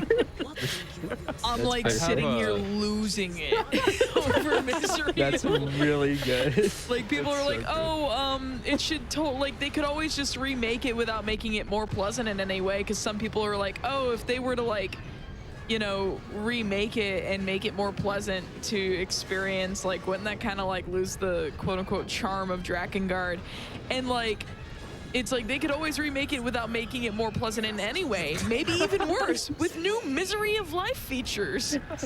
So Yeah, I want to see that on a marketing campaign. I've actually thought that. It's like, man, if they remake this game, I hope it's awful. That'd be so much fun. Yeah, I think that a true remake of this game would just be HD graphics, but everything is the same. Like, there's no mini-map. There's still I think a it'd be like a terrible draw pinball game or distance. something weird. Yeah. It would just make Speaking no of sense. awful. It's like a pachinko game, and it's Yeah. Oh wait, I know what Shava wants to say here. Yeah, speaking of awful, this is the family level, which I've renamed. They talk a lot. And since we talked about the radar earlier and how it doesn't actually work, I know we're done, but the radar is not up like at all. Yeah. That whole level. So you might have noticed me like kind of fish around trying to find enemies. I found them by their red eyes in the sky. But my lock-on, like the auto lock-on, really wanted me to fight those towers on the ground, and they were super optional. So yeah, if they're talking and you can't see the radar, because the radar when you're in the aerial missions, it shows you pretty far, so I can guess where I need to go based on the clusters normally, or seeing them like pop up like when they spawn. But then they talk over that, so I just don't know where I am. Okay, guys, we have to show this level of respect. We're about to Even meet the more best awful. character in the entire game, in the entire DrakeNieR franchise, in fact. Okay, but before you get there, Wait, but I want to make sure that we get to hear this intro, because this is my favorite introduction too. It hasn't happened yet, but Need when a it moment does. of silence for the Yeah. best character. Until then, I will complain about this level's geometry and that we're in the desert. And I don't know if you've noticed, but it's significantly harder to aim in the desert because this adds the third dimension in. Before it was just kind of I'm going around the ground. Now I have to worry about how high they are on the sand dunes. And that is for sure a misery of life feature. oh my god, my notes for this level. They probably say something similar to that. Oh wait, here he is. Wait, here he is. this is it. Imprisoned by the Empire. Can anyone hear me? This voice. Is it Verdelay? Is it Verdelay? So I can't hear the game audio, like full It's done disclosure. I've run this game so much, so often that I actually like know, like I can quote this game pretty much, and Verdelay is absolutely like the greatest character. He's really quotable. he's like, I'm the hierarch Verdelay. Can anyone hear me? Is that Verdelay? Got the Verdelay. fade. Where is he? Verdelay got the craziest fade. Yeah, too. so he's trapped. I didn't explain this earlier. This was one thing I wanted to hit that I didn't say. So we're the Union and we're fighting the Empire. That's the important part. So Verdelay's in a Empire prison right now. That's the thing to the right, I'm pretty sure. And we are gonna get him out. So Verdelay also has a pact partner. So we mentioned that earlier that Kai made a pact with Angelus because they both got injured on the battlefield in the first level. And then now Kai can't talk because that was his pact price. So for Verdelay, he also made a pact with, I can't remember, I think it was a dragon. But the dragon since turned to stone. Yep. And Verdelay's pact price was, I didn't mean to save here. You know what? Screw it, we'll save. It was his hair. I actually didn't know that. Wait, yeah, he has a sick head tat. Yep, he has a sick head That's why he's tattoo. got It's not the his crazy hair, fade. it's a I head see, tat. I see. Yeah. So also that was his pact price. everyone with a pact has like a cool tattoo. They get like a cool tattoo on their pact. And yeah, in price. someplace relevant. Yeah, so like Kaib actually has like the A tongue mark on tattoo. his tongue, and there's like it's pretty And- fun. It's pretty funny I because skipped he it because like it's so long. At the event. because he they animate the little faces in the corner, and like for that part where he's like explaining to Inyard and Furii that he lost his voice, and can't by talk. explaining he can't talk, he like sticks out his tongue and it actually like zooms in, and there's like a little in the little textured box. yeah, there's like a little It's textured so like funny. tongue tattoo. Yeah. There's other Mind pact that. prices in this Yeah, game. we'll get to them. So far, we've only had these two come up because they're the only two pactees. Do you mind if I talk about if I forget my notes real quick? Because I have no idea what these mean. I know what one of them Okay, means. one I think it's second, funny. because I got Yep. one last thing to throw the pact thing. The other thing is pact partners' lives are tied to each other. So if Kaim dies, Angelus dies. And if Angelus dies, Kaim dies. Anyway, go ahead. So that's just like kind of relevant. Okay, now go ahead and that's we'll actually decipher super the notes. important. That's super important. No, a fridge holds the lives. I don't know what that means at all. Oh, okay. I get it. I get it. It's I get one it. of the fridges. One of the fridges. You only have to kill one of them. Okay. Yeah, so Sorry. that was the no, I understand now. I was like, the fridge holds the lives. Excuse That's me? poetic. No, I know now. That's yeah. pretty I was trying to write down so much so I fast. remember this note session, yeah. So there's a couple enemies in this game. This is actually one of them. So I'm gonna kill it. It's gonna make a huge splat noise. Okay, apparently it wasn't one. I couldn't remember right. Oh wait, it's this one. I didn't see this fridge. No, he's behind me. Yeah, so they don't tell you this in game because Drakengard is a great game that doesn't tell you anything. Squat. Sometimes certain enemies are tied together. So like if you kill that fridge, like half the cubes will just despawn. And they don't mention this. It doesn't apply to all fridges. It doesn't apply to all levels. It's not consistent at all. It just kind of happens, so you gotta know. It's normally like if there's fridges and a bunch of cubes drop down, you should probably kill the fridges first because the cubes just might spot away. Maybe. Yeah. Sometimes. But sometimes they don't. But either way, it's good to kill the fridges first because they're kind of irritating. And it's easier to kill them from far away because lock-on isn't as good on them, because even if you just lock on them a couple times, they're still invulnerable for more hits. Whereas boxes, you can just kind of spin in a circle and lock on. So I do see some mention about Verdelay. So it's kind of implied in the guidebooks, well, not the guidebooks, like the world books that they publish, that Verdelay actually used to be really handsome at some point and charismatic, and that's why his hair being lost is a huge thing. Is because it basically made him less hot. And if you're because the way packs are worded is like it takes away something that's really important to someone, and so the fact that everyone has these like crazy packed prices, as we'll see, and then Fertilase is just his hair. It's just such a weird like, oh, it's his hair. Yeah, okay. it's damn, he must have sick hair. There's a similar character in Drakengard 2 where they actually go more into what that actually means to like lose your charisma, but that's kind of like what's implied, and they just don't really go into it in game. There's actually a lot of stuff in DrakeNieR that they just don't say in the game, and it only comes from like outside material. Yeah, NieR is kind of bad at doing that, but Drakengard is where that all came from. Because I know Amber kind of explained it earlier for how Drakengard 2 is connected to this game from A-ending. I'm pretty sure it's also connected via a book. But I know for a fact that, what was it? Drakengard 3 is a prequel to this game, and that game only connects through a book. Yeah. It's a book that has a similar events of A-ending in Drakengard 3, but it's not exactly, and it's only detailed in a book. Yeah, so Dawn 2 the book's not translated. actually does not have a book. It's A-ending with like a little asterisk next to it, where it's like it is A-ending, but slightly different. Yeah. As in like Sarah is there now, and that's basically the entire difference from what I can tell from that game. Yeah, because Sari doesn't show up in A-ending here. Yeah. But he's important in Dawn 2. Isn't there like also a mobile game for between like NieR Replicant / Gestalt and Automata? No. No, I don't know where the mobile game is in the timeline. So there's 2 mobile games that have this franchise in them, which just makes it more confusing. But I'm not sure where Reincarnation is on the timeline, and I don't think Sino Alice is in like a normal spot. No, Sino Alice is not officially connected. Okay. I thought that there was something that explained like, or that featured Emil or Kaine. I actually straight up can't remember off the top of my head. So they're present in collab form for both of those games, but as far as canonically, no. They are not like canonically in either of those games. As far as I'm seeing some discussion about canon. Oh god, that's a rabbit hole. Oh, yeah, no, so I feel like here is is a good place to talk about it while you're getting owned by canon archers. is whatever you want. Yeah, also, if you missed it, Verdelay kindly let us know that Imperial Arbalesters, they're the enemy of the Flying Dragon, in case we weren't aware yet. So I'm very aware. Whenever there's a break, I've got actually gameplay stuff to talk about. Yeah, I would like to address this one thing. Of course. As far as canon goes, Drakengard is canonically like a ton of timelines.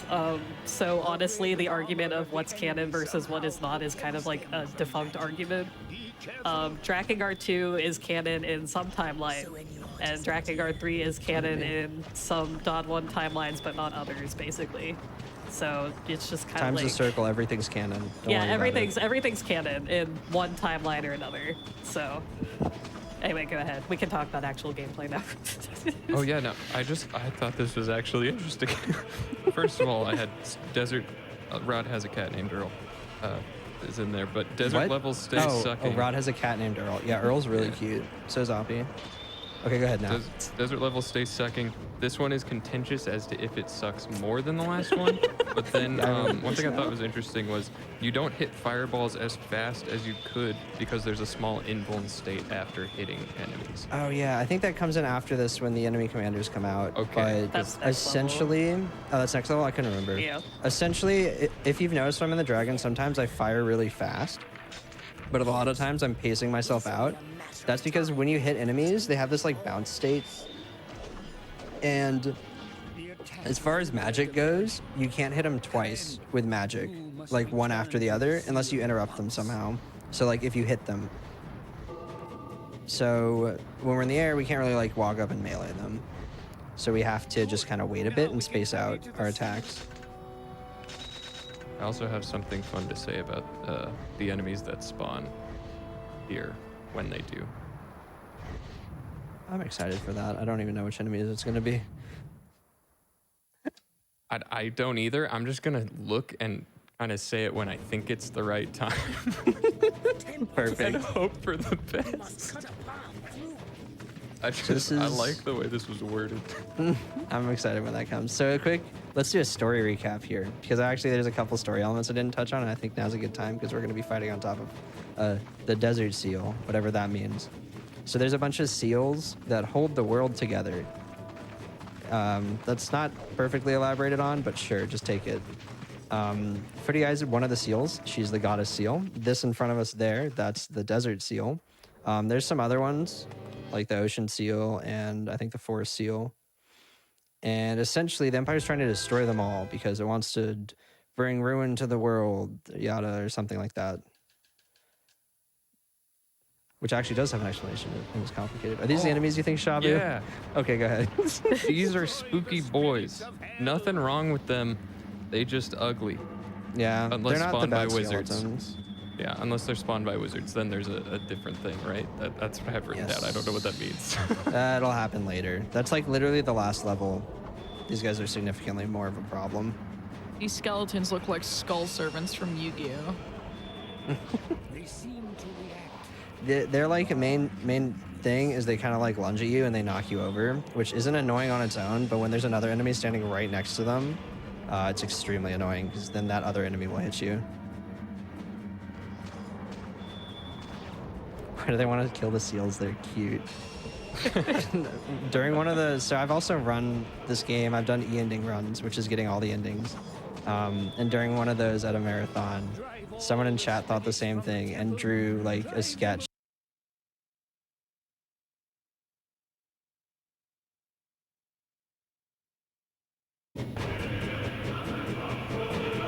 Extended technical difficulties, but we are back. That won't be happening again for the rest of the night, knock on wood, and we should be all good. I'm gonna go ahead and turn it right back over to Rod as we return to our Drakengard run. Feel free to give us a countdown to go right back into the run. All right, yeah, ending F didn't count. All right. The memes in chat. Oh my goodness. Yeah, that was one of my favorites. Okay. Yeah, I just paused immediately, so you guys missed me having to turn around, which I'm gonna do as soon as I'm paused. 3, 2, 1, go. Oh, what? Okay, never mind. I'm already lost again. I was like, as soon as I'm paused, I'm gonna be lost, and that's exactly what happened. I don't even remember what we were talking about. Ghosts, I believe. There it is again. Yeah, I'll just run. Look, okay, we were talking about this before we came back live. I was like, yeah, I'm gonna have to unpause again, even though I've been looking at the map this whole time. I'm gonna forget where the enemies are. Because like it's just a circle, just go in a circle. Literally a I'm circle. like, I'm gonna forget. You just go counterclockwise, and then you'll run into all the enemies. RNG minute, it's fine. Okay, I'm sorry. Yeah, this is gonna help us Shabu, later. the goo. The goo? Oh yeah. Shoot, then dodge goo. Yep. So I mentioned earlier that yes, those are what it's going to say. I mentioned earlier that the red enemies will goo at you when magic hits them. I haven't mentioned yet, but the dragon's attack that it does, its magic, is magic. So all of its fireballs are magic. So you can't use it on red enemies. But our targets are actually black enemies, which are like commander units, whatever that's supposed to mean. They're normally just a little tougher. So I can use it on them, but then I need to dodge so I don't get gooed, because goo is projectile. Have appeared on the battlefield. I just want you to know you look so stylish. Thanks. So these enemies are the Imperial Commanders, as Vertile, or as the random soldier said, and also that's an F because that means that all the enemies are going to reload. I got stared. Basically, these enemies are super beefy. You can see how much health that even a direct hit fireball takes off. It's not very much. So basically, we learned actually, while most of the time on the desert levels, if you fly too far away, the enemies will unload and completely restore their health. For whatever reason, that doesn't apply always to this level, so you can actually just fly around in a big circle and slowly chip them down.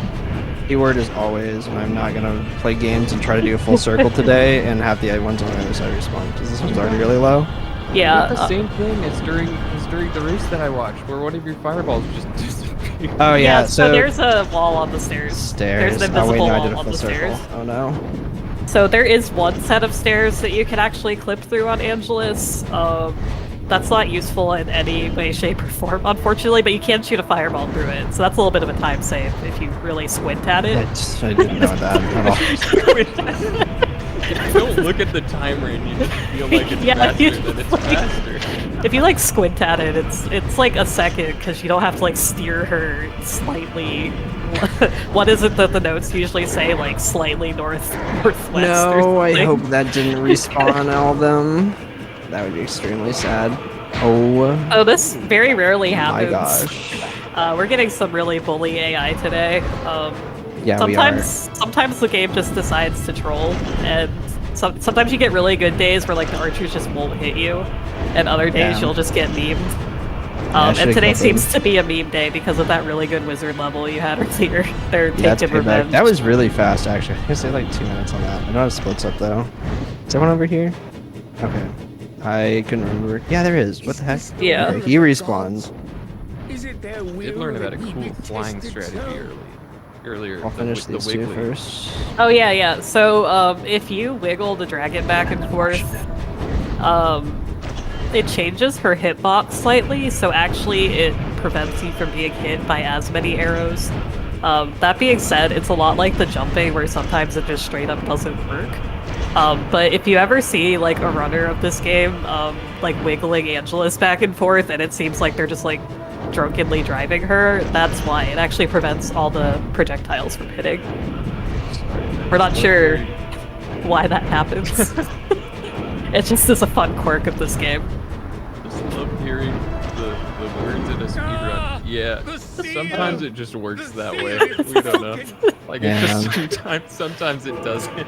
Just wait for the aerial enemy where I'm like, I just don't know how this enemy works. And those targets are alive. Yeah, the mission just ends here. It's kind of a bait. Yeah.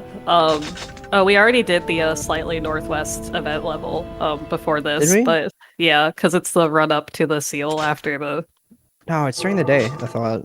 Oh, am I thinking of a different one? There's it's a different. So for ending, you have to get all the weapons, and some of the weapons have random requirements, like just run and grab the weapon. It's over here. But in top-down levels, I don't feel like playing the game anymore again. Yeah, in the Is event it funny levels. a second time? Yeah, you're doing great. In the event levels, there's not a real map. You can't open the map or anything. And there's just a couple weapons where you just run for like almost like It's a like minute. Just like you have north. a top down in a field that has a couple rocks in it.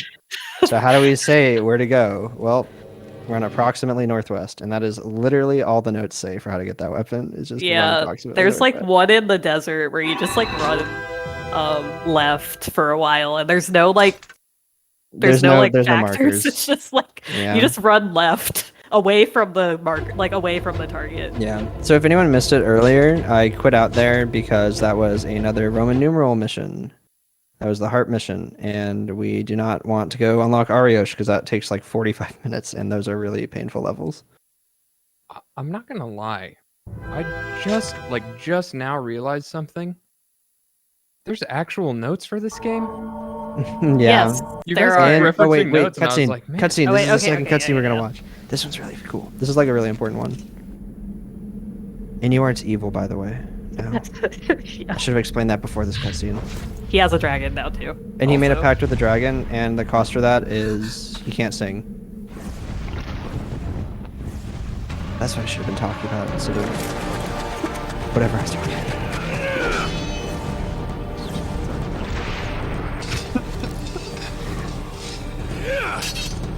We're so caught up in run approximately northwest. I mean, But I forgot to explain the story for the cutscene. But this cutscene's so cool.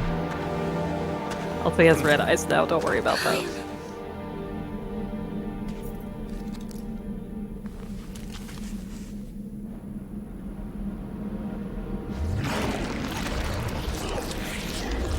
What's that? Flashback. That's the same Okay. type of dragon that killed his parents. Oh yeah, we didn't talk Whoa. about that either. Yeah, I know. Well, it's never mentioned. It is mentioned. I mean, he does. He says it. He in says it the- once. Yeah, you're right. A pact with that which killed my parents. Yeah. Yeah, One he of like his flashes. 5 voice lines. He flashes back when he first sees Angelos chained Oh down, yeah. and she's like, "Kill me then," and he's like, "Nah, let's make it instead." Yeah. This dragon is actually extremely annoying because we have to fight it later, and it will destroy you. When is the kid who goes blah blah blah blah blah? She's coming. She's coming. She's coming. We have peak combat right here. Get him brutally.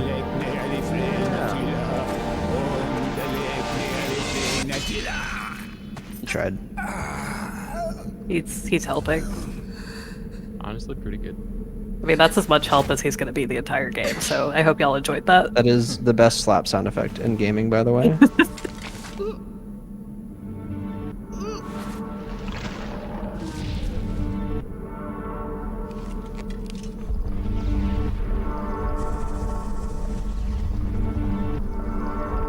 Welcome to a world without song.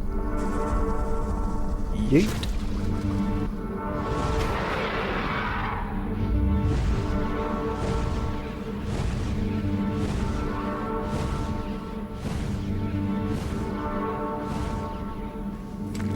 So yeah, he kind of just like runs the entire party over and then steals the goddess and leaves. That's so cool. It's actually like this cutscene. pretty sick, yeah. Because the So music stops as soon as the harp lands. So the other cool thing about this, that Okay, I now didn't I'm realize skipping everything until rewatching, was that so NieR had actually dropped his harp in the desert, and we kind of just pick it up during one of those lovely desert levels, and then somehow he like picks it back up to throw it, but it's pretty sick. So like I'll allow the plot hole, but I had to think about it, so now like everyone else has to think about it too. Sorry to ruin that, but It's a replica. Yeah, essentially one of the event missions that I skipped earlier, like the event cutscene, when NieR was kidnapped by the Empire, was him getting like something talking to him and being like, "Hey, you should like join the Empire," and then he's like, "Wow, yeah, I should join the Empire. That'd be like sick." And then his eyes turn red, and then he goes and does that. I mean, That's like an extreme TLDR. yeah. To be So, fair, the like- game doesn't explain it more than that, so. It kind of. Mm. Okay, so NieR is like he's kind of Fuya's like childhood friend, pretty much. He's like Ex-fiancé. yeah, he's Fuya's ex-fiance, until she became the goddess. But basically, like he's 4 years younger than Kai and has always had like an inferiority complex for him. So basically, the Empire's like, "Yo, you got captured and Furia is gonna die because like all y'all suck, but you can save her if you have a dude with a pact with a dragon." Yeah, and he's if like, only you have strength. yeah, and NieR's like, "Hey, Kai has a dragon. He can help." And the evil person who we'll meet later is like, Yeah, but then he'll get all the praise, and don't you want the praise? Don't you want Furry Eye to notice you? And then he becomes evil. Well, he's like possessed, but like he becomes evil. And that's the longer TLDR of that whole scene. I saw someone in chat say, "Isn't this a spinoff?" No, this is the original actually. NieR is the spinoff. There is no like game before this. This was the first one in the story. Also, these are wyverns, and they're really annoying. They can dodge. Yeah, they will dodge aim shots. See, look, he dodged. Highly irritating. I shouldn't have done that. That was not worth the demonstration. You have magic. I usually save my magic for wyverns because they're annoying, and magic will hit them. Yoink. Cool. Yeah, I should. Well, they also will dodge magic. Wyverns are really irritating. Yeah. But yeah, so that's like the last major. Well, no, that's not true. That's like the last major aerial enemy we're gonna see for a while. Where's 2B? She's like 11,000 years in the future. More than that, I think. I'm not gonna. Pulls out the flowchart really quick. Julio, Yeah. really radical moment in the run. Oh yeah. Also, everybody enjoy this music. If you have like jam emotes, you should absolutely post them. This is the best song in the OST. Oh yeah. Oh yeah, this is that. Not the music. No, this the best part of this is the music. This is one of my favorite in-level OSTs. Yeah, we haven't talked about the soundtrack. Oh yeah, I have the quotes. This is our like so... time to talk about the soundtrack. Actually, I'm gonna wait a minute until we yeah. get to a certain part of this level. But so, if you haven't noticed it, the music in this game is very it sounds like someone took a whole orchestra and pushed them down the stairs, and that was intentional, which is interesting. But yeah, this game has music and it is divisive. I think it's great, personally. There's some real bangers. This is one of the bangers. So this level has a couple important things on it. First, we're gonna get a weapon by killing these ogres over here. This weapon is super OP, and I'll explain it later because I'll have some time. The second is that for some reason this level has a lot of timers where just enemies don't spawn. Like, so right now I've killed all the targets on the map. And there's nothing I can really do, so if I wasn't even grabbing this weapon, I'd just be standing there doing nothing. Yeah, so... Oh yeah, go ahead. Sorry.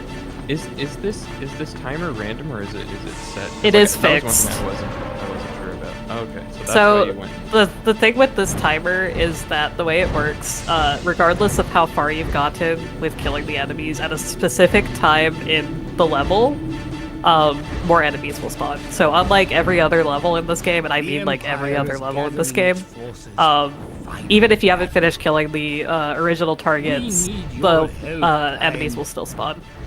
And you see this, unfortunately, if you get owned during the next wave of enemies. But yeah, you will base it the fastest I think people have cleared this level is 5:30, which I believe is the world record holder. And you do have to get pretty lucky as far as the next wave after this. Last one's like somewhere up here, please. There it is. Did that get him? I cannot help Alright, so we were talking about the soundtrack. Honestly, I think the best way to describe this soundtrack is by reading a quote from Yoko Taro himself when he was asked to describe the music of Drakengard 1. Oh yeah, also just to do you want to read this now, Kat? Yeah, I got it, but also just to say we have to wait for more enemies to spawn. To quote Yoko Taro, it would be difficult to explain the music of Dragon Dragoon in a single paragraph. I want you to imagine the following. On a morning without school or work, a carefully selected egg has been lying on the table since the previous night at room temperature. You lightly pluck the egg off of the table and crack it over a bowl filled with cooked rice. Adding a dash of... Sorry, I'm gonna butcher the pronunciation here. Katsuobushi, finely shaved on a wood block. To top it off, and here you need to be careful, you add a few drops of light-colored soy sauce. You take your time to lightly stir in these ingredients. Filtered amidst the grains of cooked rice, part of the egg cooks, and part remains raw. It must not be mixed in too thoroughly. If it is possible, it is best to leave 2 to 3 clumps of white rice completely untouched by the egg, sitting like clumps of marble. Combined with the raw egg, this rice, which is as hot as possible, will make the perfect temperature. We calmly debate the merits of our respective ingredients as all of this spreads inside your mouth and fills your empty stomach. then the song As We Kill Each Other. End quote. That is Yoko Taro describing the music of this game. And if that made no sense to you, then yeah. I thought it was going to go somewhere else because I kind of was like, okay, the instrumentation makes sense, like orchestration, instrumentation, and then it just never introduced the like sound mass elements, and I was just like, all right, okay. I love the question marks. the question marks in the chat. Yes. Yes, this is an actual Yoko Taro quote. Yes, it is I actually in have the actual soundtrack. quote. It's in the soundtrack. I double checked. I'm like, this is real, right? I pulled out the soundtrack. I like flipped through it. It's in there. It's not in English. It's in Japanese. So it's the translated version, but that's Also, the quote. just to clarify, the dish that he is speaking about is a very common, like, Japanese breakfast / lunch that he is artfully describing is literally just a bowl of rice with egg and soy sauce. I see someone in chat say that made no sense, and the answer to that is correct. Yeah. Oh my god, please. These guys are just spinning on me. Oh my god. It honestly reminds me of every interview I've read with Taro. Yoko Like, talking Taro. about... He's like, been on brand for a long time. Yeah, when talking about Monster Hunter, him talking about how he would direct the ending of Monster Hunter Rise, I'm just like, yep, that sounds about right. It's just like, yeah, kill one of the twins. Yeah, the Yoko dragons are Taro people. likes making money and cute girls with foul mouths, and that's basically all you need to know about him if you don't know anything else about Yoko Taro. The finishing blow into And that's like basically it. People sad. And making people sad. But like only if it makes him money. That's like the important part. It's impressive how long he's been this way, and then he got so much attention. Mainly from Automata, really, because that game was big. All the others were well received to an extent, but then Automata was really big. And then you have Funny Skull Guy who talked to D3. And his thoughts on Okabe getting all of the praise for the... Yeah. Yeah, It's so this so is not funny. a Keiichi Okabe soundtrack, if you hadn't guessed yet by listening to it. I think that the same composer also did Dod 2 and I think 3? I do not. I know it's Dod 2. I know Dod 2. Three, I know, three I know is it's Dod Okabe 2. at that point. I'm Okay. pretty sure. Yeah, Dod But, 2 was done by the same person. Yeah, because I'm pretty sure 3 is like where he starts actually hitting his stride. Because there's still some like list. Anyway, that's not Yeah, important. apparently, so like Dod 2 soundtrack is like I really like more... Dod 2 soundtrack. Yeah, it's really good actually. It's more like classic significantly more JRPG. normal. Yeah, it's more classic JRPG because according to the composer, he got a lot of flack for his soundtrack in Dod 1. Yeah, So- and the other interviews, like with the composer and whatnot for the soundtrack, they're like, yeah, we didn't want to make something that was enjoyable to listen to. It had to match the game's atmosphere. And that's so telling of like this game, which is excellent. Yeah, so I guess do you want to explain why we just went back to the Oh yeah, beginning of so the the game? weapon I picked up. So I said there are 3 weapons in this game that we're going to use for the run, and this is the third. It is called Fang's Glaive. It is I don't actually know what type of weapon it is in the game. It's like a sword thing. I think it has a name, but I'm totally blanking on it. Yeah, I have no idea. I just know it is glaive. So I haven't mentioned Glaive damage weapon. values for the previous weapons, but just to put it into perspective, the first weapon we had, which was Kime's Sword, that did 3 damage at level 1. Oh yeah, weapons can level up. We haven't done that at all yet, but this is actually what we're doing here. So Kime's Sword, the like basic default, does 3 damage, level 1, 6 level 2, 9 level 3. Knight's Vow does 7 level 1. I don't know how much it is level 2, but it's not an impressive amount more than that. Glaive does 14 at level 1, which is double what Knight's Vow does, and we're actually going to level it up to level 2 here by grinding. Show no mercy. And at level 2 it does 28 damage. So that is significantly higher already than Kime's Sword at max level. To level up weapons, you just need to get kills on them. So I need to get 250 kills at this level. This is the fastest level to get kills on just because of the sheer volume of enemies. There is another level that's really good for weapon grinding, but we haven't gotten there yet, so obviously it's not very good for grinding You this actually as want this weapon on that level. yeah. The thing with weapon leveled up is that they don't actually happen until after the level is over. So if we killed 250 dudes in the level we wanted on, it won't actually level up until after that. So I saw someone in chat say this. You don't actually need to max the weapons to get the last ending in Drakengard 1. That's something they did for Automata for that special ending. Yeah. You only need to unlock them all. Thank the Lord. Because leveling up weapons in this game is literally just like killing enemies mindlessly. And some weapons don't do much damage. So there are 65 weapons in this game that you have to collect for ending E. But yeah, you don't have to level them all the way up to max. And I think in DOD 3 you only level them up to max for an outfit that they use in the New Game Plus run. Yeah, you'll see the outfit later. It's kind of cool. It is really cool. It's only Automata. And does NieR? I can't remember if NieR needs it for I don't think NieR you need it. I think you just need it. You just need all the weapons. Yeah. I think the Kavia games are all like you collect them with the exception of DOD 2. Yeah, DOD 2 is some little circle of however you beat the game. The answer is still suffer, but you don't need to. You don't need to max level all the weapons in Drakengard 3. You just have to collect them all, I believe. Unless I'm wrong. 100%. Nope, you're 100% right. Okay, because I see people saying that in chat. I'm like, am I? No, you don't need It's to. For what? I'm certain about this. For what? For what? Sorry, I spaced out. For Drakengard 3, yeah, to get the ending, which is the final ending of that game, you need to just collect all the weapons. Because that unlocks the chapter D. I know for a fact that you have to upgrade all the weapons in Automata. Yep, that's the only one. Because that's the route. That's the speedrun that I routed. Yeah. So you are quite familiar. A to Z, yeah. Ins and outs. Yeah, the all endings run for DOD 3 is like 6 hours, so I'm 99% sure that's not enough time to level up all the weapons. Oh yeah. Yeah, it's not. Yeah, it's 6.5 for Automata, even with Tower. When I first did it, it was 13 hours, so that makes me feel old, so like 3 years ago. Anyway. You don't need to level all the weapons to get the jet fight. You just need to collect them all. Yep, you just have to get into E. Use magic on these. Yeah, all you need to do for a jet fight is finish the game. Yo, is this just Fireball, but it also drops a Hurdy Puddle? No, Yeah, so pretty it's much. not...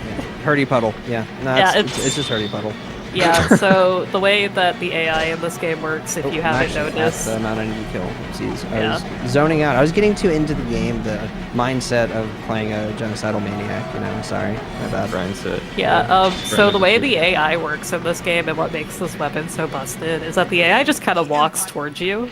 Oh, you didn't kill the horses. Oh my god, I forgot the horses. I was so into the grinding and explaining, I forgot to kill the horses.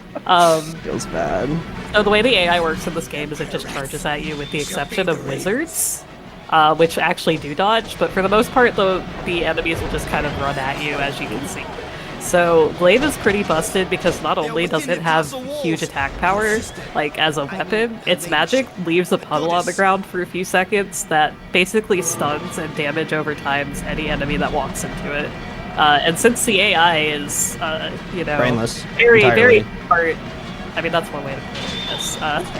They just they'll just walk into it and die, pretty much, or at least be stunned so you can kill them with the actual thing.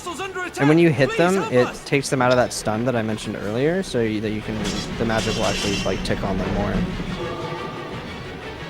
Rod, your jumps are out of control.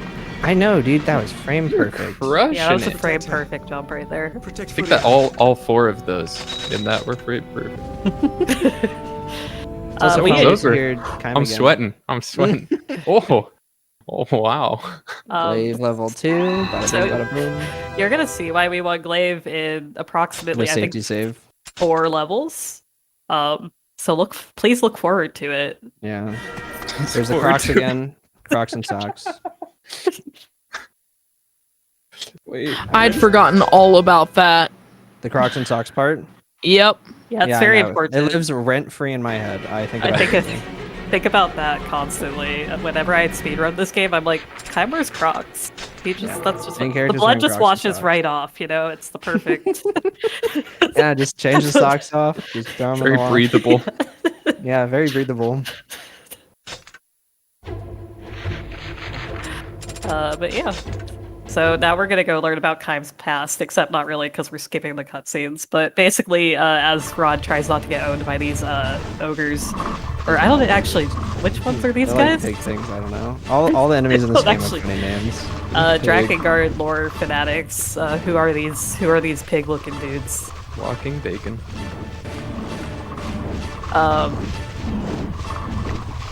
How many kills are needed? Hamtaro. How many kills are needed for weapon level 2 to 3? I believe for glaive it's 275, but I think it varies by weapon. So it's not really worth the time. Sorry, I really want a cameo with Yoko Taro. That's a pig called. They are Hamtaro. orcs. Thank you.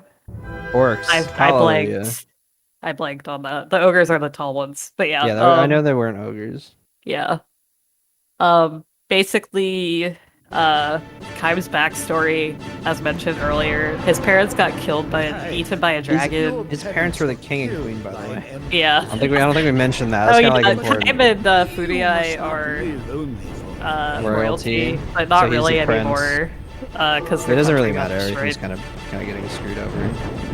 But basically, Kime was actually like a really chill and nice dude. And then his parents got eaten by an empire dragon. And now he's very angry. Now he's a mass murderer. Yeah. But yeah. So that's actually like super relevant because Vertile right now. Oh my god, I went completely off. This is what I get for thinking. Vertile is like, Kime, you need to end your merciless ways. And Vertile's like, no, actually, I can't. We'll just keep going, dude. It's like so sad. Vertile's like, no, Kime, be nice. And then he's like, screw it. Vertile is pretty like anti-murder until it comes to like the non-human dudes, and then he's like, actually, if you wanna kill him, that's fine. Yeah, an interesting part of this game and its characters is pretty much all of them have like a flaw. Some is super obvious, others is like a little less so. But so for example, Kime's is he's really into like just killing. That's his flaw. It's pretty obvious why that's a flaw. That's his entire character, actually. It's murder. Yeah. Kime is what we would call a flawed character. Yeah, he's a flawed protagonist. Inspirational protagonist. What are you talking about? In this game is that way. Yes. Vertile's is that he's very cowardly, so he like won't stand up to Kime and tell him to stop killing. That's why he's like, you should stop, and he's like, oh, I can't. Yeah, there's other we did characters, miss. But yeah, we did miss a great cutscene where I believe there's a cutscene where Kime kicks Vertile, and there's one where he like points a sword at him, and they're pretty great. But unfortunately, we are skipping them. Yeah, Kime gets really angry. Yeah.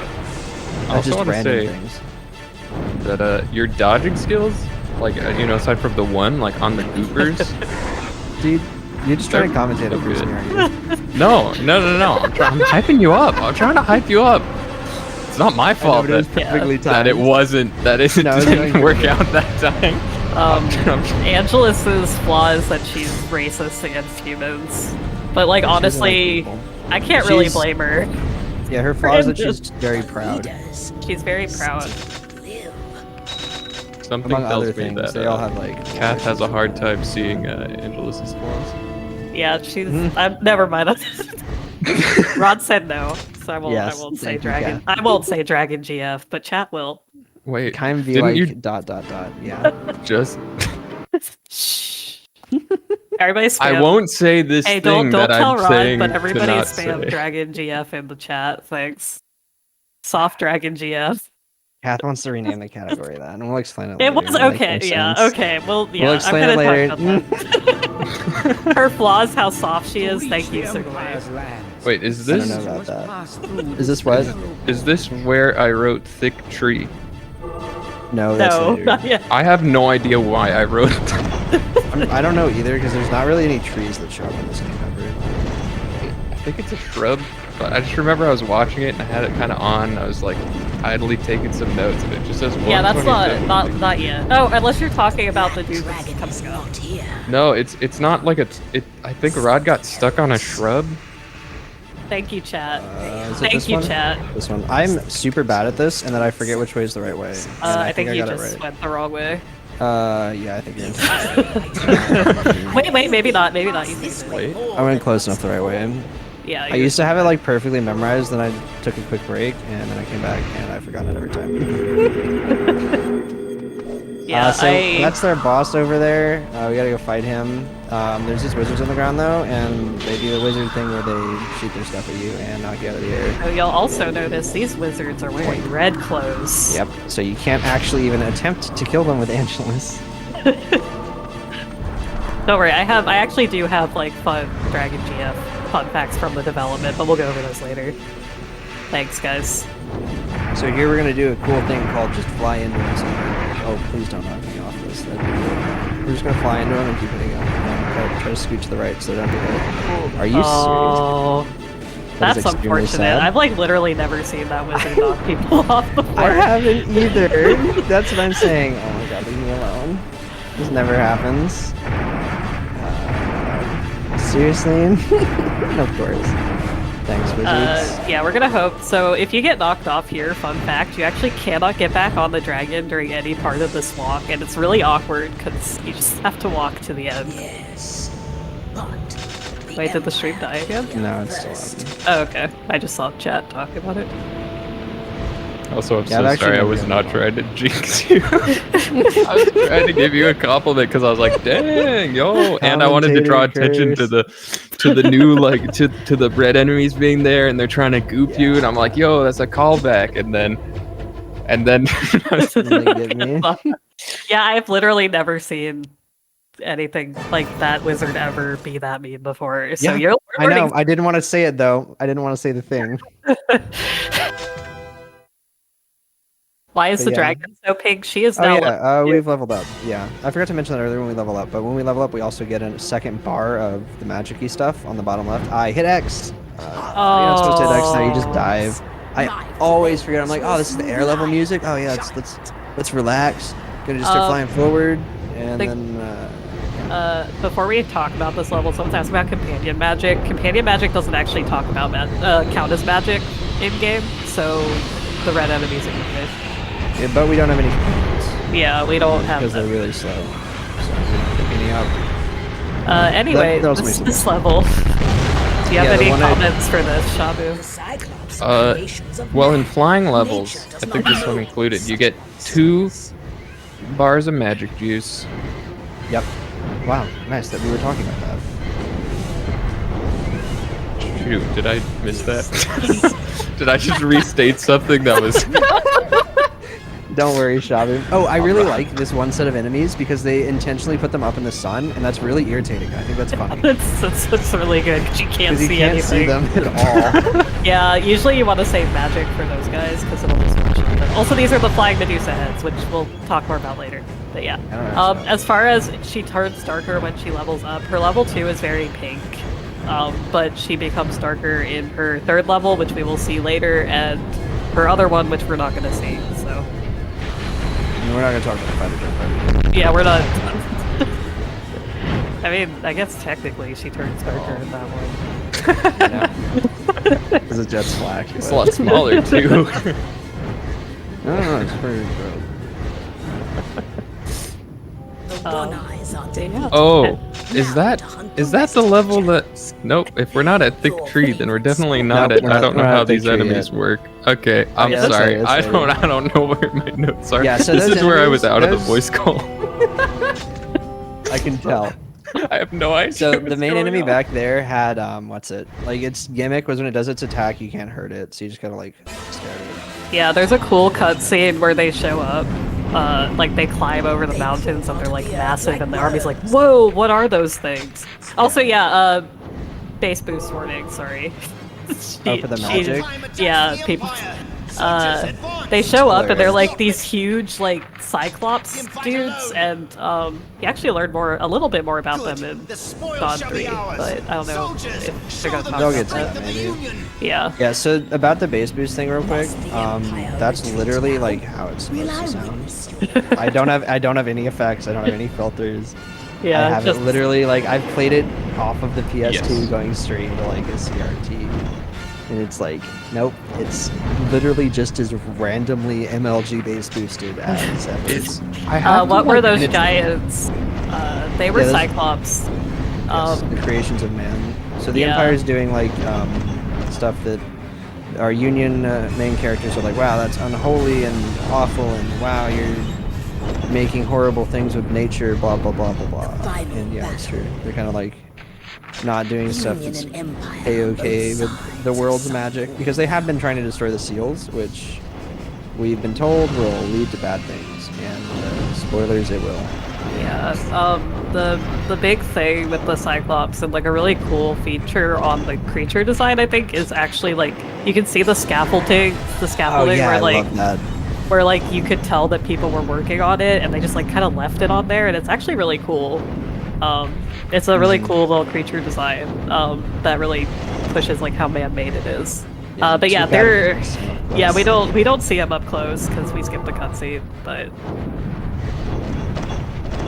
they're there, and we'll see them in the next level in the distance. I think actually in this level you can see them. yeah, they're in the background. Oh man, there's the ballista. No, it wasn't the ballista, it was archers. Oh, well, So that's there's- lucky. 'Cause That's extremely lucky. So there's two of these like catapult whatever things on this level, and they're also comically sized. If you get hit by them on the ground, they actually do like half of your health bar. they actually which also is- do like a third in the air as well. Yeah, they do an insane amount of damage. So when I get knocked to the ground earlier, I'm going to when I have to go to the ground earlier or later to fight the red guys, I'm going to instantly kill the catapult because I don't want to deal with that. Because that will kill me. Because even though this is a ending run on normal, an A ending run on easy, not normal, there are still levels where it's kind of dangerous. Just because enemies can stun-lock you. Okay.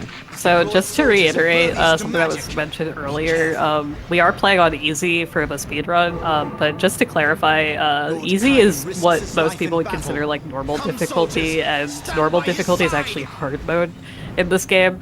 There isn't like Gives a you a hard warning. mode. Yeah, it gives you a warning that's like, hey, you sure about that, bud? Yeah, You when seem you're pretty doing normal. confident. Anyone who's played the game on normal, tell me how you loved ending B's boss fight. Yeah. Smile. Normal just means you generate magic less quickly, and enemies do more damage to you. There are a couple weapons that you can actually only get on normal mode, so it's actually routed into all endings to switch in between them. But yeah. Yeah. All endings, we just pick whatever we can for the time that's faster. How is the soldier talking to Kaim? He's very loud. Don't worry about it. Yeah, Oh, basically that one. 3 is the one that I think of for the enemies talking to you while you attack, but I'll let people experience that for themselves. Oh yeah, we didn't mention this earlier, but you kind of noticed they kind of like walkie-talkie talk to each other, like Kaim's on the dragon, and you can somehow hear Vertile. Pact partners can do that. They can hear Yeah. other pact partners like in their head, as well as their pactee that they're paired with. So that's how. Well, can Angelus hear Kaim? I can't remember. Yeah, she can. Okay, she can hear She's- Kaim. We can't hear Kaim, but Yeah, we then hear everyone else talking as well. Yeah, So, it's how we actually find our companions that we aren't picking up, actually. yeah, that's how we found Vertile, because I said I'm Vertile. Yeah, so Angelus is like, oh yeah, I'll just speak for you. We never really hear her speak for Kaim. She just kind of says whatever she wants. Yeah, It's pretty funny. It makes a little more sense in the original Japanese version of the game, because Angelus and Kaim actually had the same voice actor, Yeah, it's pretty neat. and she has a much like gruffer voice in that one, from what I remember. Yeah, she's voiced by Peter. So Peter? Peter, who is the voice actor's like drag name, pretty much. Okay. So it's like a persona. I was the- wondering if there was a last name you were leaving out. No. That's just Okay. that's the persona name. I did not know that. Interesting. Yeah. No, in English, there's actually a dragon in Dod 3 that has the same voice actor as Angelus. Which Yeah, is I cool. believe it's actually the same in Japanese as well. And that is Mona Marshall, by the way. You probably will not recognize her, but if we picked up Sarah, who you can only get after this voice, you will probably recognize her making the same voice as she used for Izzy in Digimon, if you watch that. It is literally the exact same voice. Yep, So one little thing I'm doing here to just be safe is I'm trying to get combos. Combos give you more XP, which I don't really care about that much. But at certain combo points, you get orbs dropped. On easy, you only get health orbs until 100 combo, which might seem hard with this weapon, but other weapons attack faster. It's significantly easier to get. So I get them on 16 and 28. The 16 one's kind of small. I think it's 62, 16, or 13. I always forget, and I'm always kind of close. Yeah, it's 16. Shoot. Okay, go this way. Prodigious, indeed, yes. And then at 100, you get an orb that makes you deal double damage, which is cool. Oh my god, I ran into the bush again. No way. Oh yes. Big tree. Big tree. Big tree. Big tree. We finally figured out where the note goes. And check probably the same shrub.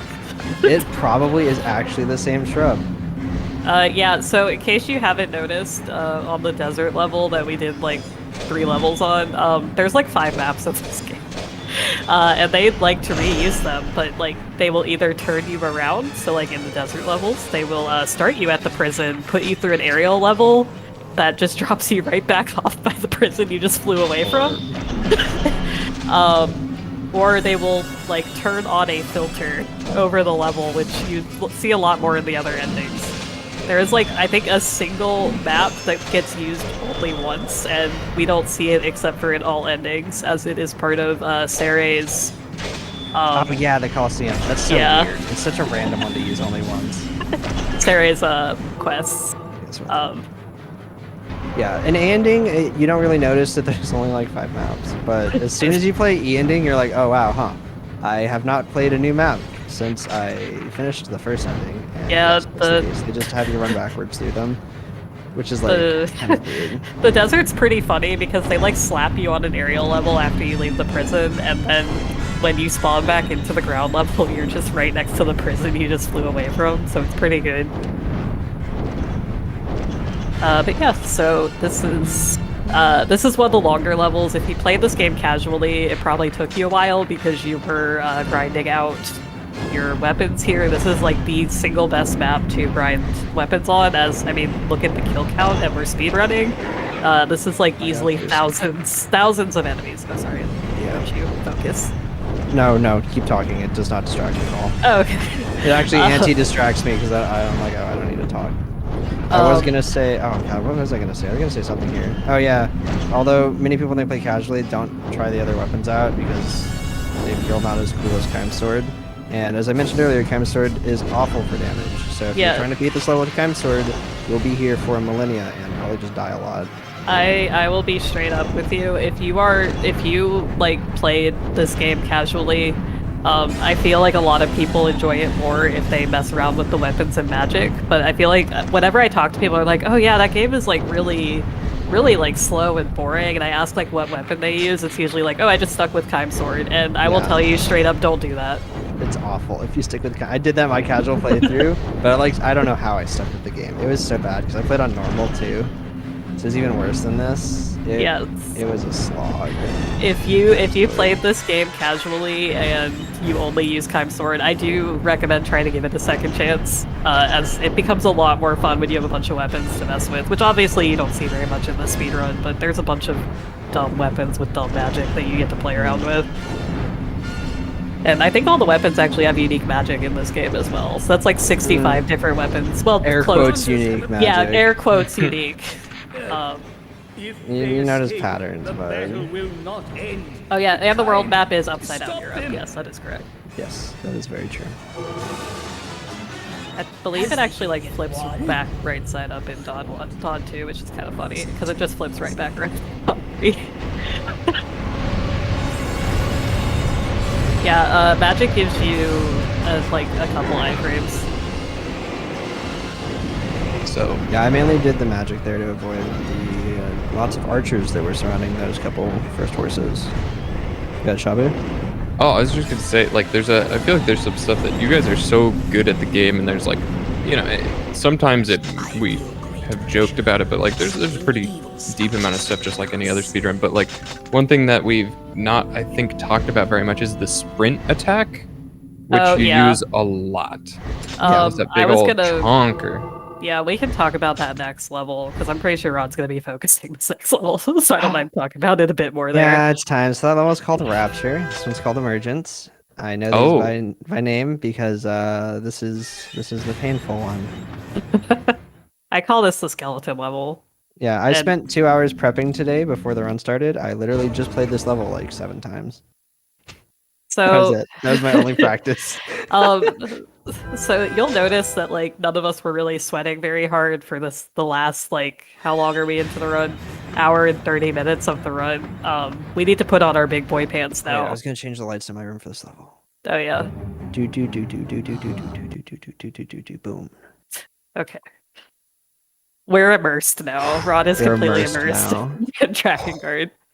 Also in the cutscene we skipped, the Empire nuked us pretty much with magic nukes, and also now there's like a flying fortress in the air. Don't worry too much about that.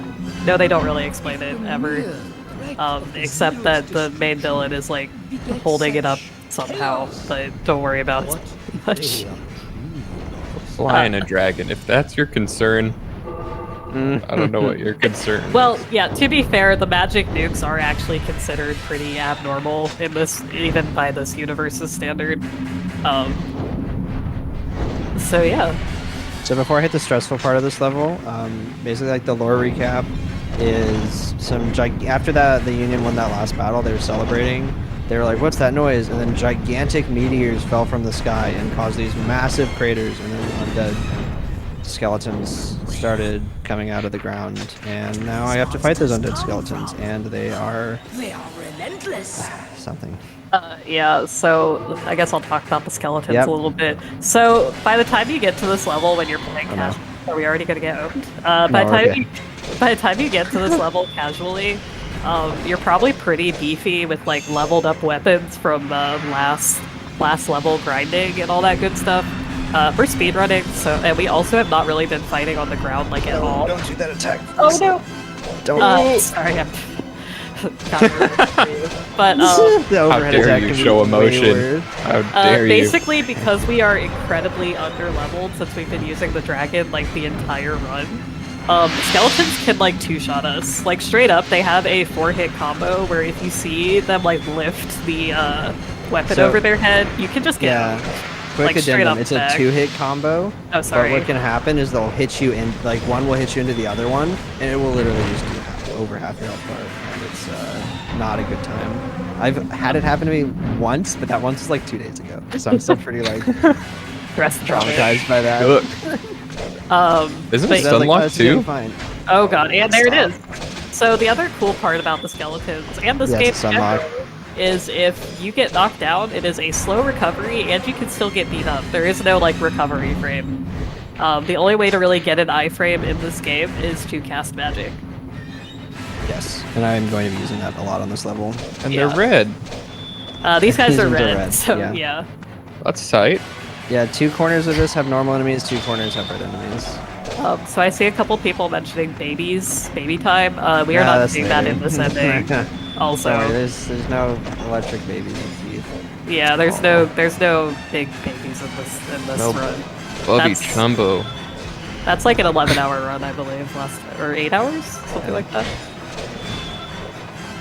All right, I am now exceptionally glad that I know where all the health kits in this level are. Did I kill that guy? No, apparently. But yeah, this level is like where the game actually like starts to get pretty serious in the speedrun. I like to describe it as basically like the rest of the game is preschool, and then like you don't really like go through the rest of school. You just get like booted up to college as a toddler. And that's pretty much the rest of the Drakengard 1 run from this point. That's actually an amazing analogy. I love that so much. I mean, it's yeah. I get that it's accurate. I'm just saying it's a good analogy. You know, credit where credit's due. There is like a child that's coming up. No. At least we skipped the fairy or the pixie. Oh yeah, we don't. Yeah. Oh. We don't see them. Don't worry about So those. hearing that extremely not well. Drakengard 2 continues from ending A, which is the one we're running, with like an asterisk next to it because it's like an edited version. ending A. And that's basically how Dawn 2 works, timeline-wise. And Taro was not. Taro was like video editor / there to help. So real quick, update on how this is going. It's going Bad. not good. Okay, cool. From my current health, they could easily combo me with one skeleton, so I'm gonna just take one of my 2 safety heals I can do. Don't shoot me. Please. Oh, I'm already down bad. Let me leave. Yeah, the 3 is a archers pretty coming cool. in just like my So time to shine. None of 3's endings actually lead to Drakengard 1. There's like a spin-off manga of the events that lead to Drakengard 1. So like, there's like, you can argue about like canon stuff, but ultimately it's like, if you don't read the books, you're not actually getting the canon timeline. They're all good games though. You should play all of them. They're a good time. I mean, look at this gameplay. Please don't hit me. Thank the Lord. My canon's already messy, but anyway. There is no real canon for Drakengard. NieR has a canon. Drakengard is more like oops all timelines, and that's actually a thing in 3 that they talk about. Okay, I want to try to have the skeleton. So the strat here is you want to have the target skeleton be right in front of the circle, and then hit him into it. Oh, I don't have magic. That's really bad. Oh okay. no. Okay. No, they it's knocked me okay. down. We're We're fine, good. we're I fine. got iframes from it. I'm a There's little. an overhead. I have like bad experiences with this level as a speedrunner of this game. Everyone who runs this game has awful experiences with this level. This level just does the worst things to you. This level like ages you like. This is one of the only pretty levels I was much. worried about for this run. I was like, this one.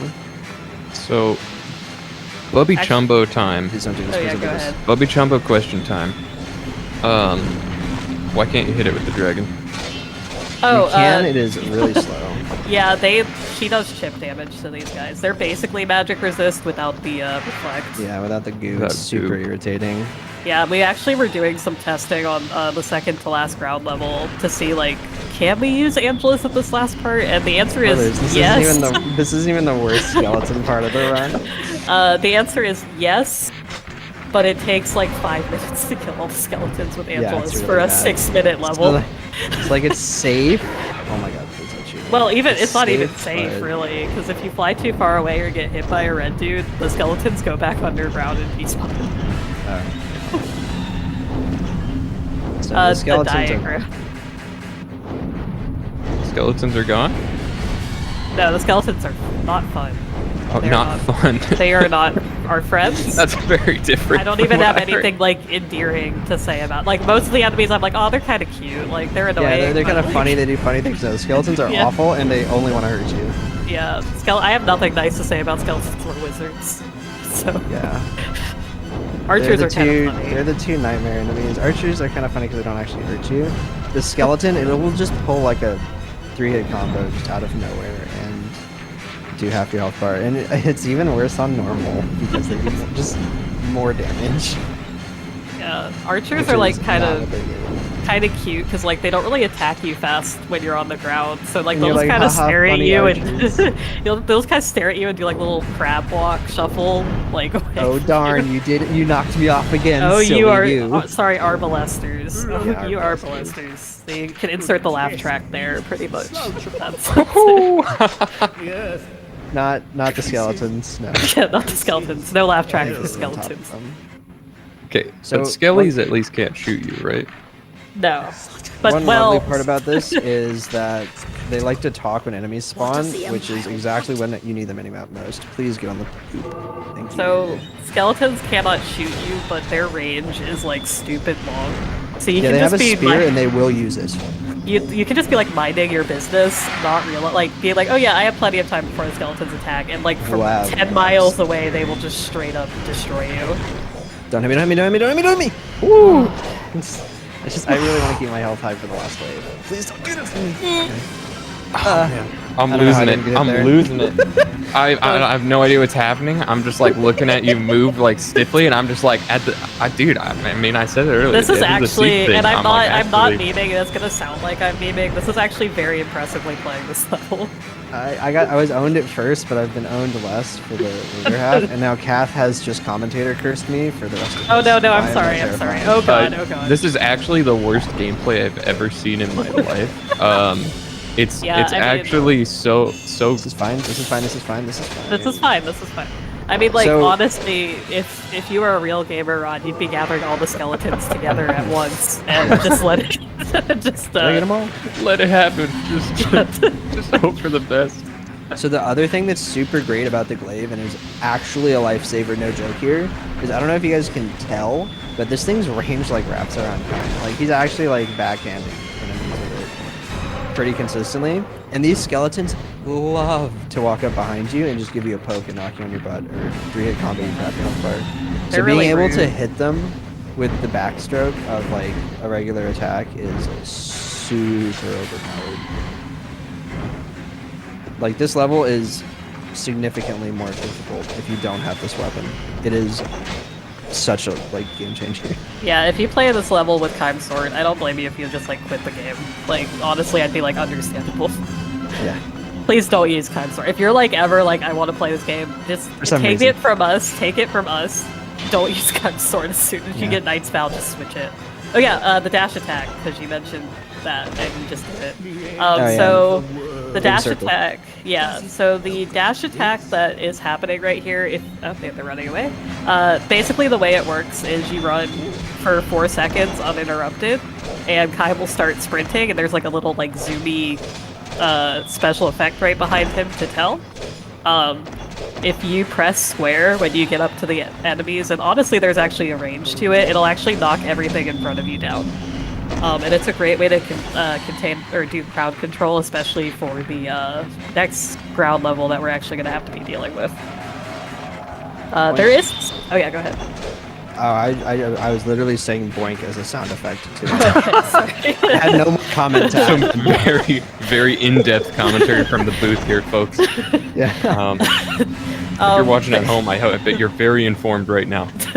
Okay, I'm lost. So there are actually a couple more things with the ground combat, as much as it is like also Lord Kime. The ground combat actually does have a few more things than just pressing square and triangle sometimes.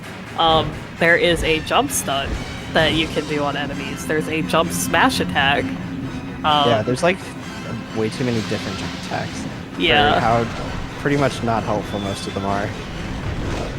The jump stun is pretty good for. Oh no. The No, jump. stop. The jump stun is pretty useful for getting through levels with a lot of ground enemies that you don't need to kill, because it doesn't do a lot of damage, but it does kind of like knock them on their butts for a little bit. So you'll probably see Rod doing it in the next level, maybe. Alright, so this red guy is kind of like creeping around the outside, and I do not want him to walk over and goo me while I'm dealing with these skeletons. Because I use the magic as my safe little area I can stand in and not be owned by skeletons, and he will goo me inside of it and stun me. Which is not cool. I'm waiting to say something until after you're done with this level, but Oh, you can go ahead. You can go ahead. no, we're gonna don't. Okay. I Okay. thought got that you. was the last Oh no set no of no no! enemies. Oh my God! Okay. You paused just as the skeleton went for I you. know. I was like, I really hope he stops after that attack. Okay. This is only kind of scary because I know they can combo me from this health. But yeah, there's a jump smash attack where if you dash and jump stun them, it'll like do like a big wave. Oh, you don't have magic? Be careful. I thought I had magic. I'm terrified now. No, this is fine. Okay, you're good. You're good. The jump smash attack. And we the can enemies relax around now, you. okay. No more stress. Well, just kidding. Until later. But yeah. So the jump smash attack does like exactly what Back it to sounds like. It's it smashes it all together, like all the enemies around you, and stuns them. The only downside to it is that it animation locks Kime for like a second. He just stands there menacingly. So it's not really used a whole lot unless there's like a lot of enemies that can own you. Nice. I wanted to say that all compliments that I have put towards you have been 100% genuine. I just want people to know that when I say your skill and everything, I didn't want to say anything because your health was right there. And the second you're like, you're really, this has been, I'm like on the edge of my seat. Like, I don't know how you're maintaining composure. And then the second you say that, you just get wombo combo to death. Yeah, and it's like, well. That level was the single level I was worried about. You're not worried about the last two? No. If I die in the last two, it's kind of funny. Yeah, okay. Is this? I wrote a quote. Is this? Oh yeah, where the enemies, they explode. Okay, that is this level then. Oh, I was gonna say, I have a quote that says, "I don't know how these enemies work. They fly at you and go boom. Just dodge forehead." Yeah, a couple of the aerial enemies aren't really threats, but they just kind of linger a little too long, and it's kind of. Yeah. There's like a strat. They haven't come up yet, but. Oh no, there's also the ones that just explode at you, and then when they do that, they're actually just dead. You just have to dodge them. Yeah. Oh, I think that's actually this level. Yeah, that is. We already saw them actually. Yeah. I was like, oh yeah, that is these. They just kind Rod's so zoned in. Such a professional, just like. Yeah. My fun fact for these enemies is the little Medusa head ones, like the little arm things.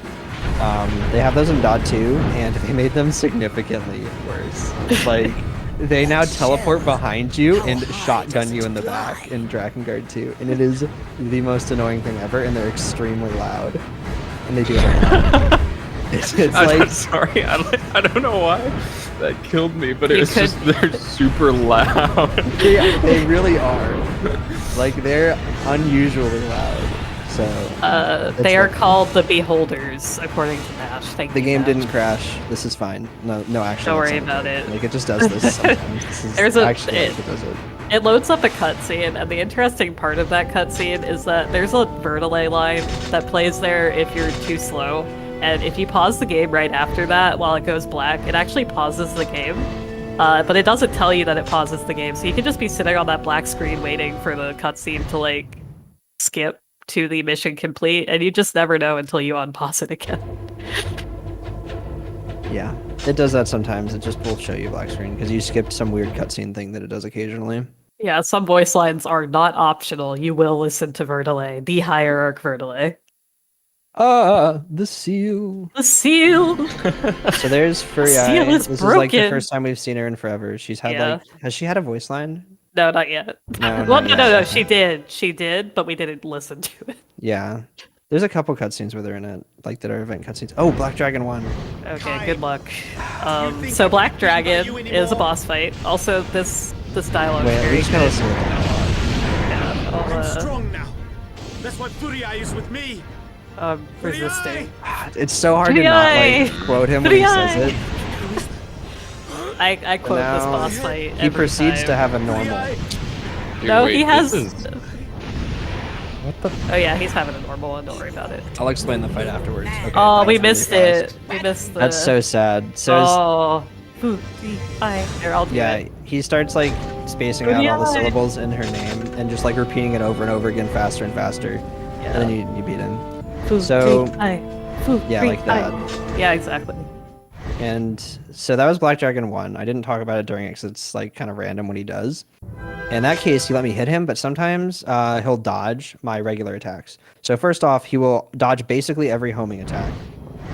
Then second off, he will dodge random like aim shots, and it's just you just have to pray that they land. So there's no like rhyme or reason. So real quick, this level, we need 2 bars of magic. So I'm gonna kill these wyverns. And you'll notice the wyverns kind of act like a more nerfed version of Black Dragon. So I'm almost certain they use the same AI in some form. I want 2 bars of magic, and then you see there's this huge cool Sky Fortress, which is like super sick. This is like a really cool map. Is that 2 bars of magic? Yeah, you're good. You're good. Sure. I'm pretty sure I am. Okay. Yeah, you're good. Gotta kill all the dirty stinking wyverns. Thanks, Mikhail. Thanks, Mikhail. Yeah. So we're gonna get 2 bars of magic, and then there's all these cool cannons around. We don't really care about them. I made the mistake casually of thinking I had to kill every single cannon in here, and that takes a millennia. Yeah, don't. Yeah. The game doesn't tell you this, but the only enemies that matter are in here. So I'm just gonna go in here, and we're gonna use a magic twice. Oh, that was kind of clean though. I have lock-on can be a menace in the fortress, but I didn't actually see. There we go. Yeah, sometimes it'll meme you and like leave one cannon alive, and then you have to find where it's at. Yeah. But that saves so much time knowing you don't have to kill anything but the wyverns. And you don't even have to kill the wyverns, you can just skip them. We only kill them because we want magic. Sky Fortress time. It just kind of throws you in here. This is actually my least favorite level in the entire game, and also the one where I think I have the most resets on because I just get super unlucky here. Well, except for the last level, but we'll talk about that later. So this is Sky Fortress. You don't have to kill any of these guys. They don't matter. We're trying to get to the second floor real quick. You'll also notice that we only have 20 minutes. Before every level's timed, by the way. I don't know if anyone knew that. Most of them have an hour. Yeah, it's always an hour, like, except for these ones. I don't know why you'd ever want to spend an hour on a level unless you literally just kill every single enemy, which would make more sense, I guess, if you're trying to look for weapons without a guide, but... Yeah, the big level before the skeletons, a lot of people spend like 50 minutes on grinding levels because they don't know you can use the dragon on everything. But yeah, I'm not gonna say anything. I'll hold off. I'll hold off. Shoot, I got punched. It's still thought about it. I guess it could reach brains. Oh my God. So these knights have this attack where they just stick their sword out, and they will, if they do that thing where they lock onto you like that, if I was slightly closer, he would have hit me and just knocked me to the ground. Yeah, so the fun fact about the knight sword hitbox, the hitbox is huge. If you touch the side of it, if you touch 5 feet in front of it, or like 5 feet behind it, sometimes it'll just hit you, and it just owns you. And I'm not really sure why they programmed it that way, but that's Drakengard 1 for you.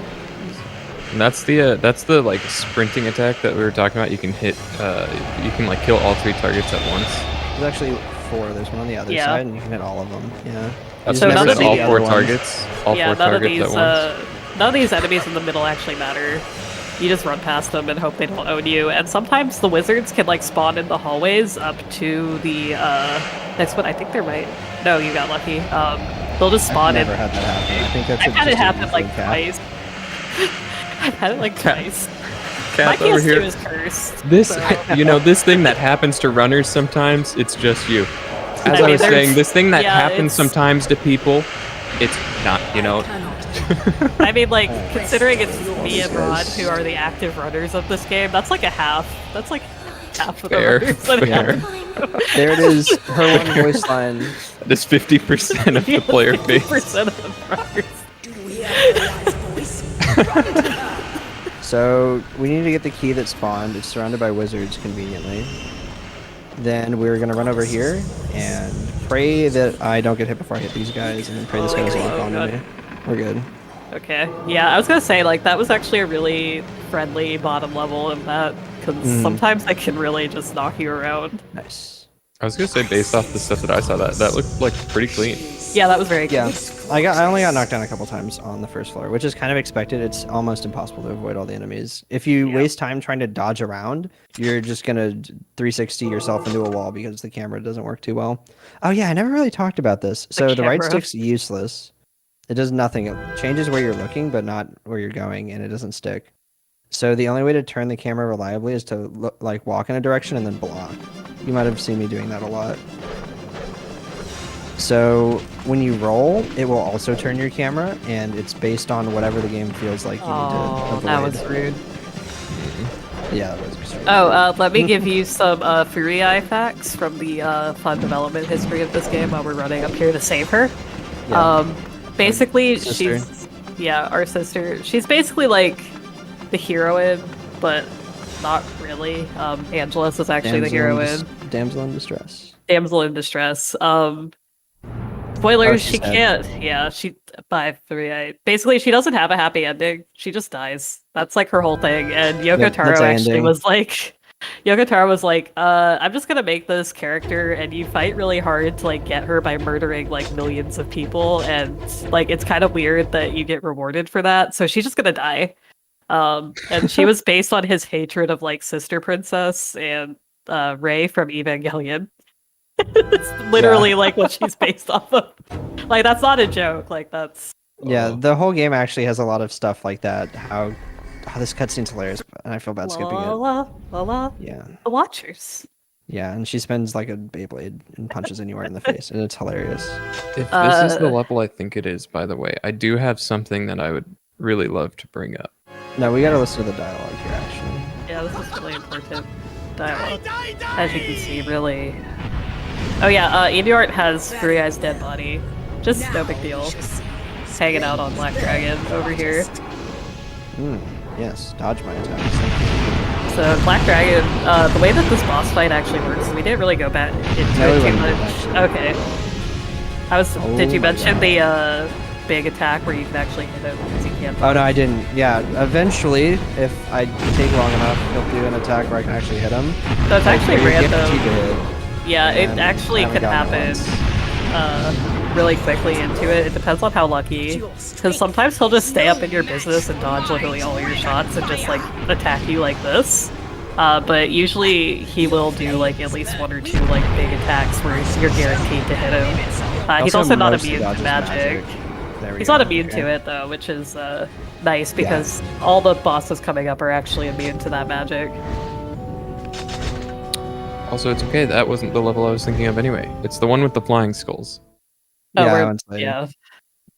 And the gourds. DrakenGard 3 is supposed to be before DrakenGard 1. Yeah, DrakenGard 3 is a prequel. Also, Angelus is now level 3. She has a big volcano tail now, and she's more red. She's no longer pink. Oh yes, someone has one of my favorite things about Dod 3. I don't want to steal all of their talking points, but I don't know if they have enough time to get to all of this. But like one of the things for Drakengard 3 was Yokotaro wanted to name it Drakengard 4, and the whole time they were confused about what happened to the third game that never got made. Like that was gonna be the story. Oh yeah, the development of Dod 1. The fun facts. If you want to talk about the gourds first, that's fine. Oh yeah, you guys had a very interesting discussion when I rewatched stuff. Oh the gourds make a sound when they open, but the jury is out on if it's a laugh or not. And I'm just really curious what chat thinks. So these enemies, these enemies that open make a noise when they open, and me and Kath have gone back and forth a significant amount about what noises they make when they open. So I would love everyone's opinions. Also, here are the skull enemies. I don't know how they work. Yeah, they can't be hit by homing magic unless that homing magic is aimed at something else. It's very weird. And they can't be hit by regular magic until they're close enough to you, and then they just do this, and then they just instantly die. It's not that interesting. Please. Oh my god. But yeah, so the development of this game. So basically, like when they were creating this game, this was before Square Enix became Square Enix. And they were still Square and merging. So this game was actually one of the ones that was made during the merge. So there's a lot of subject matter in this game that would be considered pretty like taboo for most games, especially around this era, especially ones that get localized. But the interesting thing is that they were really worried that this would not actually fly as a game. So the producer Saito actually like flew to Los Angeles to pitch it at E3. And the Sony executives were just so tired and had gone through so many pitches. Their pitch was last, yeah. Yeah, their pitch was last. That they just approved it without even looking at it. Yeah. Like straight up, they just did not look at the pitch. So Sony was actually asleep at the wheel when the game got approved, which is really funny. So the other thing is that Enix, or when they were merging, they were really worried about the tone. But because Sony had already approved it, they just kept shooting down, like, hey, maybe you could, like, make this less dark, and the producer was like, no, I'm leaving it as is, like, we're already far enough into it. You're getting this game and you're gonna not like it. Yeah, you're exactly. But yeah, it's like... Yeah, because as we were saying earlier, a lot of it's meant to show, like, Taro's critiques on some things, like how a main character goes and kills a bajillion people and then gets a happy ending. So in this game, your main character's insane, is focused solely on killing and leveling up and being stronger, and then he gets awful, horrible ending every time bad things happen to him. Well, I mean, yep, I guess that one's the only par for the course, basically. Yeah, Also, you might have noticed, we didn't talk about it, but Enuard and Black Dragon just kind of flew away with Furai's body, and we didn't really do anything about it. They're going off to start the plot of Dot. Don't worry about it. That's just where they're headed off. Ignore the fact that there's a trap. Which follows the breaking of the seal is the ending. Got some tears. Oh yeah, we also met the supreme villain of this game, which is Mana. She is 6. Don't ask too many questions about it. We will see her more in the last ground level.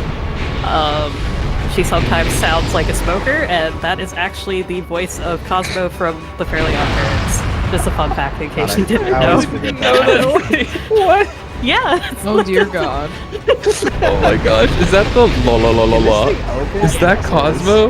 Yeah, that's Cosmo. Oh my gosh, I actually didn't know that was Cosmo. Oh, what happened, buddy? Oh, that's so good. What's below us? That's some like city-looking thing. That's kind of weird. Like, why is there like a modern-looking city? I don't know. Okay. We're just gonna not address it. All right. Yeah, don't worry about that. Ending In order- Oh, this is in order to address that, we would have to go really deep down a lot of rabbit holes. Worm. So we're just gonna not address it. That's fair. Yeah. Say hi to Worm. He's the father of all dragons. He's like Worm an can go into ancient a ball, and we're gonna pray he only does it once. Yeah. You can get that by being really bad at killing it. And I'm doing a great job at that right now. Yeah, for a very long time, we assumed that you actually could not get Uniball Worm, as we call it. But Rod figured out that you can, and we still don't know how to actually trigger it to only be one ball. Please be nicer. Oh my god, this is going really bad. Hey, maybe you'll Uniball for that. I might, because I haven't even gotten to the first one yet. Rod. Yeah, there's the first ball. So here's first ball. So you have to hit it once, and then you get a smaller ball, and then this one's really hard to lock onto, but if you just get a lock on, there's that, and then it goes all the way over here, and then you gotta hit it again. Still doesn't take any damage. And now you have Worm again. Woo, cool, the game lags. Ton of bad spawn. Yeah, so the Worm is like an ancient dragon. Angelus is like, I don't want to fight that. We'd be stupid to fight that because we're gonna die. And then Kaim like gently pats her head, which is actually what happens. He warms her, and she's like, all right, fine, I guess we'll go fight the Worm, and we'll die, but at least we can say that we died trying. No! No, Uniball Worm. So sad. I shouldn't have magicked. I think that's what caused it. Oh, it was so close. Now I have to deal with this whole second ball phase. As I said, Worm takes no damage in these, so I still need to hit him again once he's out of the ball. Thank you, Rod, for demonstrating the ball and really making sure that everyone. Yeah, we need to make sure that thing looks like it has Dobby's head.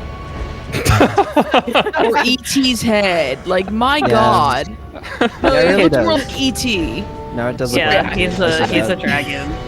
I didn't mean to interject there, but like, my god, I got a better look No, at its please face. do interject. No, you told me I could talk. Okay, so fun fact, now they're dating.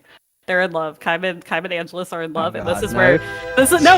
This is where I have the fun fact. Rolled up so long because I was like, wait till after Worm dies. Boom. Okay, yeah. Right away, like. So as a fun fact, one of the moderators for this game actually did change any percent to Dragon GF percent for like 2 days, and then Rod changed it back. So everybody should shame him for changing it because it's one true category name. Didn't Amay change it? Yes. No. I thought that Amay changed it to Dragon GF percent. Yes, you changed it too, and then I changed it back. Yeah, so everybody like at Rod for changing it back from. Kath is getting people on her side. This is called peer pressure. But yeah, so they're dating now, and Well, there's hey, actually. if the majority of the community wants it to be named Dragon GF percent, we can change that. And if you want to join the community, you can join the Discord. Because now's a great time to plug our Discord. Oh yeah, sponsored by Drakengard.com. Yes. So the link to our Discord is sponsored by Drakengard.com, which sends us on a whole another tangent as to why we decided to have a link called sponsored by Drakengard.com. You're just not letting me read these Dragon GF's fun facts. I see how this is. Oh, is that what we're avoiding? Okay, so the sponsored by Drakengard thing is. So, sponsored. Yeah, This game came out in 2004 in the US. What better way to market this than to sponsor a WWE Backlash? I forgot about that. The clip's so good. So, if you type into YouTube, WWE Backlash sponsored by Drakengard, there's like this intro when they come back from the commercial, and they really enthusiastically go, WWE Backlash sponsored by Drakengard, something like that. So, way better because they're professionals at it. And it is just the most surreal thing to think that you could just have tuned in to watch wrestling and just saw sponsored by Drakengard. Wow, I wonder what that is. And then you get this. Like, you get this. I think all those WWE tie-ins are great because I think there was one for like FF8 or something, and they were like heart-pounding non-stop action, and it's like, dude, it's a turn-based RPG. I know. That's pretty much what it was for this too. I've seen like a couple of the other ones for it because there were multiple like takes, and it's so funny. All right, so now we have another thing to talk about because we entered a new realm of pain. Here are Reapers. You cannot hit them with anything while they have their scythe. Yeah, and sometimes they just, sometimes it's straight up. See, like I said, you can hit the skeletons with homing attacks, but not aimed at them, which is a very strange thing to program. So, sick animations, though. Yeah, they have pretty cool animations. You think it's cool until they jerk out on you, and then it's just really not cool. So part of the reason we don't get Ariosh is because her level actually introduces these enemies. Yeah, and it takes 40 minutes. Yeah, to finish her level. But yeah, while we're doing this next ground level and hoping that Rod doesn't get. I was gonna say I have a Dodd 2 fact for you. Okay, yeah, let's hear the Dodd 2 fact. In Drakengard 2, they have a lot of the same air enemies, but they just made them worse. And to make the Reapers worse, they decided for some reason once they're out of draw distance, they should just get their scythe back.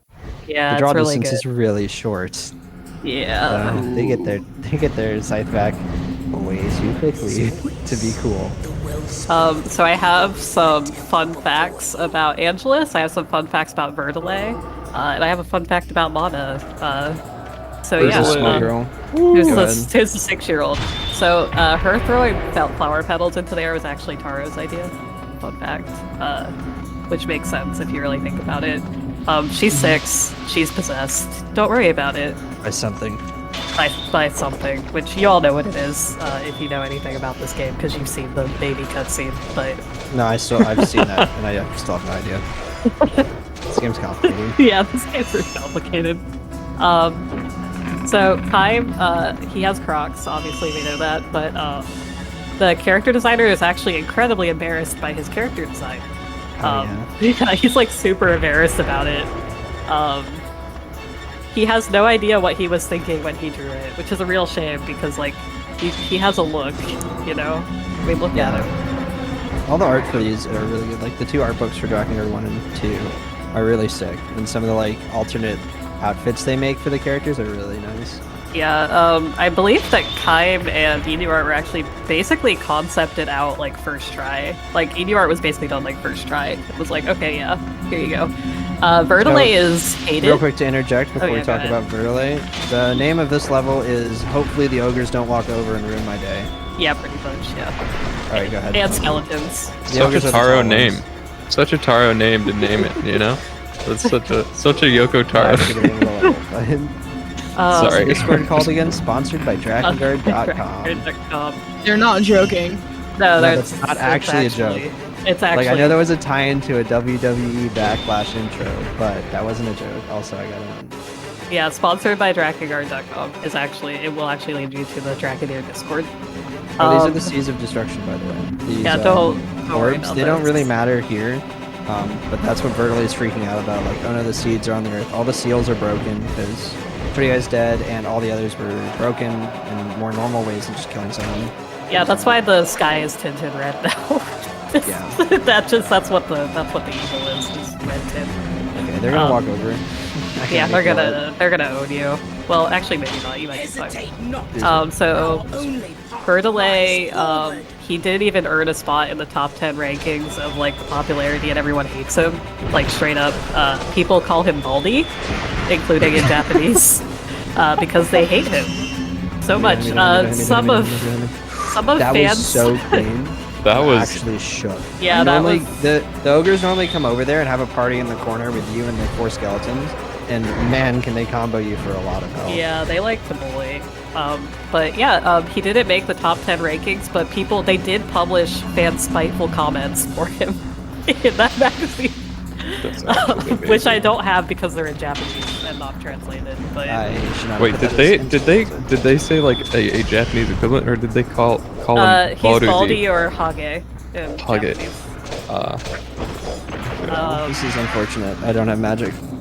Speaking of that, one of the writing questions in one of those popularity polls was actually Taro asking why people liked Kai Mangelis. Because he just doesn't get it. He's not the one who wrote that part. That was like the main writer and the producer, I believe, who were like, yeah, it's a Romeo and Juliet story. So while we've been not super like positive about the game and being like, wow, this game's so bad, so is Taro. Fun fact, he doesn't think this game's good. Actually, I have like first-hand evidence of this because I went and got my I went and got my copy of Drakengard 1 signed when I went to the orchestral concert in Please Dear God. Actually, I'm gonna tell the story after because this is terrifying. Do I really want to do this? Yeah, I'm just gonna do this. YOLO. I believe. Oh no. Ooh. Sorry, we're gonna have YOLO. This is terrifying. This is like. Oh, you just gotta go. You just gotta go all the way. I think we all went silent because we were all holding our breath. This is really scary. Yeah. So. Okay, we're good. I'm gonna go ham. Yeah. There's a couple ways to handle this level. The fastest way is to YOLO it. Actually, if you watch the world record run of this, which you absolutely should if you're interested in speedrunning this game, he is literally at 1 health for like 90%. Which is terrifying. Oh my god, I wish he had a mic on. These skeletons can walk from downtown and hit you, and it's really nerve-wracking. Because it only takes one poking you to send you in like a whole new world of pain. This guy's all alone, and there's 2 groups left, so I'm just gonna kill him and then fight the other 2. Don't do that! Alright, this is the first time that gameplay mechanics actually occurred and it mattered. If enemies flash blue, you have to block or dodge. Yeah, and sometimes if the big armor guys flash blue and you block, they can break it anyway and still own you, so it's actually recommended that you dodge that. But the dodge also doesn't work very well, so... Oh, no. Oh, God, oh. Can you get through? I'm gonna shut up now. I'm gonna cry. I've actually... Okay, so I've actually died on this level picking up the chest with the key in it multiple times. I'm playing this unbelievably safe. Oh my god, that would have killed me, actually. God, I'm actually terrified. Oh god, I'm praying. Okay, it's fine. Don't overhead. Okay. So I've actually died in this part getting the key. So I was at like 1 health. I don't want to deal with these guys. Please go away. Because these guys can also poke you, and it's really annoying. Don't look the wrong way. Oh god. You can get on the part and fly to the entrance. Now we're good. We're good. We can unclench. We can unclench. That's terrifying. Sorry about getting your copy. Yeah, and now it makes more sense. So I went and got my copy of Drakengard signed. Where do I have it? I have it right here. Woo, see, look, he drew a little Mikhail or Fruity Eye on it. I don't actually know. But when I got it signed, I was like, oh yeah, I speedrun the game. I played a lot. And the first thing he said instantly was, I'm sorry. And that's like a real story. And it's very, very cool. That's actually amazing. I know, right? I'm like, yes. It's like the coolest thing you could have said, which is really funny. That's honest. Honestly, it gives you so much material too. Like, for example, this you just like a great story. I know, because it wasn't like he was like, "Oh, cool, you played a lot. I'm glad." It was, "I'm sorry." So this level is what I fondly call in my splits. This is where the run dies. There's so many things that can go wrong in this level. And we're gonna see Rod be a pro gamer here and not die. There is exactly 1 health chest in this level, and about 8 billion enemies that spawn in waves. Talk about a commentator, Kurt. We're never gonna see Rod be a pro gamer and not die. You could have left it at pro gamer and it would have been bad enough. and no, not I'm die. saying You it because didn't I have have faith he can break the curse. So we I've haven't seen given him much game. context where we are in the run. I know there's 30 minutes left, but we're actually this is the like last level. There's one after this. Like there's a boss fight after this, but it's really easy.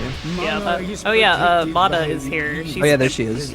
La la la la la. She's gonna start speaking pretty soon. Yeah. She spins around. She's possessed. She's red. She's right there. That was so poetic. She's possessed. She's red. She's right there. She could can be spin you. extremely fast and punch people in the face. Yeah, That's not actually like an attack she does in the game, but in a cutscene she does it. Yeah, she smacks her brother, and then so her brother's a party member. He's also 6, and you just kind of pick him up in the wilderness. Literally. I mean, you're not wrong. You're not wrong. It's one of those. I mean, he has a pack partner too. His pack partner's a giant golem, so like he's pretty well protected. You're just like, oh hey, you're a child with a gigantic golem. He You wanna just shows join? up and he's like, yo, my sister's missing. And because the timeline, it's timey-wimey stuff, you're like, Time does not care. Time literally could care less about this kid's sister, but I guess you just like bring this kid around with you. And they meet up really and makes Mana, sense, yeah, knowing the Mana rest of the party. Yeah. Mana like smacks him and like he's like, well, I guess there's nothing that can be done about that. Like she smacks me. So he has his pack partner like just straight up murder her. That's later on. Yeah, that's like that's a D, but yeah. Yeah, there's honestly so much of this game we're not even getting into. Like there's this game is an onion. So we're on the side here, I'm like reading up on the lore of this game, and my sorry, god, oh no. why did I do this? I'm so sorry. Good idea. Yeah, what? Yeah, I wouldn't read too deep into the lore. Yeah, don't worry about it. But yeah, this is actually we're stopping at A, which is like the normal ending. Yeah, things only get weird when you have to explain anything. That's where it's like. Yeah. So. That's where NieR comes from. Like You're gonna that's have all to get you real need cool with a lot of stuff real fast. Ending is like a joke ending, but then it became NieR, so I guess it's not really a joke anymore. There she is. Is it? La la la la la. The Watchers. La la la la la. I can't hear the game I audio have if I'm a friend. putting it with her deep voice there. 'Cause It that's... wasn't. Oh, it isn't? Oh man. I guess we hear it later. But yeah. I have a friend who quotes the la la la la the Watchers. The Watchers. All the time. I love this game's English dub. Like, Listen. there's so many good quotable lines, like things that are just one-off things. They're like, oh no, the village must be fine. Like, it must be. It's just so funny. I really enjoyed the delivery, mainly NieR's lines. I think their delivery. NieR is fantastic. Please don't the- love me. Yeah, Oh my so God. ideally you want to deal with these two groups separately, because they're really, Okay, yeah. I was like, Keim's 360 blocking. I'm just literally holding L2. I don't know what's happening. Yeah, it's the lock-on thing. I told you, it's I real. know. Here's my conspiracy theory: is that the block is a lock-on. The block on? Jump stun. The block on? The block on. Yeah. So if you play this game on an emulator, That was one of the, like, literally only time I Munchies. dodged for this. I'm proud of you. Alright, so I'm gonna do that again on this guy because he's gonna hit me. Oh. It's okay. He like So did that's the why, baby attack. That's why we don't trust the dodge. I should have left that guy alive. Oh, Alright, that's so actually. I had a note earlier. That was this the is where iframes things are get booty. really scary. There's now wizards, and you see enemies on the radar that aren't actually there. They have the spooky friends next to them, but the wizards are red, so they will goo me. But I really don't want to be knocked down by these spooky boys, because what will happen is the spooky boys will knock you down, and they'll gang up on you, and then the wizard will immediately shoot you as soon as you stand up. And it's really bad. Somebody's asking for us to say welcome to a world without song, and then like imagine like the sound of the harp like going like thong on the floor. You're Okay. welcome. This wave of wizards is really tanky for some reason. I'm not 100% sure what they were thinking, but it I'm was a gonna go choice. fight this one first because that one has a bunch of things near it. Okay, they're apparently both really close to each other. Do that for some iframes. Please block this direction. Also, those enemies will respawn. The little spookies, they respawn. I really want those two to not be so close to each other. Can you walk back where you spawned? No, they're gonna do the thing. But yeah, we Okay, that was cool. You can actually jump over the magic shots. Alright, there's the knockdown that I didn't want to have happen. And this guy's... Oh, yeah, this guy is really like... Why did you get over here? Yeah, this is some gaming never right seen that here. one. They never usually do that. They usually stay in their lane. I'm so sorry. I never had them walk that far out. That's on you. That's so weird. Yeah, they never really do that usually. So that's just a lucky marathon luck there. So you may notice I'm hitting this guy and he's dead. You can do that, please. No, I needed 3 more hits for a full heal.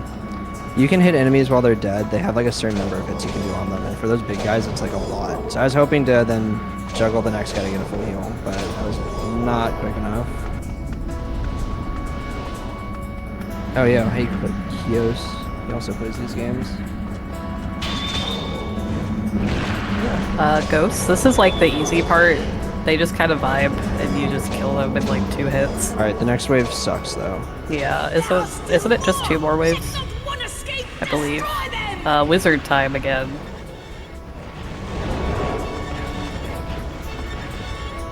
I really don't like dealing with those guys that knock you. Please hit him, damn it. Okay, we're good. These wizards are significantly less tanky though, so I can hit them with a running attack. I can be knocked out of this, so I want to do it to the side to dodge the magic. That was actually okay. So annoyingly, Vertile says only the priestess remains, and this is quite clearly a visible lie, because enemies are spawning in front of you and being extremely annoying.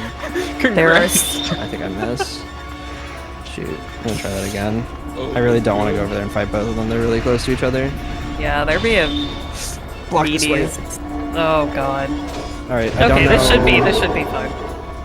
No, Kath, please don't say that. Okay, I'm sorry. No, This Kath, is gonna don't you go say bad. that. This is gonna go bad. Okay, You're okay. fine. I told you it was fine. You say that and he responds to skeletons, and I'm like, just immediately. I know, it immediately went really bad. Okay, time's actually coming up. It's gonna be on the final hit of mana. There's gonna be like a white flash. Oh yeah, man, that's the final boss. Spoilers. Oh yeah, the little girl is the final boss. Yeah, you might don't think, worry. Wow, how can you fight her? She's gonna be larger. Yeah, don't worry about it. I'm sorry. I just love the way you've described things throughout this whole run. Just like, don't worry about it. She's gonna be larger. It's like, Yeah, I mean that cutscene, but I'm skipping the cutscene. I mean, is it really explained? Because it's not. No, she really just goes grr and then she's just big now. Alright. If you're really quick, you can hit her before she does this first ball. So she has like a few phases. This is the first one where she's fair, and then the second one, it's unfair. But because we're on easy, I'm not gonna get completely ruined by it. So there's gonna be a green circle. Cool. So there's a couple different ways to handle this. The usual one is just to kind of face tank it because it's easy, and usually that won't kill you. And I put emphasis on like usually. But there's actually a spot like at the bottom of her dress where you can just kind of vibe and never get hit, and you can still hit her. Yeah, you don't get hit until this phase. Yeah. On normal, this is a nightmare because yes, these are completely random and it doesn't stop ever.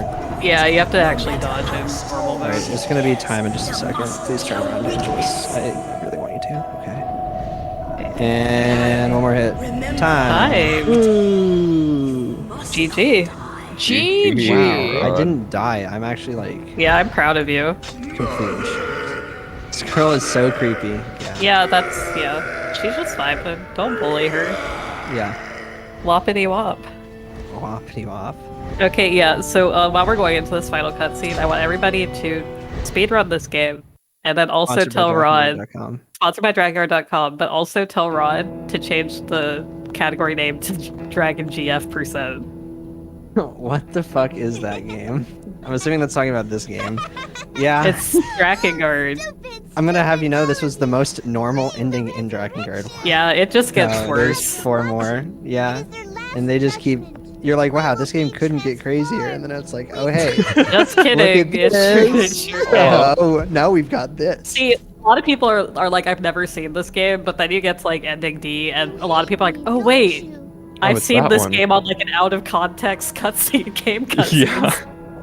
Like world's like game's weirdest cutscenes, like Like, compilation. you've seen this game, I promise. Whoppity wop. Whoppity wop. So this is the ending that leads into Dodd 2, which we're not running tonight because it's really long. But essentially it's like Mana's actually still alive even though we defeated her, but we defeated the Empire. And now she's kind of She's not possessed anymore. she's not just possessed, 6. but she's really not doing well considering she was 6 during the events of this game. Yeah, But she's actually a playable character in the next game, which is super cool. this run was played on easy, which is basically normal in most games. Yeah. But yeah, Mana's no longer possessed, so she's just like realizing the weight of everything she's done. And so she's like, "Please kill me, because I don't want to work with this." Pretty much. And then Kaim doesn't. It's like, Yeah, she's like the one person he doesn't kill, which is pretty sick if you think about it, because he kills a lot of people. Yeah, that's probably not Rod also runs Dodd 2. Yeah. kindness. So, where can the wonderful people in chat find you? Find you all when you're not on GDQ hotfix? Well, our Discord's a really good place if you're interested in like the speedrun as a whole. My Twitch is, I think it's shown, yeah, Rodg1400, that's my Twitch. Kath's is Kithelios. Yeah, it's on there. Which is, yeah, it's spelled just like she has it up there. And Shoppy, what actually is your Twitch?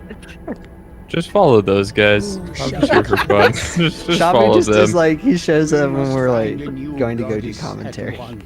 Dude, I love Like, wow, commentary. this It's is someone, rad. and I'm like, I want Shoppy to commentate. I'm always down. Yeah. But If I yeah. can Oh, go type, ahead. if I can type names correctly, I am You're trying all to get good. Mine things is like in. impossible to Yes. type. It's fine. Here's the most important part of this cutscene. Kaim pets the dragon. And I know Head Kath would have been pats. super sad if I skipped this. Head but pets, Angela's to- pets, soft Yes. dragon GF. This is the only time the Drakengard's gonna have this know. big of an audience. I have to spread the word. Gosh. So there's like one more important part in the cutscene. Okay, well there's this. Angelus is going to become the seal. It's important for Drakengard 2, so that's how she stops the world from ending. So like she was convinced to help humanity, and she's like, you better just do it and make me the seal. Vertile. He's like, all right. And then we have this lovely final CG where I normally scream ha as loud as I can when Vertile does, but I don't want to break everyone's ears, so just imagine me screaming ha. Yeah. We can get a hot in the chat when it happens. You'll know when Yeah. it happens. Luckily, Anyway, the whole also, cutscene's not too long. she tells us her name, which it's Angelus. Oh yeah, this whole time we haven't actually known her name's Angelus. They just call her Yeah. the Red Dragon. I just am incapable of calling her Red for an entire A run. Here's the I usually call her Red in my runs, unless I just stop caring. Ugh. So funny. Oh, he has no hair. I didn't real. So Yeah, he his, has- his. Yep, he has no his, hair, like, full body stripe tattoo. or whatever looks like, really just patchy hair. I didn't know it was a Nope, tattoo. It's a tattoo. He's actually really dripped out. He's got like rings on every finger, this crazy big cloak, and this wicked tat across his whole body. It's awesome. But like, then he's like this super cowardly character who doesn't do anything. He's really... Everybody say bye to Dragon GF. Yeah. Also, they are canonically in love in this ending. Fun fact. Smile. It's the truth. It's the Yeah, it truth. is. It actually gets explained in Drakengard 2. Yeah. Which is one of the good parts of Just Drakengard 2. waves. On Drakengard 1. Waves, hands. Everything with Kaim and Angelus in Drakengard 2 is actually very good. So even if you That's don't the want to best play part the of that game, game. Yeah, don't play the rest of it. you should look at that part, those cutscenes, because they're very good. Then he loses hair. Yes, he lost his hair. All right. I think that's pretty much it for the run, though. Like I think we did There it. she goes. That's everything done. We watched the cutscene. We had. That seems about right. But no, thank you for being on the show, and thank you for doing awesome commentary. Thank you for having us. We're so Yeah, glad thank to be you. here. Y'all are a bunch of memers, and it's in the best possible way. Very fun. Goodbye, Dragon GF. Thank you, chat, for standing with me here. Thank you so much for having us, by the way. It really, Yeah, thank you so honestly. much. Yeah, thank you for having us. Glad to show Dodd off. It's my pleasure. Like, when I got Rod to submit it, I was like, cool, now I just need a long enough show to actually have it. To have all the runs, yeah. And now we do, and it's so cool. I'm so excited for Drakengard 3. That's the next run. Please watch. Please that stick run around. is so cool. It's a fantastic. The runner is like fantastic, and the commentary so is also sick. fantastic. Alariarch's insane. In a good way. Not like a Drakengard one way. Yeah, please, Important please, distinction. please check this game out. Like, I know we're memeing on it, but it is actually a good time if you don't use Kime Sword. So it's a good time if you're like interested in like the NieR universe and all that. It's worth checking out, even if you don't end up like enjoying it. Sponsored by Drakengard.com. Okay. Sponsored by done. DrakeNieR.com. We can go now.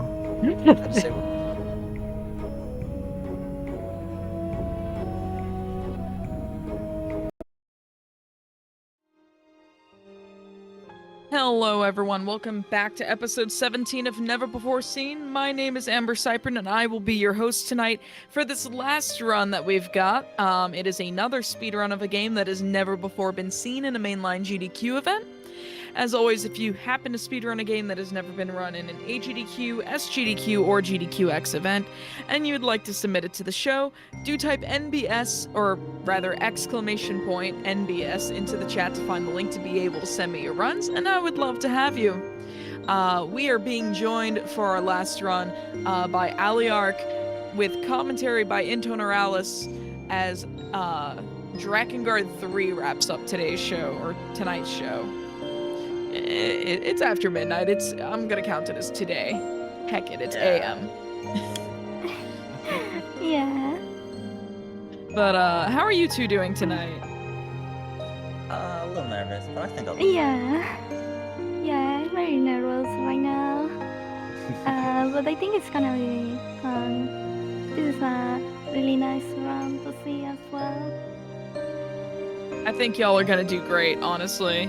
So I'm really looking forward to it. Rod's been hyping up this run a lot, and the work that's been done on it. So I'm very much looking forward to seeing, like, the most interesting thing to me right now is the fact that it is the shortest estimate out of all the runs we had, and we saw what happened in NieR Replicant. There were major skips in that, and that was still a 230 audio. 230 audio, yep. 230 estimate. Don't look at chat and try to talk. It doesn't work. Yeah, it's a really speedy run, especially compared to the other games, because a lot of the other games are longer, just in general. But we're going to be running New Game Plus, so that's going to speed things up a bit too. And yeah, there's a whole bunch of new stuff that I'm excited to show off, so that's going to be really exciting. Yeah, the game was actually like it didn't have almost any glitch at all, so it will be pretty much just play. It will have some glitch that we will talk about once we start. But yeah, recently, in like the past months, Aliarch and other people from the community found a lot of new skips and stuff that they really speed up the run. Yeah. Alright, I am ready whenever, so am I good to give I'm the also countdown? ready. Yeah, go ahead and hit us with that countdown. Alright, on go. 3, 2, 1, go. Alright. Good luck. Alright, so we're going to be starting off with Prologue. There's actually not going to be too much fancy stuff happening here, but there is going to be quite a bit of movement tech that Alice can probably explain if she wants to. Yeah, so right now, we are gonna...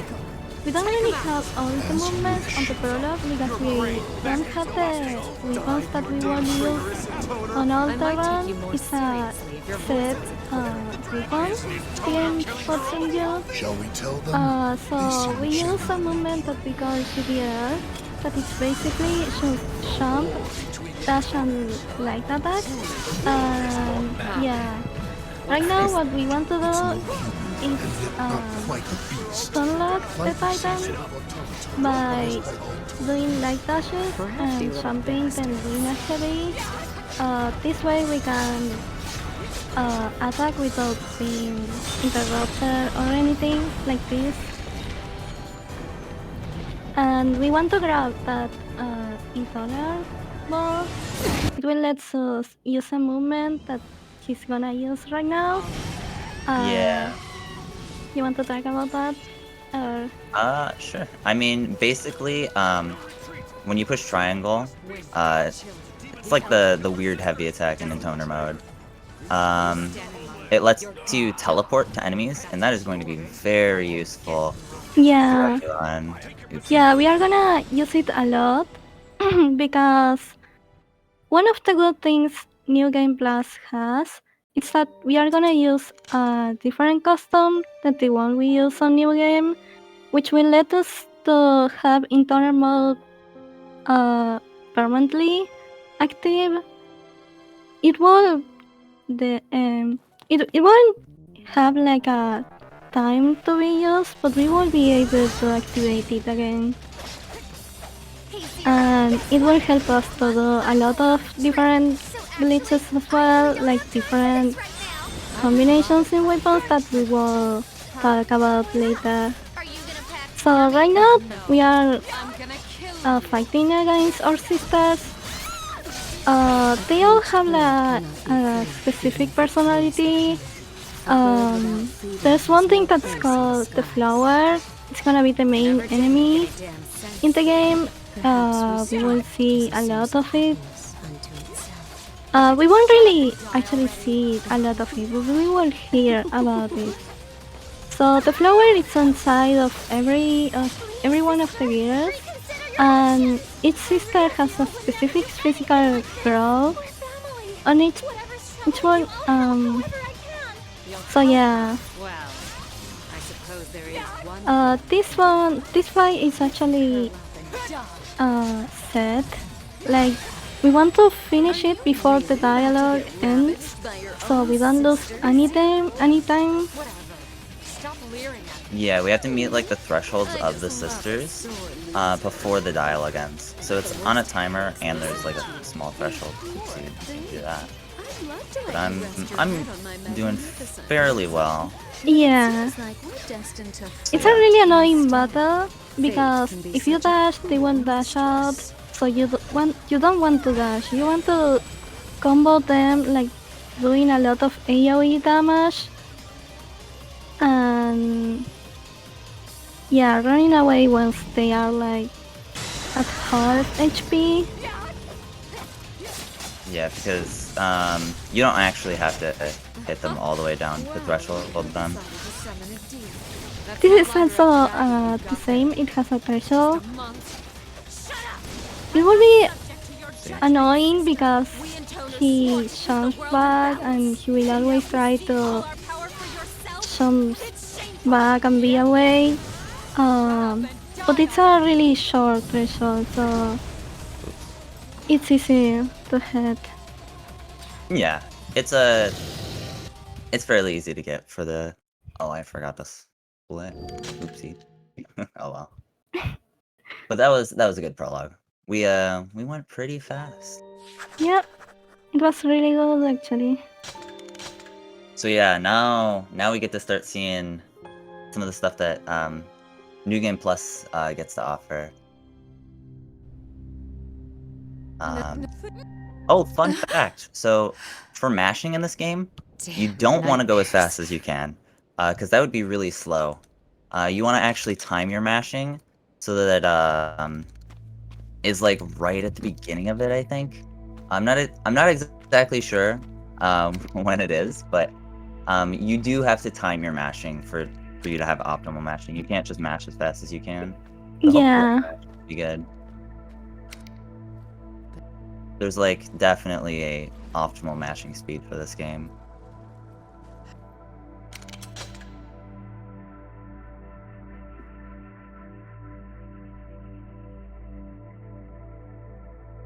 So yeah, there's this. Well,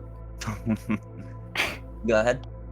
so right now we are gonna be using our camera to push ourselves because we are gonna. This is a long wall section, and what he's doing right now is using the camera to put it near zero and pushing yourself to go faster. If you Yeah, do so the good camera enough, has the collision. And watch you roll around in if you do good enough, you can hit Miguel, which is our dragon, to push ourselves even further. Just like that. Just like that. Your big fight last year was pretty hard, huh? This wall doesn't Did Michael have. say he was scared or anything? There are some walls that won't work, but usually they all will. So. Yeah, there was one on the Yeah. other side there. That's like one of the few walls that doesn't work. That actually has like a texture, or is visible, more rather. But yeah, so the camera has like collision and makes it so you can zoom in this walking section, which is really nice. You can see this dialogue here. We actually get to the area we need to before this dialogue ends. So we have to wait here. So right there. Oh, okay, skip that. Oh boy, skip time. So I'm gonna line this up. First try, let's go. That jump is really hard. So we just jumped over that wall. I did a whole bunch of stuff. I'm gonna be safe here. So we did a whole bunch of stuff to get over that wall. Real quick, cool movement right there. Yeah, Camera pushing you again, but different way. And again.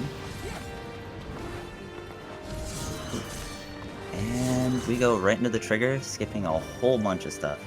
And Alice can probably explain that to you.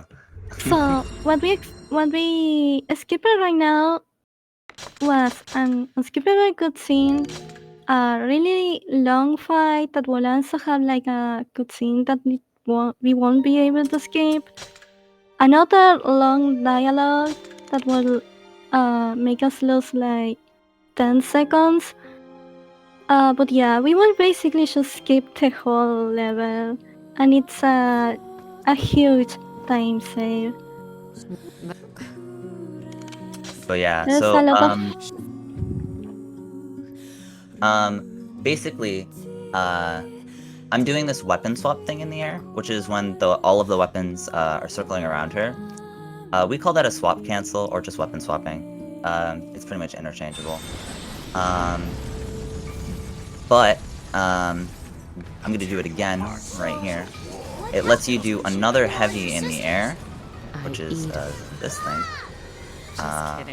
And that lets you get a whole bunch of height, and we're gonna be using that a whole lot, so make sure you get familiar with that. Once I kill them, I can exploit their powers. So you're going to steal their encounter magic and What stuff? working on that thing is also terrible. It's horrible. Oh yeah, And super jank. he did it pretty well. It's harder than it looks like. Because the texture of the ground doesn't really mean that there's collision in there. You can easily fall, and that will mean you have to restart the level. Damn it. I think we've been had.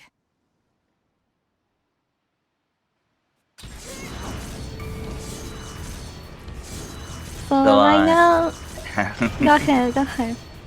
No. I was just like, yeah, crazy things are happening right now. Yeah, the Shigas just falls out of the map, and that's pretty much what kills it. Because we skip a trigger to load the map, so we won't fall, but the Shigas will also fall and die. And we skip a whole level again. So yeah. Yeah, chapter 1 has a whole bunch of skips. So yeah, we just did a bunch of out-of-bounds stuff. You saw that when I was jumping over the gap, you can use bracers to get a bunch of distance. We're going to be using that in other places as well. So that's another thing, or another movement thing that we're going to be doing. Right here, we're going to be using the teleporting again. Oopsie. Lock-on can be kind of jank. Are you okay, Zero? But So new thing. You want to explain weapon swap glitch? So weapon Detail? weapon swap glitch works in a way. We have 4 different weapons to choose from: chakram, bracer, sword, and spear. So let's say we want the damage of a spear, but with the combos of a sword. We can do that, and it's really useful because spears has a lot of damage, and there are a lot of other combinations like the one he uses right now, which is the other way. It's spear to sword, and that will let us have a higher jump that will make us reach areas that we will normally won't be, making it a lot of auto bounds possible. Yeah. So to make the weapon swap glitch, we need to equip the weapon you want the combo first. In our case, it will be spear, the wind toner, and right at the end of the toner, we want to swap to our sword, a sword, and that way we will hit that. It's really a timing thing, but it has a. It's very. It's I will fairly. say, yeah. It's not like I will. it's not tight, but it's not. Or yeah, it's not tight, but it's not like free, basically. Yeah. There are a lot of visual clues to make it, but yes. It's one of those things that you will practice, and once you do it the first time, you will be fairly confident with it. And now we get our first sister. She's called Five. She's one of the. It's a very egocentric person, very selfish. Yes, that's pretty much we her don't like character. Yeah. Yeah, no one Yeah, talks about Jackie, that's a 5. pretty good one.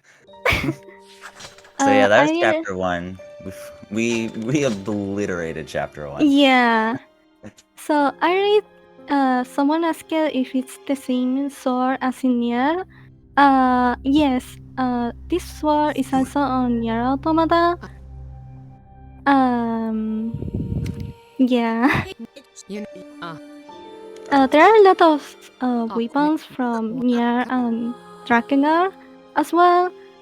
So you will see a lot of them. I'm also pretty sure the spear we use it's also in the other games.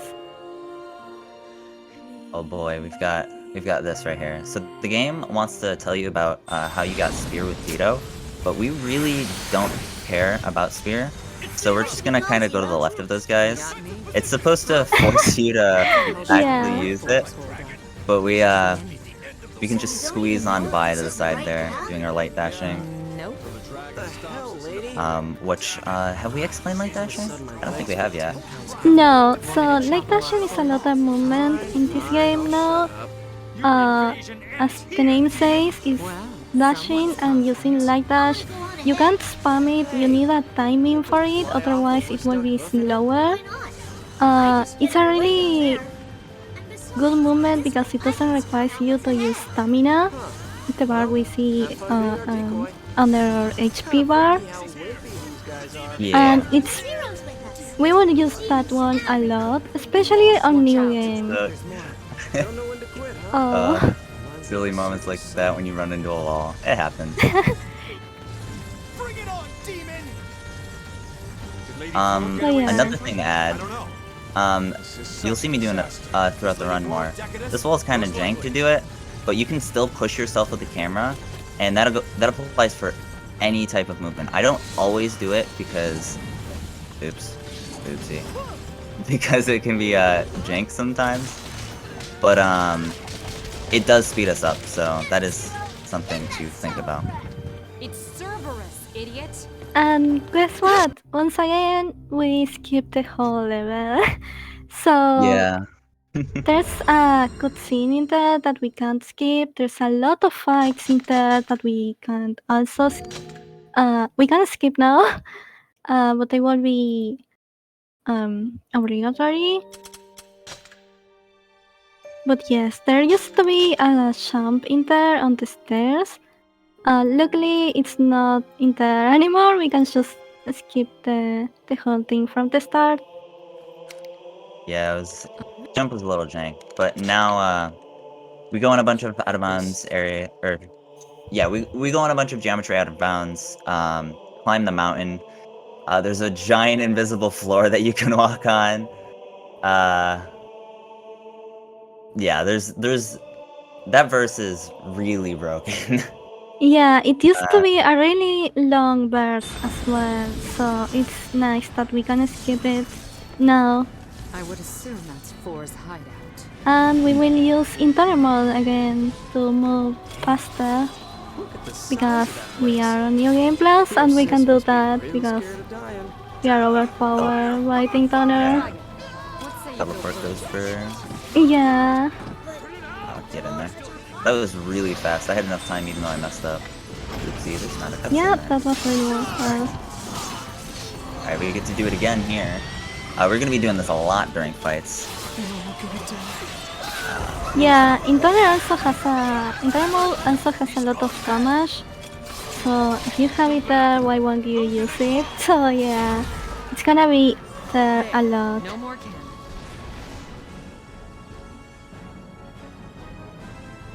But yeah.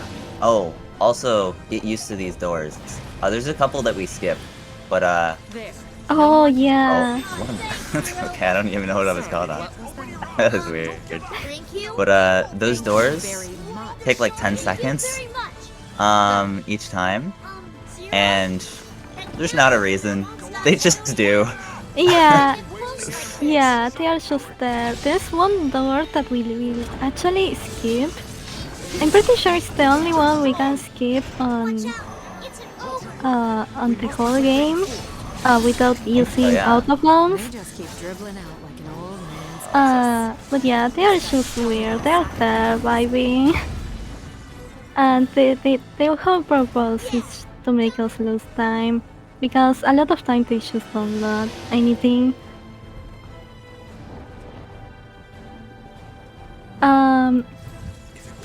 So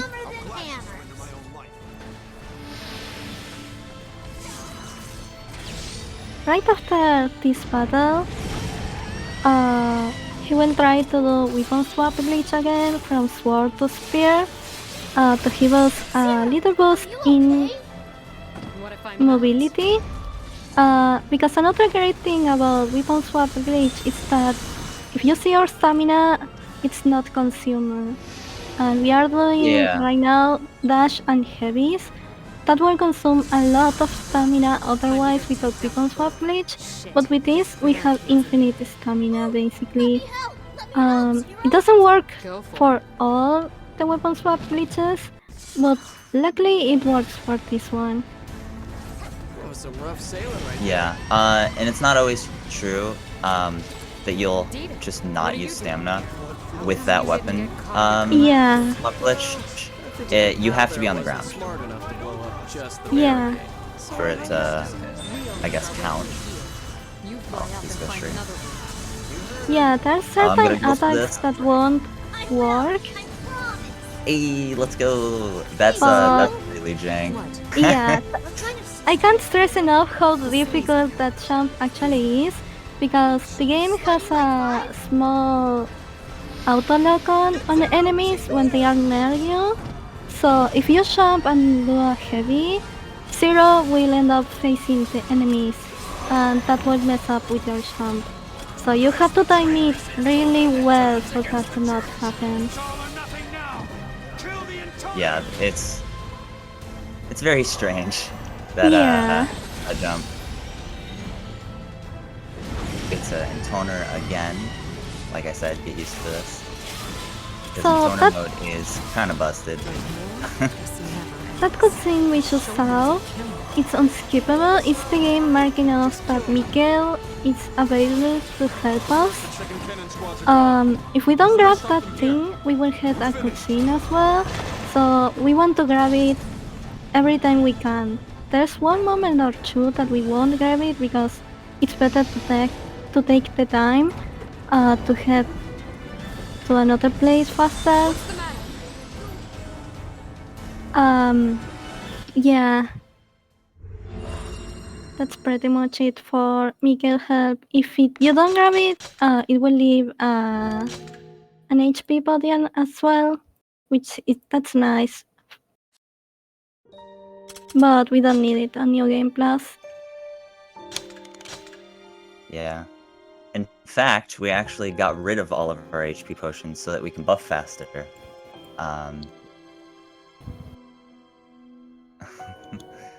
Yeah. Yeah, that's true. He will say that his run is bad or something, but no, he doesn't realize how good he is.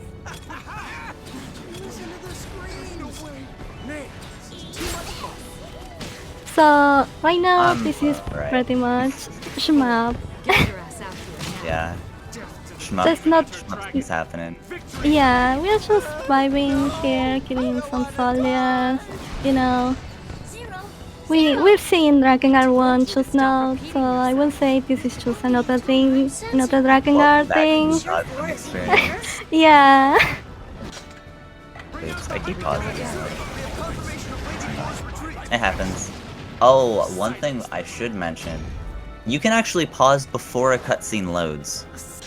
Yes. Like there. And you lose about a second. It's not a big deal. Usually I wait. But yeah. It happens. So yeah, the shmup is now done, so we can continue to the game. Yeah, we get to play because the game. you know, shmup. Yeah.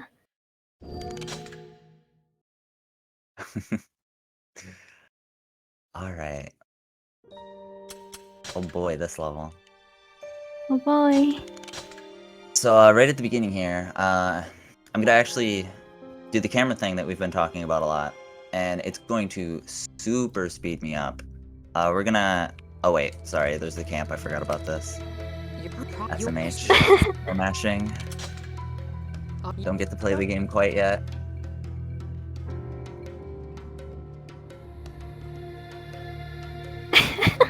Demonstrating rod. Oh.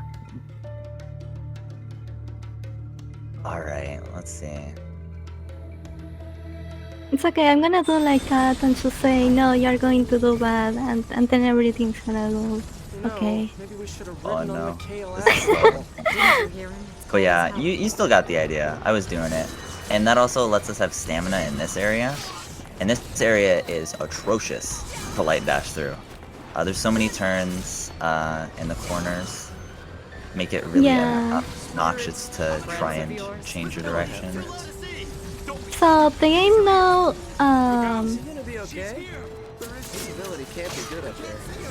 the game now shows us a new enemy called spirits. They are annoying, really annoying.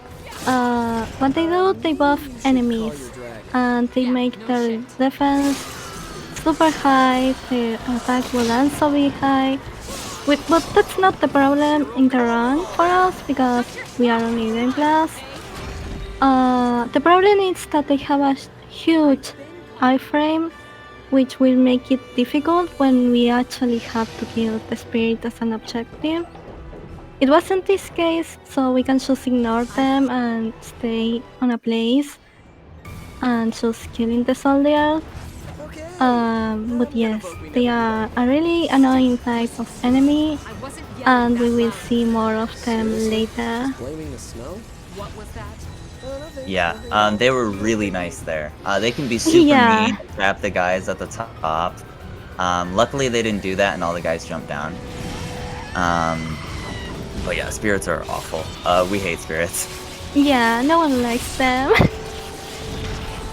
Hey, that thing was created with intoner magic. Nice, good dialogue. Good. Sometimes there can be jank with dialogue here, and you can just lose time. We're not exactly sure why. We have an idea. But, yeah. Yeah, we will talk more about dialogue later because there's actually one dialogue skip later on the run that will save us a minute and a half, almost a minute and a half. Yeah. But yes, we don't really have something clear right now for this specific dialogue. But we think it could have to do something with the cutscenes and the loading times.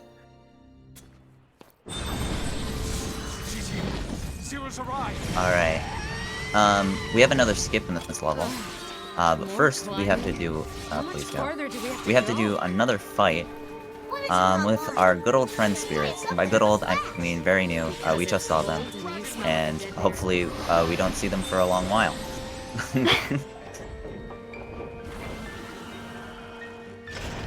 Oh no, I'm supposed to toner. Forgot. Yeah. So for this fight, you do want to encounter for spirits.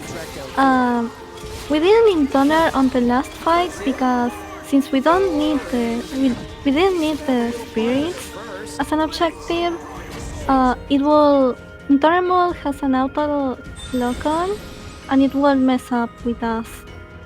So it will be really annoying. So we should stay and kill everything with sword. It's so sorry. Alright.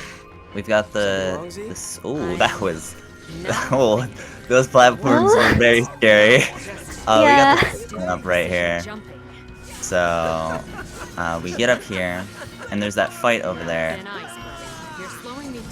And I'm gonna mess it up and try it again. But there's that fight over there, and we're gonna skip it because doing that is very slow. Hopefully these archers aren't mean to me. We wait there because of stamina. Ooh, I got very lucky that happened then. Oh my god, yeah. Oh man. Archers can be really scary on this specific skip. Yeah, there's like 2 archers that are very obnoxious. More jumping? Who's the asshole who designed this place? Oh, that's unfortunate. I could have saved that. I'm just gonna be safe and just go slow here.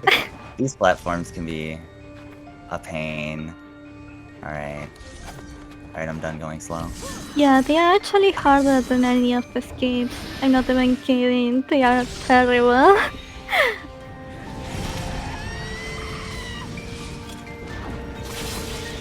Oh yeah, I don't think we've talked about encounter combat on like a boss. Oh yeah.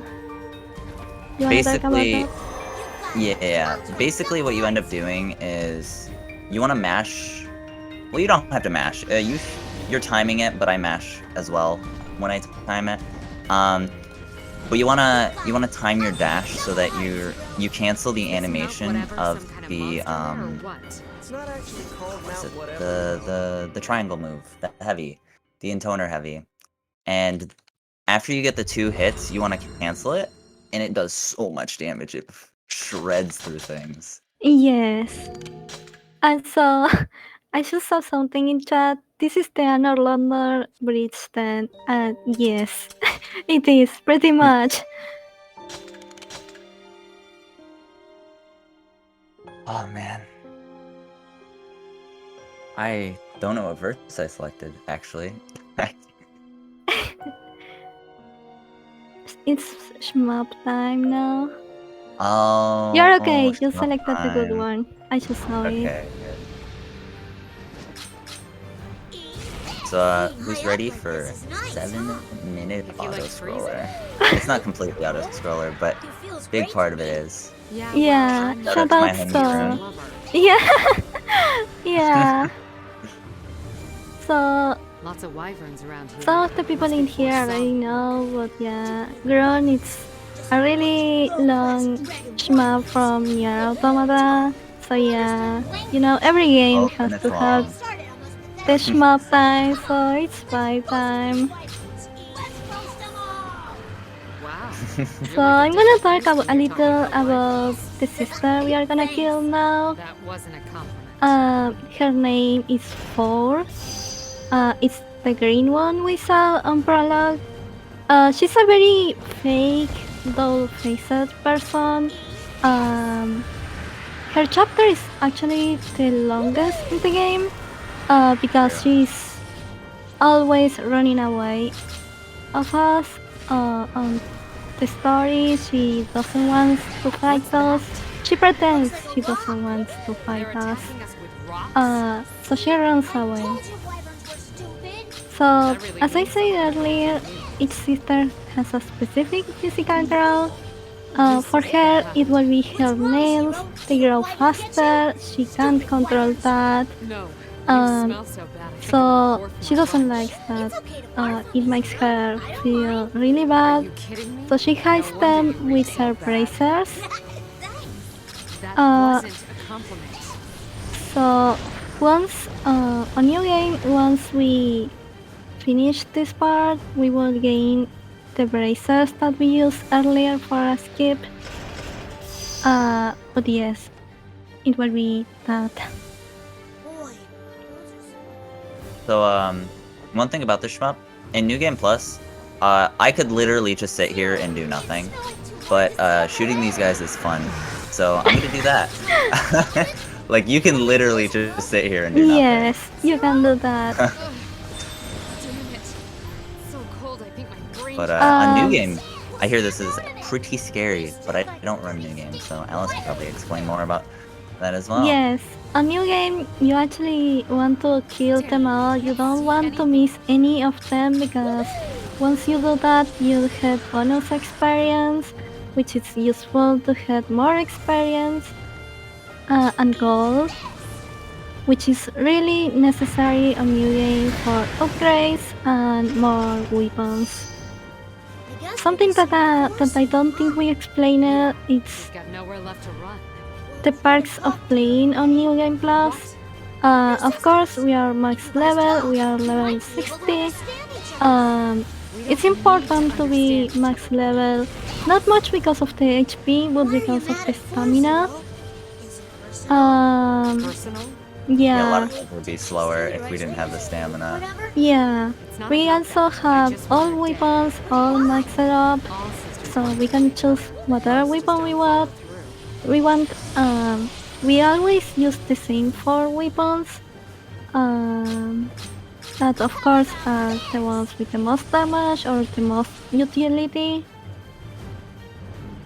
Because there are different combos for each weapon, but they won't do the same, and some skips won't work if you have the wrong weapon. For example, there are certain braces that they won't have the long kick animation, and that won't let us do skips like we did on Canyon, where they are really useful to reach long distance. So yeah, it's a really comfy run on New Game Plus. Yeah. Oh god, seems lagging a little bit. Oh yeah. So many cannons. So yeah, the strategy here is yeah, the strategy here is destroying the cannon so you get FPS. That's it. Or just have better hardware. Yeah. So a new game. I'm gonna explain new game because right now it's aim and hit. It's just that. For this part, you want to encounter right away to get away of the annoying cannons you see around us, because they won't let us aim and we have really little HP. I think we will be dead if we let like 6 or 7 hits hit us. So yeah, it's really scary on new game because it's very early on the run, so you don't have many buffs because you don't have a lot of gold. So it's very adventurous to run it.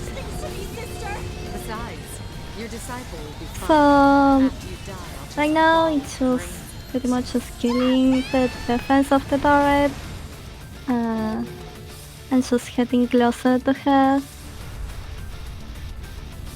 Yeah, these are really chill, like New Game Plus. Let's hope the intoner thing doesn't happen. Let's go. There's a weird bug that happens, and it'll like take you out of intoner after you intoner right there, and it's super annoying. It loses like a couple seconds, so it's not that bad. It's just more like, oh, that sucks. But yeah, we're done with that. You're gonna go for a big skip now. Oh boy. So yeah, hardest skip in the game right here.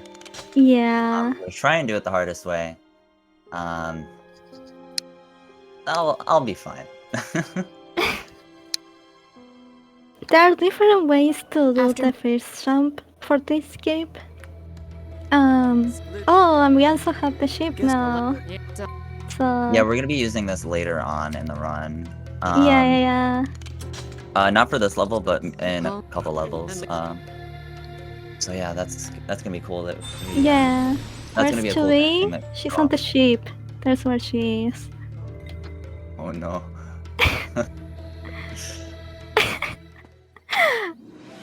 So there's a couple different ways to do the jumping here. He went right the hardest way that he found out recently.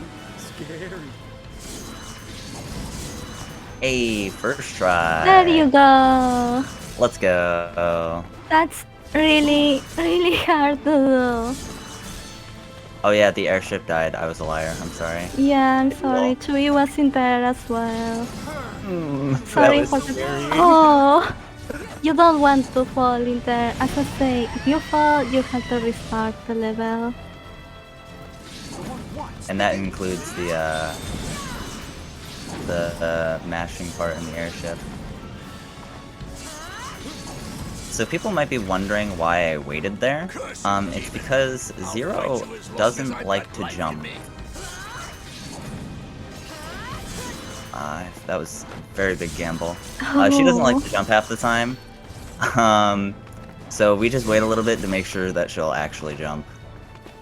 Oh, I ran out of stamina. Let's fine. I wait here a little bit just to be safe. Hopefully I hit this. Okay, good. That trigger is really tiny. Yes. I don't skip it. So again, this skip is a huge time save. It's really hard to do, but it's also super worth it.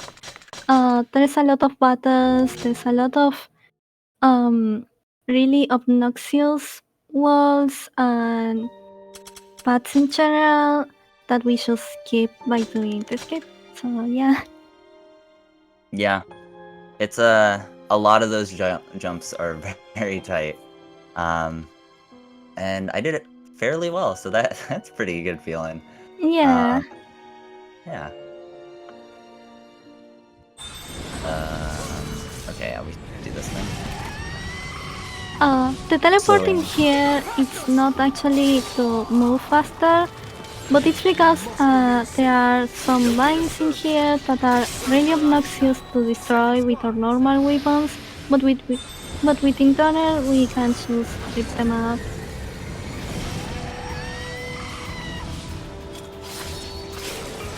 So yeah, same thing with these trolls. You wanna pretty much use heavy to kill them right away.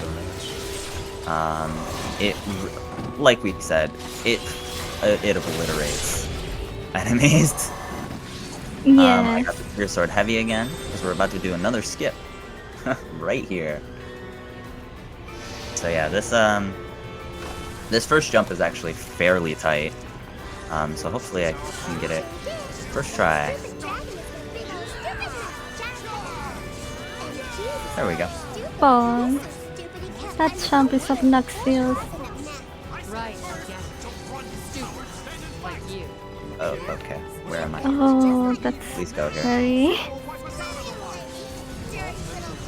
Alright. Little hung up there, but it's okay. We didn't fall. That's really all I care about. That's the important thing, yeah. But yeah, just a whole bunch of out-of-bounds stuff. We actually have to get this trigger so it loads the next area. You can actually see it, like, popping in. And yeah, we still have a long section with Mikhail.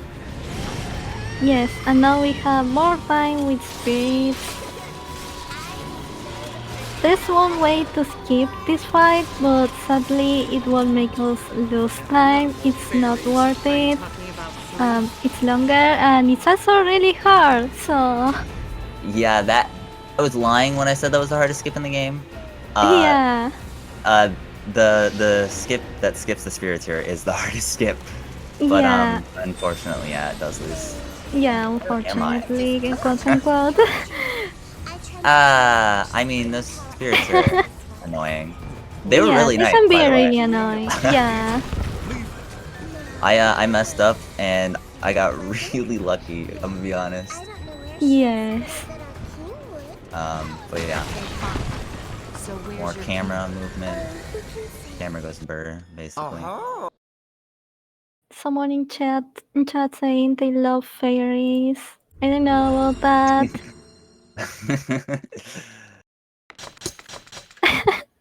Yeah, I don't know if I'd love fairies after seeing the dialogue from these fairies. Yeah. They are yeah, I definitely don't- not good. And they are annoying as well. Sad thing is, you actually have to listen to more of the dialogue if you do the skip. Yeah. As opposed to, going through normally.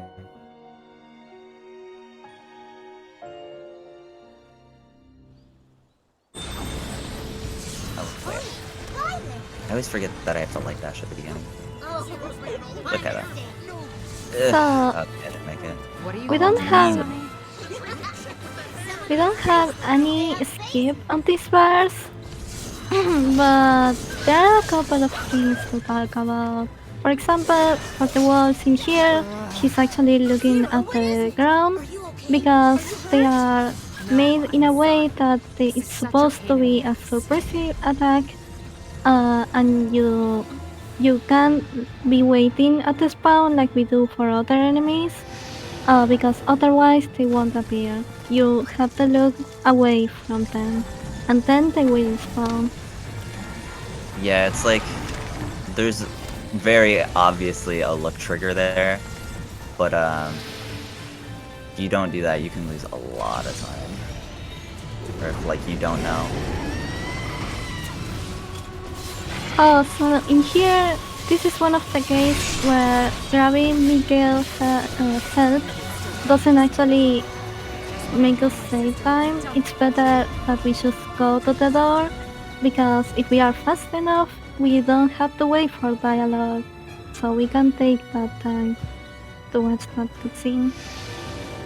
Yeah. So I got spear dashing back.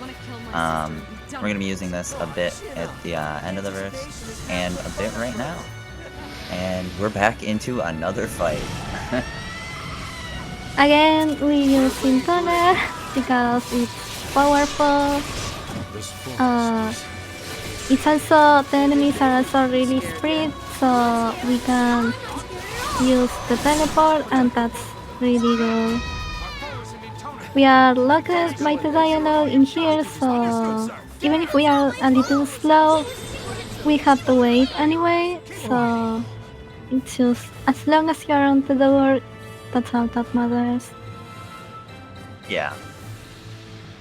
New game plus record tonight. I don't know about that. I'm playing pretty Especially well, but I don't because think I'm playing that well.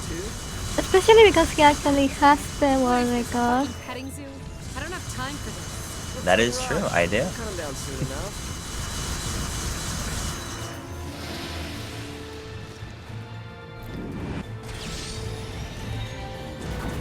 Playing this on steering wheel. So, No, we are gonna be introducing the strength buff that we will be using now.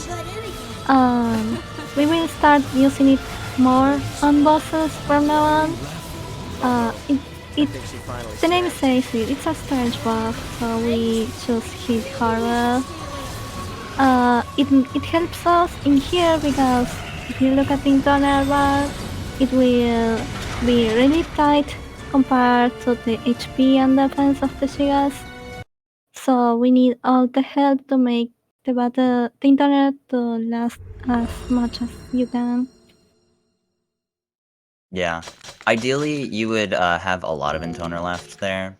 I messed up a little bit because I struggled to have Mikhail help me, but it's fine. We still made it through. It was fast. Oh, we actually want Miguel helping there because we do want the damage. Yeah, But with yeah, one of it's the pretty much systems we the do. only time we use Miguel help for New Game Plus. Catcham now. Anisham emotes. Damn. It really is a bop, though.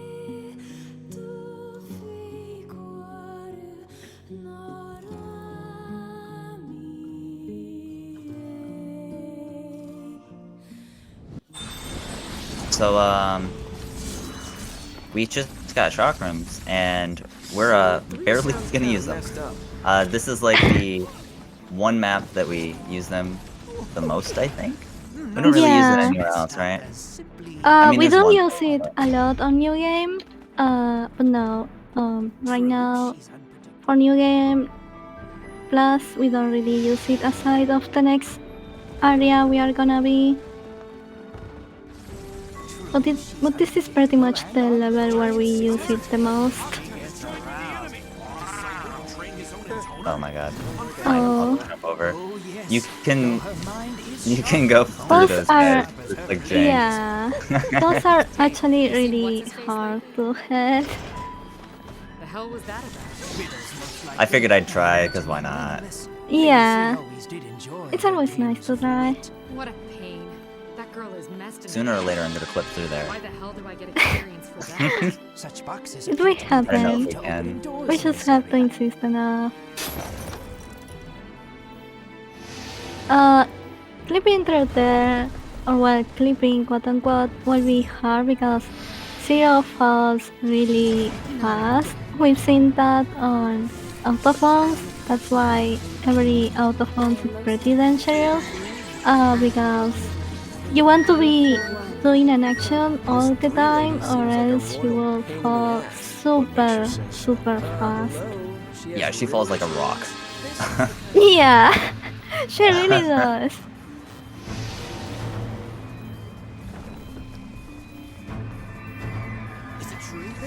Yeah, Shagrams actually feel horrible too.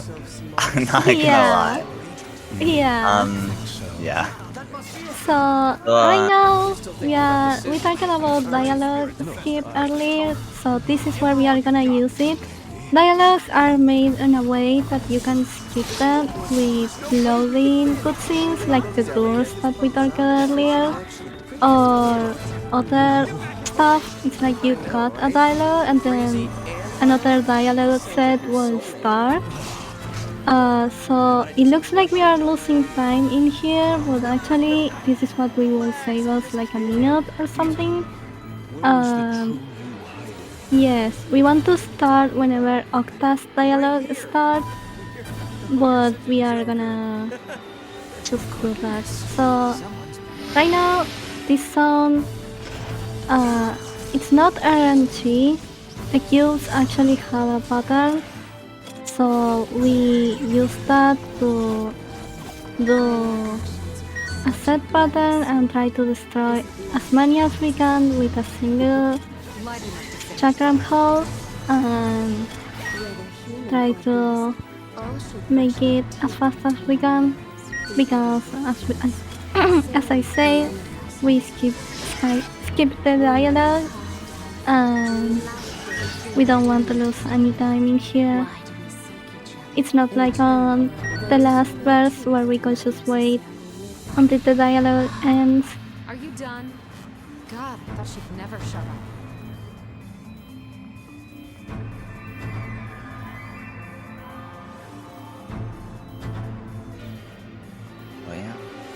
We got the cubes, kind of just vibing, waiting here.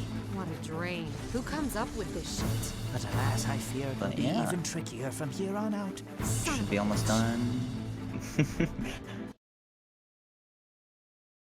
Yeah, the run is What? fun. What does New Game Plus allow you to do? So we have all the weapons of the game.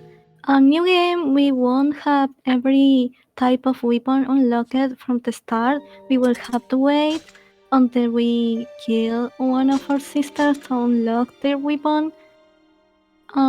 This is not the case on New Game Plus. We have all of them from the start, making a lot of skips possible that are not possible on New Game. Yeah, like a lot of the chapter 1 skip. Yeah. New Game doesn't really all of has them. many. Yeah, doesn't really has many skips right now because they are. We don't have the weapons unlocked. So that's the big difference with New Game Plus. He's in the river. And we also have more damage, more HP, and another really important thing, we have more stamina and permanent internal mode for us to activate whenever we want. And this is another right skip. there. Yeah, right there, I just went over a trigger for a whole bunch of stuff.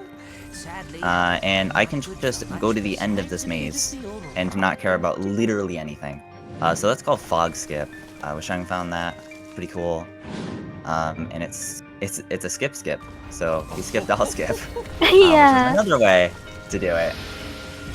There used to be a skip in there. It would be called Doll Skip, where the game wants you to kill some skeletons, and the dolls will mark the path for you. But the skip will be, what if I don't want to kill the skeletons and just go to the path? I know the path, so I don't need the dolls to mark it for me. And that's it. That's how the skip works. But yeah, Fox Skip required enemies aren't required. Yeah, exactly, because the trigger is still there. You don't need to kill the enemies. But Fox Skip, it's really fast, so it's better to do that one instead.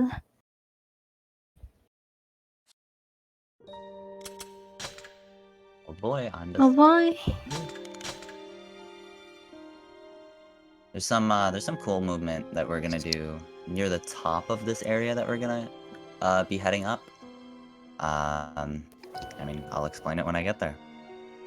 Or when the game loads. There's a lot of interesting stuff going on this boss fight. It's also pretty much the only time there's gonna be RNG on the run. The run itself is very nice because there's not RNG or anything except for this one, but even so, it's nothing that big of a deal except for a single thing that we won't talk later. Yeah, these so soldiers yeah. right here. Yeah. They love to spawn in really inconvenient places. Yes. Yes. So this is our sister. Her name is Tree. She's a lazy mad scientist. She wants to experiment with our dragon, and that's why she had it appear. We didn't have him to help us during the cutscene. During the last verses. So her physical growth will be her hair. It will grow really long, so she will need to cut it a lot all the time. That's why her hair looks like messy, because she doesn't want to take the time for that. She says it's a loss of time, so she just will do that just like that. And yeah, she's not a really great intoner. So right now we are just killing her experiments. And as you've seen, we don't actually fight against our sisters for any person. We fight against their demons. In this case, for her demon will be a missile. And it's actually something that's coming. It's very similar to something from Drakengard 1. I don't really want to spoiler much stuff because it's not stuff that you've seen on the round by Rochi. But yeah, the people that played it will know. Alright, so there's a cutscene skip there that skips this cutscene. It saves like 15 seconds. I unfortunately did not get it. It's basically random. Yeah. We have a few theories of what could skip it and what could not. But every time we think it's consistent, it won't do something else. So yeah. We buff our defense and strength because that will let us to stay quiet and to spam triangle, which is the fire rate, and sending toners to kill it. I didn't mean to do this. This is okay. We will be fine. Yeah. There it is. Yeah, I messed up. You're supposed to intoner to kill the doll, but I did it too early, and it sucked. Basically. It's okay. So we use yeah, fire rate in there because it's an armor enemy. We can't really attack it with fireballs or other attacks, but fire rate works perfect for armor enemies. So yes. That's why we use that specific attack for her in there. And now we are on the desert. Oh boy, desert. Everyone loves desert. Yeah. Nah, desert has some fun bits. It does have some fun bits. Some, yeah. Oh, fun fact. There's a few annoying. For that fight, there are times where you will intoner to kill a missile, and it will leave a stain in your screen. And sometimes it will leave for this verse, like you'll have to play this level with a stain in your screen that won't go, and it won't let you see your game, so you will play almost blind. Sorry. And sometimes it can last the whole chapter, and it's very annoying. I think I know something about that. Yeah, I've had it take up over half my screen. It's not a nice thing. But luckily we did not get it. I was very much hoping. I think it's because I messed up. But yeah. Yeah, it's really very bad, and you want to be careful with that. It won't leave all the chapter because it will clean up once you enter to a shmup again, and there's gonna be another shmup at the end. It's gonna be really short, but it will be enough for us to clean it. Well, luckily we didn't need that now. I wasn't supposed to intoner here. I did it out of habit, and this isn't completely terrible, so that didn't seem that bad. Alright. Yeah, I was supposed to just use the sword. That was actually I think the dialogue saved me though. So in here we are just gonna wait on the spawn and wait for the walls until they drop. We see them on the minimap at our top right. And that's pretty much it for this part. Yeah, you can look at the minimap. I look at it when they spawn on my screen, so I can aim at them. Yeah, both are very good at actually knowing. Yeah, you want to... that hard, you just need to know. Yeah, you want to look at your minimap and not prepare your attack beforehand, because the way the disciples attack, they pretty much prepare their attacks as well with you, And Vito will use his spear and he will pretty much throw the wolf away from us, and that will be unfortunate because they can bug out of the map. And you don't want that.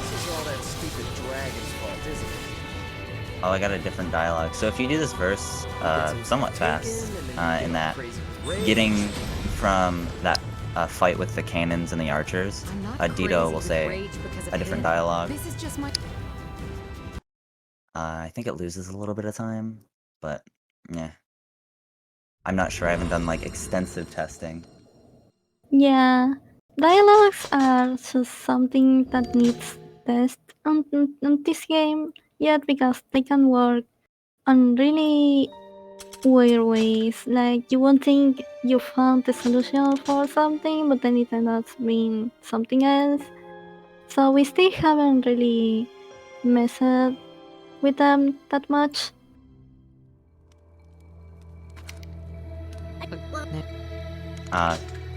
One thing I wanted to point out in the verse beforehand, or before the one we're doing right now, is you could see 2 of 0. You might have saw that in chapter 1. I think it happened as well. That's when I pause. I think the frame after the cutscene happens, or the frame of.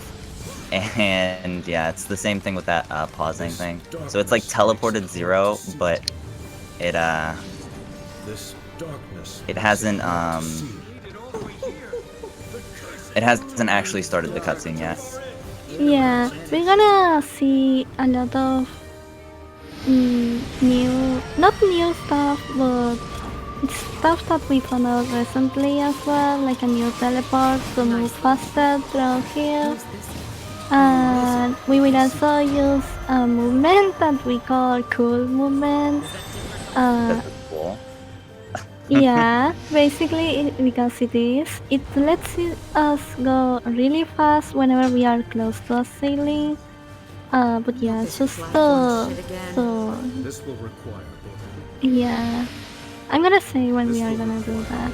reflexes and extreme patience. But right now we just want to. This is an easy fight, nothing to do. Yeah.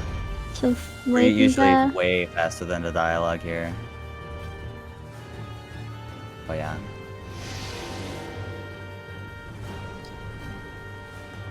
Hopefully this platform isn't annoying.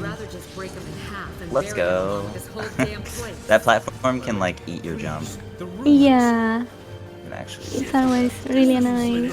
So now we are really close to the cool movement. It's right in here. He's gonna jump and to the ceiling and use weapon swap. Then move all around. That's pretty much it. You use. You touch a wall there, you're screwed. You Yeah. lose all your speed. I luckily got it, which was really cool. Yeah, it's really hard to control on that part.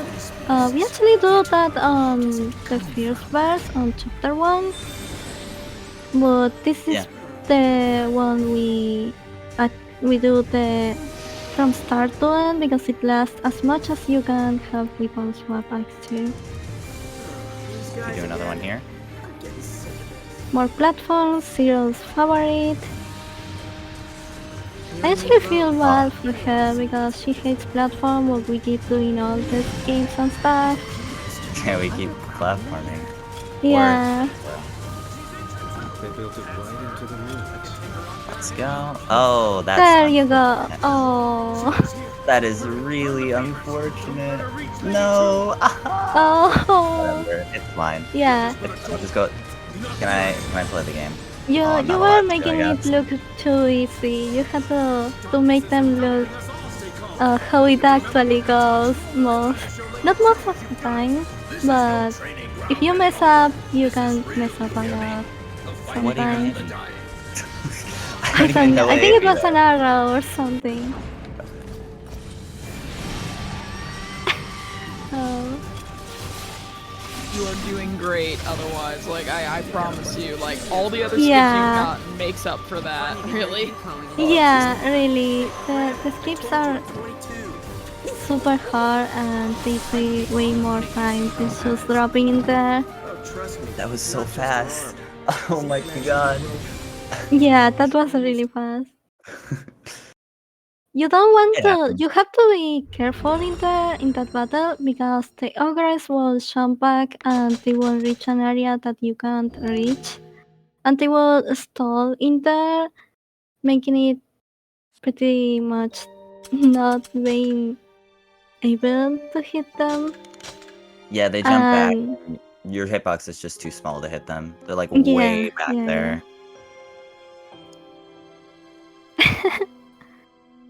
Reset, I Oh. guess. Yeah, we're resetting right now. Yeah. Just wait for us, GDQ. This heat is killing me. Yeah, now is definitely the time to reset. Making it seem even. Alright, we get to do another teleport.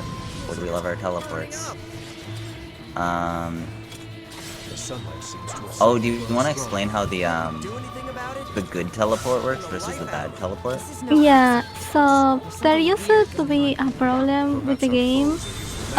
Without the teleport will work randomly. Like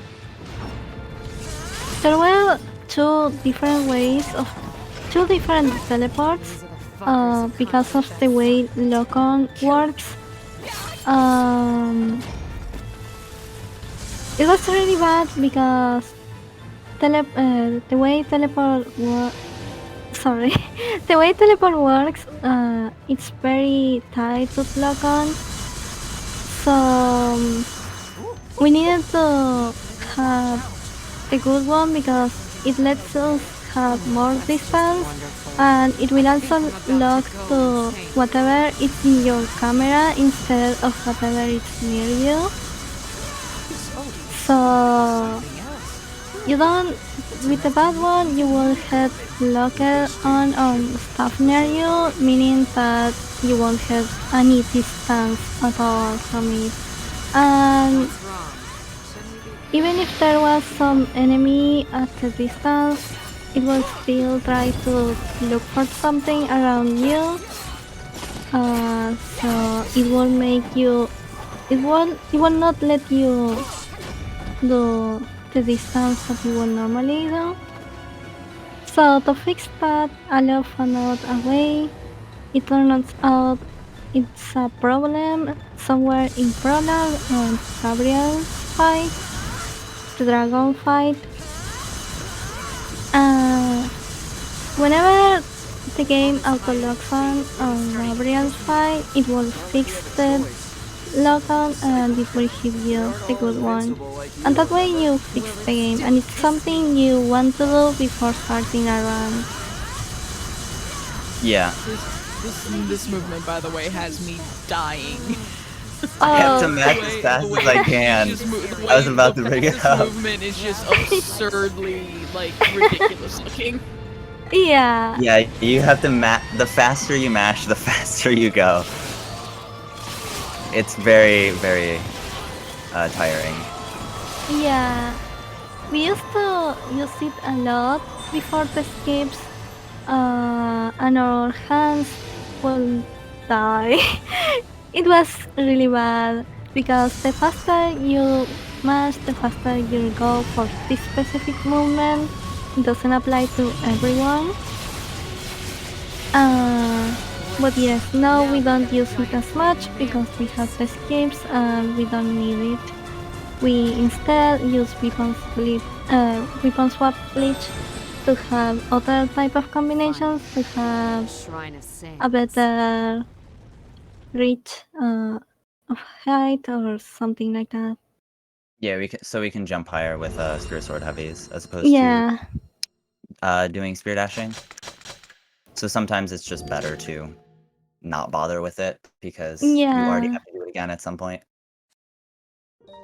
Another cool thing about weapon swap glitch is that you need Intoner to hit it, but what happens if you Intoner again when you have it? It's completely okay, it will save it. As long as you don't swap to another weapon, the weapon swap glitch will persist. Don't retreat! Never retreat! So we actually want to do this in like a certain order so that dialogue happens a certain way, so that we can end it faster. Let's see if I can get this. That's a nice spawn there. Why were you completely untouched back in the desert? Oh no, they're running away. I messed Yeah, up. I really like the runaway in here. It's kind of obnoxious because of the pillars that are there, and they will just sneak on the worst places, but it was still really fast.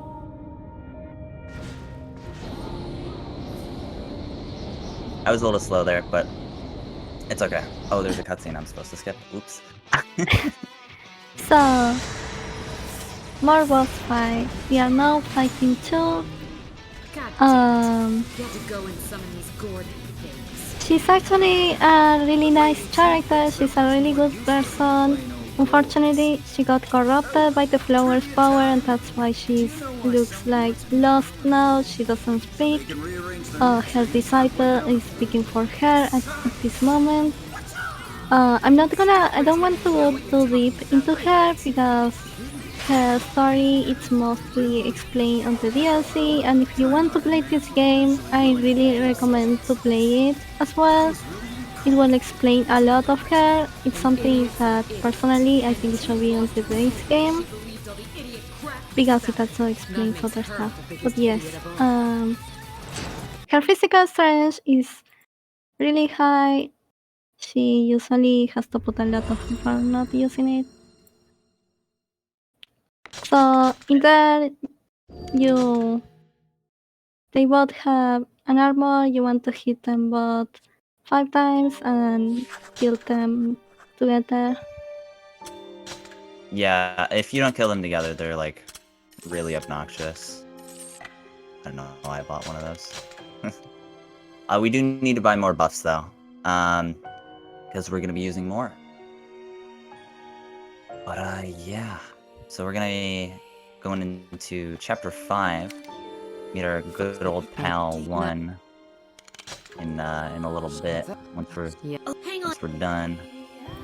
And yeah, we get to do exciting things, and by exciting things I mean we get to do another shmup. More shmup. So this chapter doesn't have any skip at the moment. The chapter we did before has one, but it's only for new game. Yeah, because it's a death wrap. Yeah, because it's the death warp. Of And it course, takes way too long to die in New Game Plus. Yeah. So the specters are a comeback enemy from Drakengard 1. The cubes that we saw earlier are also comeback enemies. So yeah, we don't want to hold or aim in here. We want to shoot them because that will grant us more intoner than Yeah, we if actually have to just pay hold. attention during a shmup. Yeah, you want Albeit to a little kill. Yeah, you want to kill them all with as many hits as you can. And now we are gonna be fighting 1, so really early on.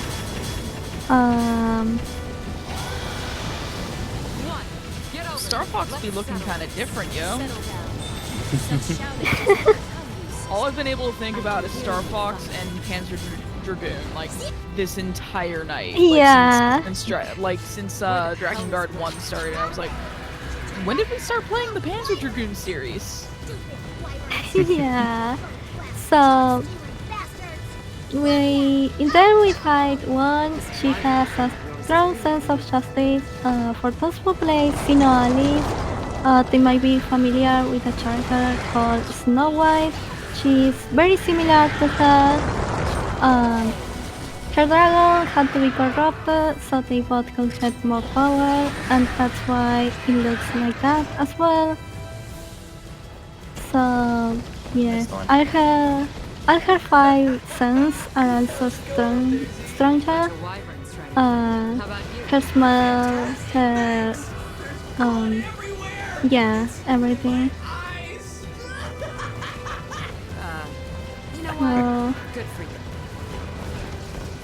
What's DOD stands for Dragon. Yeah. Oh, sorry.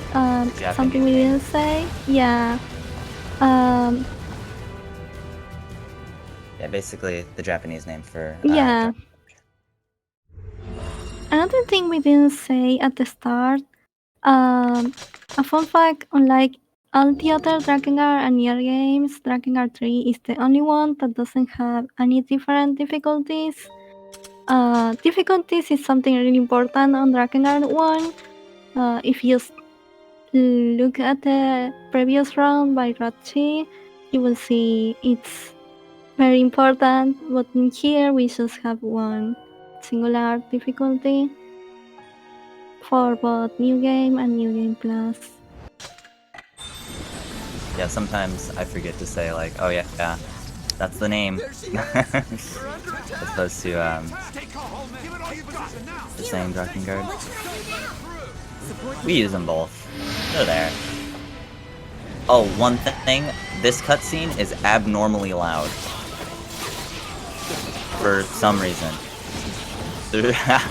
Whoa, wow, that was really fast. Yeah. I actually have to wait a lot because that was so fast. Yeah, you usually don't wait in that door, which makes hitting weapon swap glitch a little obnoxious because you really want it in here. Otherwise, you will probably lose like 3 seconds or something like that. It's more. You're gonna lose like it's like 8 or something like that. It's almost 10. Yeah, you want to have weapon swap glitch. Yeah, you want to get it. This brain's piece of shit again. Zero, you okay down there? But yeah, we got it. Go take out that can. And we're gonna do one thing I more want to know. teleport. Yeah. Oh, God, these guys are annoying. They'll disappear in a second. But one thing I want to know. You saw it in what is it? Desert. I don't always take a good line, and that's because sometimes it is just better to not take a good line for faster movement, just at the moment. And it's like a kind of unintuitive thing. It's like, wouldn't you want to take the best path? Sometimes the best path is not the best thing to do. At least when you're spear dashing.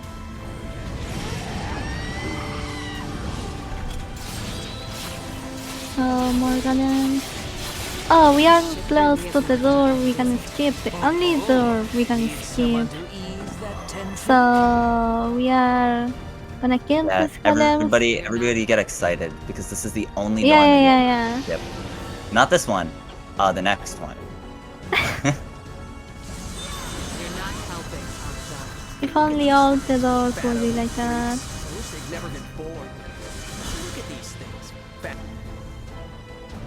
There you go. Another thing we didn't talk in that, there's actually some potential for a skip in that verse, but right now there's nothing. It's pretty much just a sketch. It will be really messy to do, so it's nothing consistent either. So yeah, we have like a just a super potential jank way to get out of bounds, but Yeah. it's really slow and like not good. Yeah. We don't really know a way to make it faster at the moment, so we just don't even take it.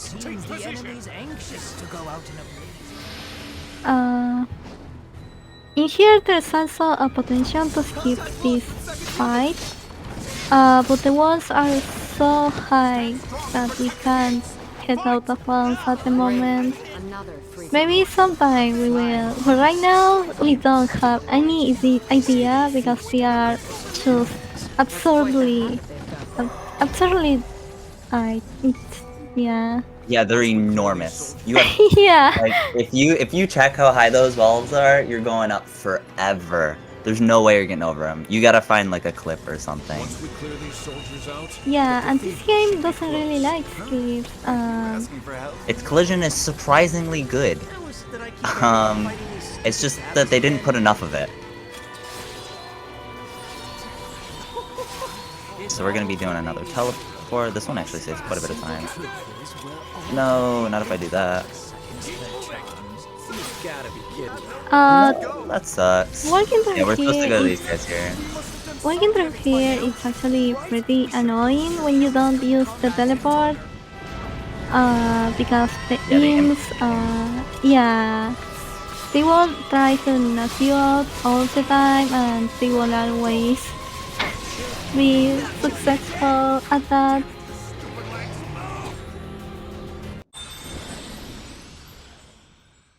And now we are on the final verse. Yeah, almost done with the game.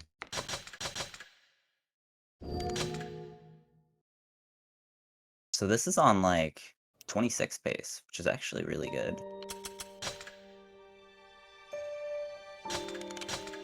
Yeah, this run has been really good. Yeah. Few mistakes, but like overall, nothing like I'd be mad about. Chat, remember what I told earlier? There he is.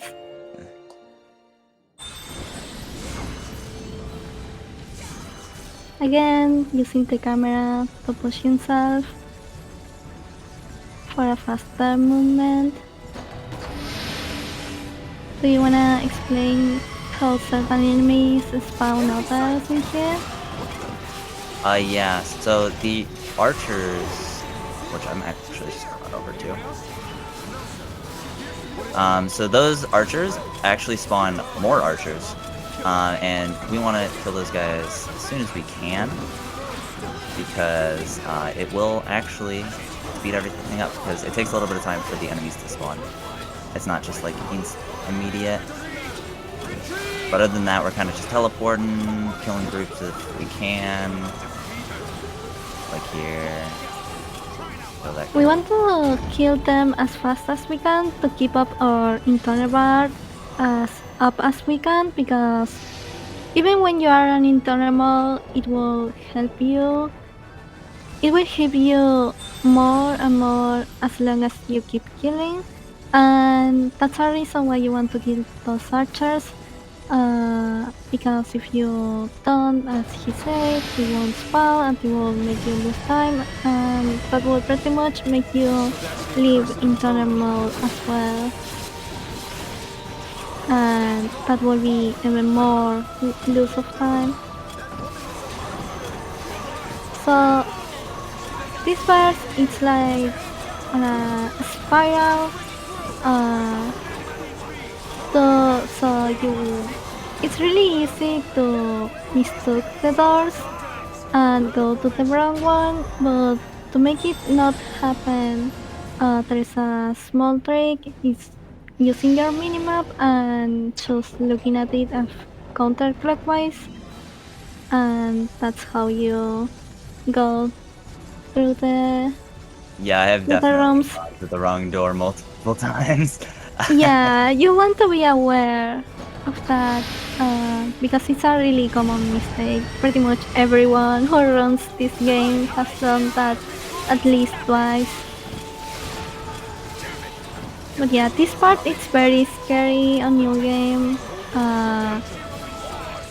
Enemies hit a lot, you are under level, and you don't really have many weapons either, because you will use all your money on a spear, and that just will work only for weapon swap glitch.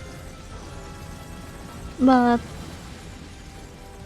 since there's a lot of enemies, even with weapon swap glitch, you will need a lot of AoE that sometimes you can't hit it with that.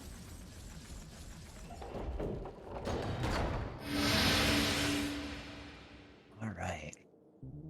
Final boss time. At least in AM.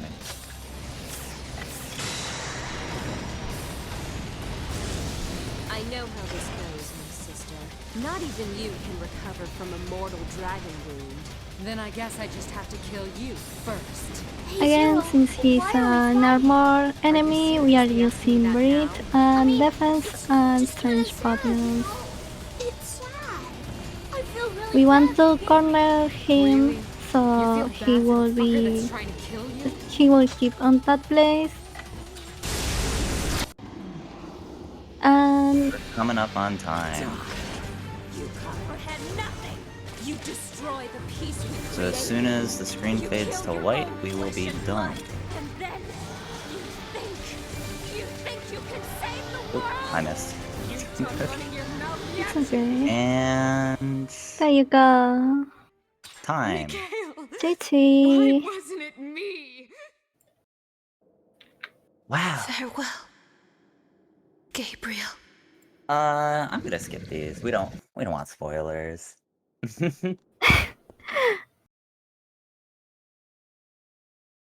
Unfortunately, we don't get the credits though because yeah. But yeah, that was pretty good. I feel That good was about that. really good. It's a really good time.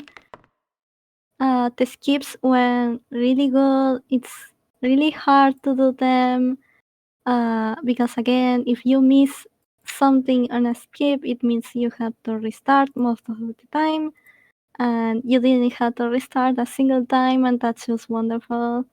Yeah, that's one of the things I was really worried about. But I didn't have to, which is good. So yeah. So where can chat find y'all? Go ahead and do your shout outs now while I get your URLs in the boy. chat. So if you want to run this game or any of the DrakeNieR games like Automata, Replicant, which you saw earlier by Cardinal, or even Dodd 1 or Drakengard 1, which you saw Ride do earlier. Or that too. Yeah, there's Dodd 2 as well. You can go to sponsoredbydrakengard.com. Yes, that is the link. No, we are not sponsored. Yeah, we aren't sponsored. But yeah, so you can head there. If you have any questions, you can just ask them in the Discord. We have a bunch of resources. And everyone is super friendly. So yeah, everyone loves answering questions that you might have. Yes, please, we need more runners. Please come here. Yeah, please. No, really, this is a really fun run. People in here is always really wholesome, really nice to be around. I think it's a really nice place to be. So yeah, even if you want to come and hang around, yeah, I say if you like the Drakengard games in general or the NieR games, it's always nice to have more people in. Yeah. Yeah, so Aren't if y'all want sponsored. to check out the links that I posted in chat, y'all should. It's all the SRC pages and the runner and commentator links as well for their Twitches. Follow them; they're awesome. In fact, follow everyone I had on the show. But I think that's gonna do it for us. It has been a show. It has been a long show, and if you did miss anything, go check the VODs. Or wait for the VODs to go up on YouTube in a couple of days. A little over 24 hours as usual for us. But tomorrow night or I guess technically later today if you're in Eastern Standard Time like I am, or Eastern Daylight Time, at 7 p.m. we're gonna actually have Evergate on the first step with I almost said Keys Hobbs, and I don't know what I was going to call J Hobbs, but J Hobbs and Keys are on, who are hosts of the first step. Evergate is a game I've seen when it was still in early access. It is a delightful little thing. It's almost like puzzle platformer. It's good. Recommend. Anyways, go check that out tomorrow night or later tonight. And thank you all so much for watching. I will catch you all in 2 weeks. Take it easy and have a great night. Inviting us again. Yeah. Thank you for the opportunity.